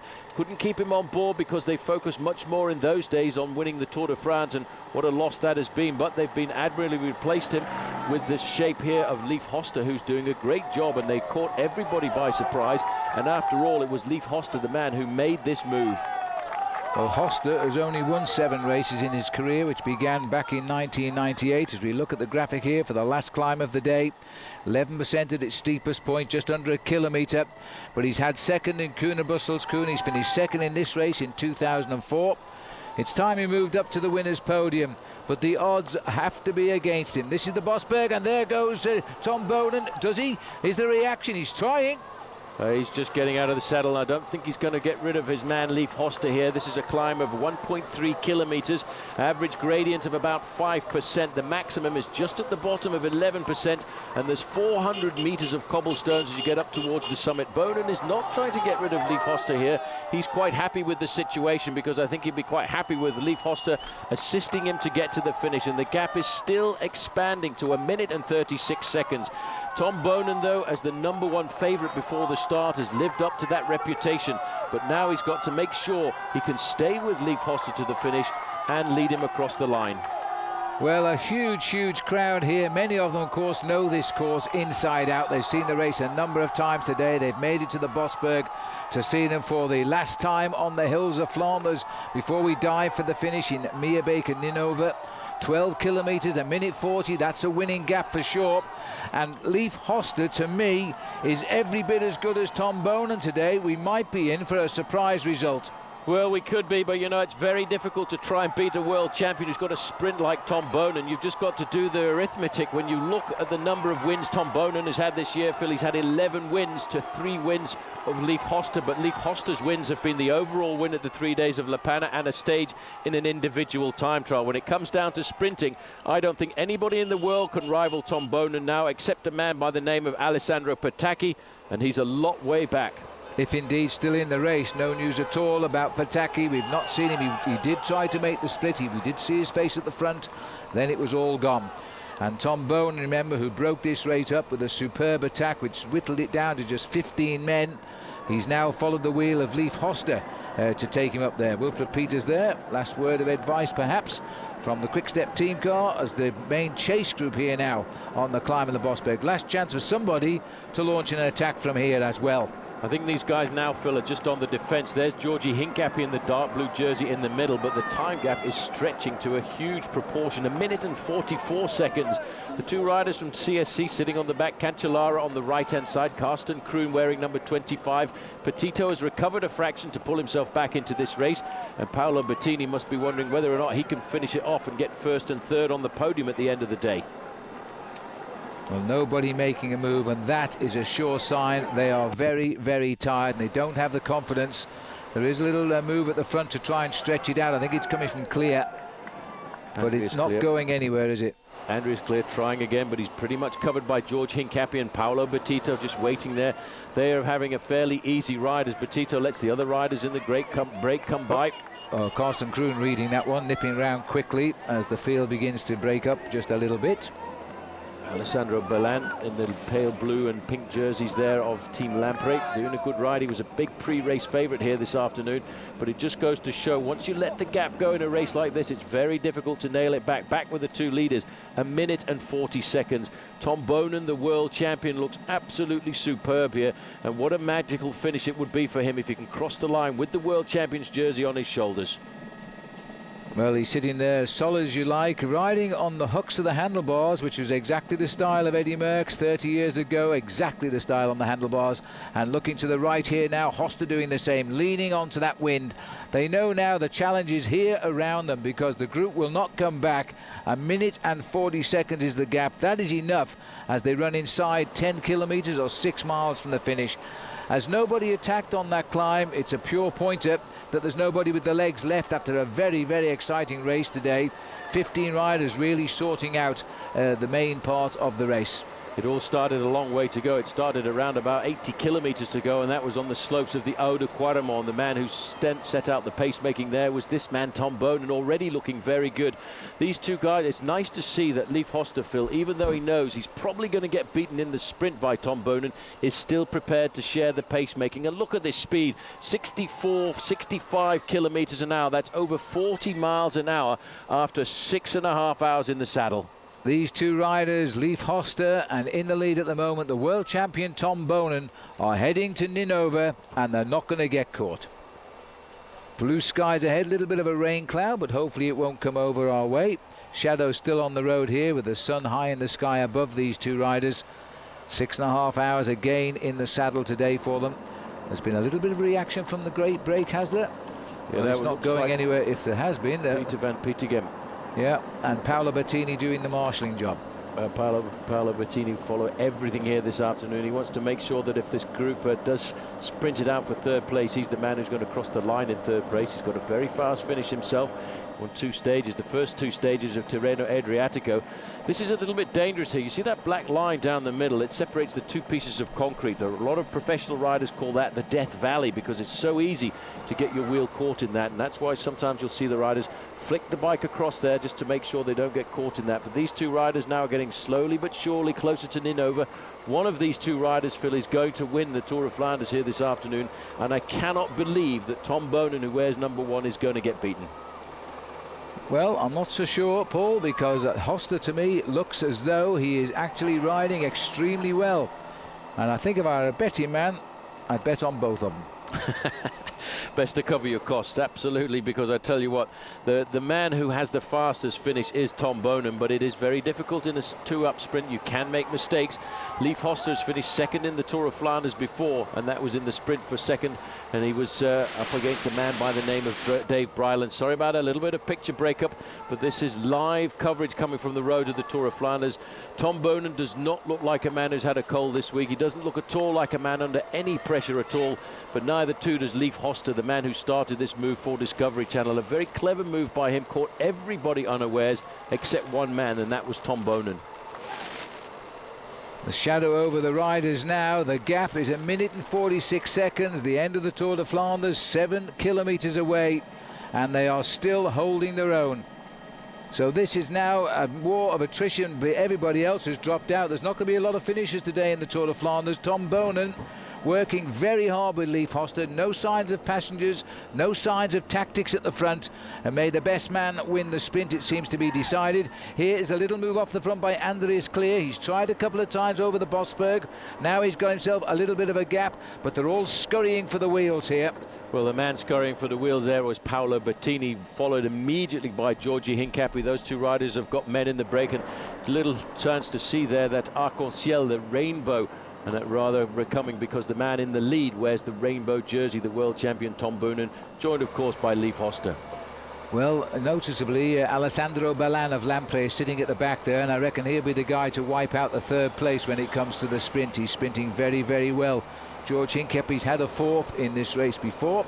He'd like to go at least 1 better today and snatch 3rd. Could be a good sprint from the main group. Here they all are. Clear put back in his place here as he rides now alongside Roberto Petito, who was behind and has rejoined in this group of 4. Well, there's been a little bit of a split there because of that acceleration, and these riders look as if they may have been caught out, and the man who hasn't been caught out, of course, is Peter van Petegem. He wants to make sure he can prove that he's still one of the best riders at these one-day classics over the cobblestones of Northern Europe, but I think it's all going to come back together once again. 5.6 kilometers. The Tour of Flanders races to a conclusion here for the 90th time. This is the chase group, and they are now 1 minute 46 behind Tom Boonen, the world champion, and the pace again being done by Leif Hosta. These two riders appear, from what I can see, equal on strength today. We might have a surprise result. Hosta for Discovery Channel, or will it be the world champion for Quick-Step? Each of them have done their fair share of pacemaking. They haven't looked at each other. They haven't said, you can do it if you want to win. They just got on with it. And the result is a gap of 1 3/4 minutes. So this is now just 5 kilometers to go, Paul. There's no more hills left. Boonen, look at the determination on his face, doing long turns at the front. But you have to say, when Hosta comes by, he does the same. Look, he's so anxious to get there. Leif Hosta, very powerful rider here. You can see him coming by, but it looks to me as if the pedaling strokes of Tom Boonen are just that little bit more supple. The indication that he's got the ability to accelerate when it comes down to the end. Leif Hosta, not really a great winner in the sport of professional cycling. He's had a great season so far this year with 3 wins under his belt. But when it comes to that explosive magic, the man who wears probably the most beautiful jersey in the sport of professional cycling at the moment, the rainbow jersey of world champion Tom Boonen, he, to me, Phil, has to be the fastest.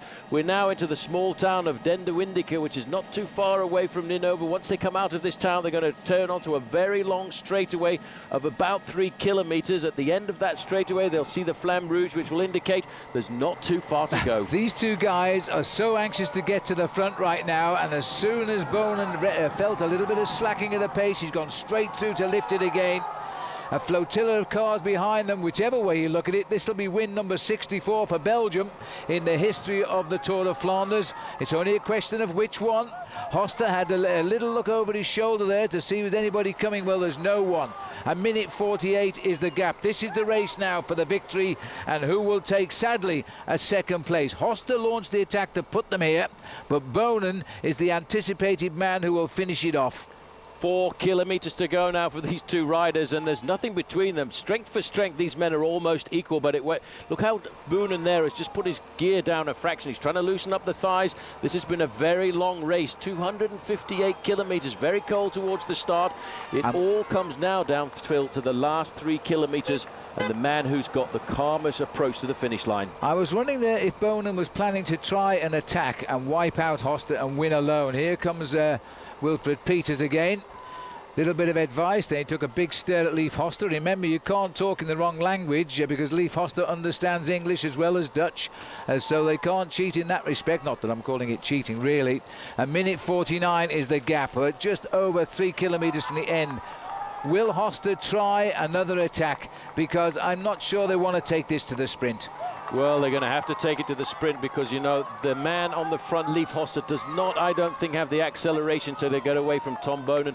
Look at the face on Tom Boonen. Let's not forget, Phil, he's become such a star in this country. He's actually left Belgium to go and live in the south of France so he can concentrate on just one thing in his life, and that's riding a bike, being professional, living, eating the sport. That's all he does. 3 kilometers to go. We're looking now at around about 4 minutes left of racing. I don't think there's going to be any funny tactics down towards the end now. There is the King of Belgium and his wife, Queen Paola. They have come out on a great day here to see the finish of the Tour of Flanders. He's a great supporter of the sport. He's sitting alongside Eddy Merckx, the former king of cycling in this country. Now I think that mantle has been passed across to the man there who wears number 1. Well, he'll have to win a few more races before that happens, Paul, but he's certainly gone a long way today. As Tom Boonen now, he starts the big favourite, and when you are the big favourite, it is so hard to win. But he's ridden the race of a champion. He's done all of the early attacking. Hosta tried to outwit him. Boonen didn't let him out of his sight. He chased him. What would have happened if he hadn't reacted to the attack by Hosta with 32 kilometers to go? He might have seen this other Belgian ride away alone. Now they ride side by side. They're looking up the road at the 2 kilometer bridge. Then they'll see the 1 kilometer. Then there's a right turn. Then it's a slightly uphill sprint, which has ruined the hopes of many. But there's a little shot of the finishing line for you now. There is Patrick Lefevre, the manager of Tom Boonen, waiting for his arrival. I wouldn't go and speak to him if he loses. Well, I tell you what, he's not a driver in the team car anymore. He said he can't take the pressure, the stress of these final few moments. That was when he was the team manager for Johan Museo. He's getting a lot of stress here right now as well, because he is wondering whether or not his man, the man for the future of Belgian cycling, Tom Boonen, is going to come out with the win. It's a great situation to be in if you're the world champion. How confident must he be, Phil, with 11 victories so far under his belt this season? He must think nobody's going to beat him, and that's sometimes how you make mistakes. Well, there's a split at the back too. 4 riders clear at 3 kilometres to go there. They've gone off our camera, but there are 4 men chasing third place. As we go back to the leaders now, it looks as though they're going to take it to the line to decide it.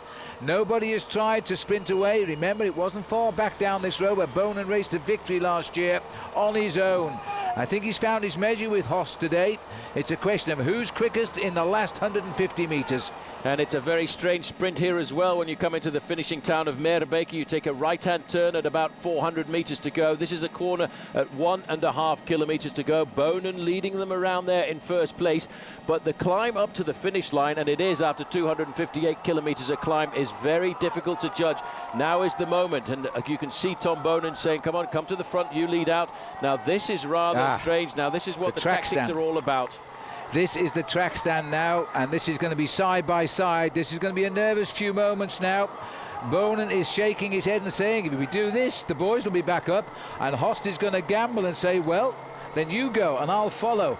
Now this, I think, was to be expected. It's come just on the kilometre to go, and Boonen just sits there and watching. They're going to, I thought they might have ridden side by side and just the best man won, but no, that's not going to be the case. What's going to happen here is Tom Boonen's going to have to lead this one out. He's going to have to go from the front, and that gives Hosta a slight advantage. It's not very much of an advantage, but he will give the opportunity to come out of the slipstream of the world champion. 500 metres to go. Boonen now getting very nervous. This is the final bend. He can see the finish line in front of him. He dare not make a mistake now, because the whole of Belgium want him to win this race here this afternoon. One man wants to beat him. It's the man in second place there, Leif Hosta, and he's going first, but Boonen, you see, has reacted. Well, this is it now. Hosta's gone and Boonen's got his wheel. There's the finish line here now. Now Tom Boonen's going to have to find something special.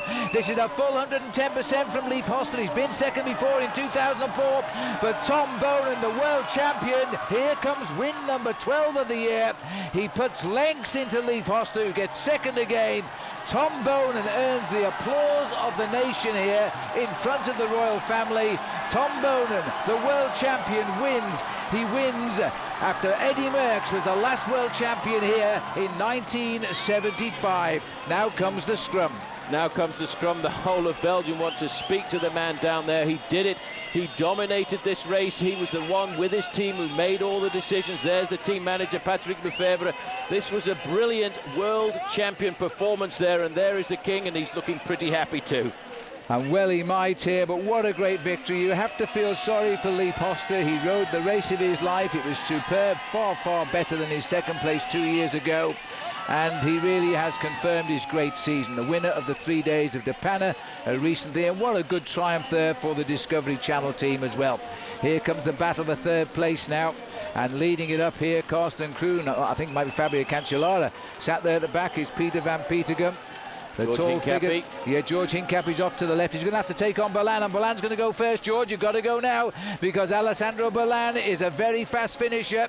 He was likely to be the man who would take third place. Now is Hincapie going to make it all right to the line? It'd be a great result for Team Discovery. I think he is. George Hincapie dies for gold here, his best ever finish. He gets third place on the line, Hincapie. Van Petegem is fourth, I think, and not very pleased. I think he feels George might have edged him over a little bit. What a great result for Discovery Channel now. Well, it certainly was. This is Leif Hosta. This was the move. He had to do something special if he was going to get away from Tom Boonen, but there was no outwitting Tom Boonen here this afternoon. Phil, look at Boonen straight onto the wheel, waits for a moment, gets his composure. He knows the wind's coming across, and he just goes straight by him. This is Andreas Clear now trying to get himself a good place in the top 10. This will be the race for 7th place, but Paola Bertini's coming through the middle there and looking at the shadows. Oh yes, Bertini just got it on the line. Petito might have butted in, but he didn't get the place. So 7th place. There's the grin though of a man who is on top of his sport, on top of the world as world champion, on top of the 90th Tour of Flanders as the winner, and the winner for the second time in as many years. This rider is the man of the future. Tom, two quick questions. A fantastic day for you to win with the World Champions jersey on your shoulders. This is a race you love, but that was just a little bit more special. Yeah, you don't get a World Champions title every year, and you don't win the Tour of Flanders after the World Champion title every year. So I win it now my second time in a row, and then as a World Champion for my own people. See, man, it's very special. And also today your team was perfect. Maybe Discovery Channel making a mistake and not attacking with Hincapie, because you were always going to beat Hosta in the sprint. Ah, but Hincapie too. They didn't have a choice. That's the problem with me. They don't have a choice. If they ride with me, they ride for the second place. But if they wait, I go again. Okay, Paul. What a brilliant start to the season for your team, Milan-San Remo. But I think maybe for you, just a little bit special, Tom Boonen winning the Tour of Flanders as the world champion. I think that's what cycling needs after all the black years after '98 until now. Cycling was always doping and scandals, and I think cycling needs champions like Tom. And he's not only Belgium anymore, he's coming an European star, and I hope very soon also out of the border of Europe. He's a very special rider. You hold him very close to your heart because you've seen him develop. But you must have been worried when he went so far away from the finish. I was not worried because I saw there was a very hard race until kilometer 1. There was a lot of wind, and the whole bunch had to fight to be in the front of the bunch. Any moment the Kush could exploding. So I think you saw the image with me when Leif Hosta attacked and Tom goes with him. Carsten Kroon came to 3 bikes and blowed away back to the bench. So that's saying everything. But it's also the team. Somehow you managed to get your team psychologically ready for these one-day classics. And it's, although it's Tom Boonen crosses the line in first place, it's the team behind him as well. But I think you need the champions. I think thanks to Mrs. Baguette, Pozzato and Bertini, who are real champions and working for another champion who is maybe in a better condition than them today. But I think that's my job with my team. All the people behind the curtain that nobody sees, but working very good. Always already 3 years to have this team today. Very nice to see Tom Boonen lift his arms in the air as world champion in the Flanders. Of course, but I was also proud that we were winning in Milan-San Remo. And every race winning makes me very proud of my people. Well, George, a great team performance this afternoon. Your best ever performance in the Tour of Flanders. Yeah, it was a good day for the team. Obviously, we wanted to win. We had probably the best team we've had from any other year. So we're a little bit disappointed, but second and third is a good way to end it also. It's also a nice help, though, to have somebody at the end that you can count on. And Leif Hosta today was in a very good form.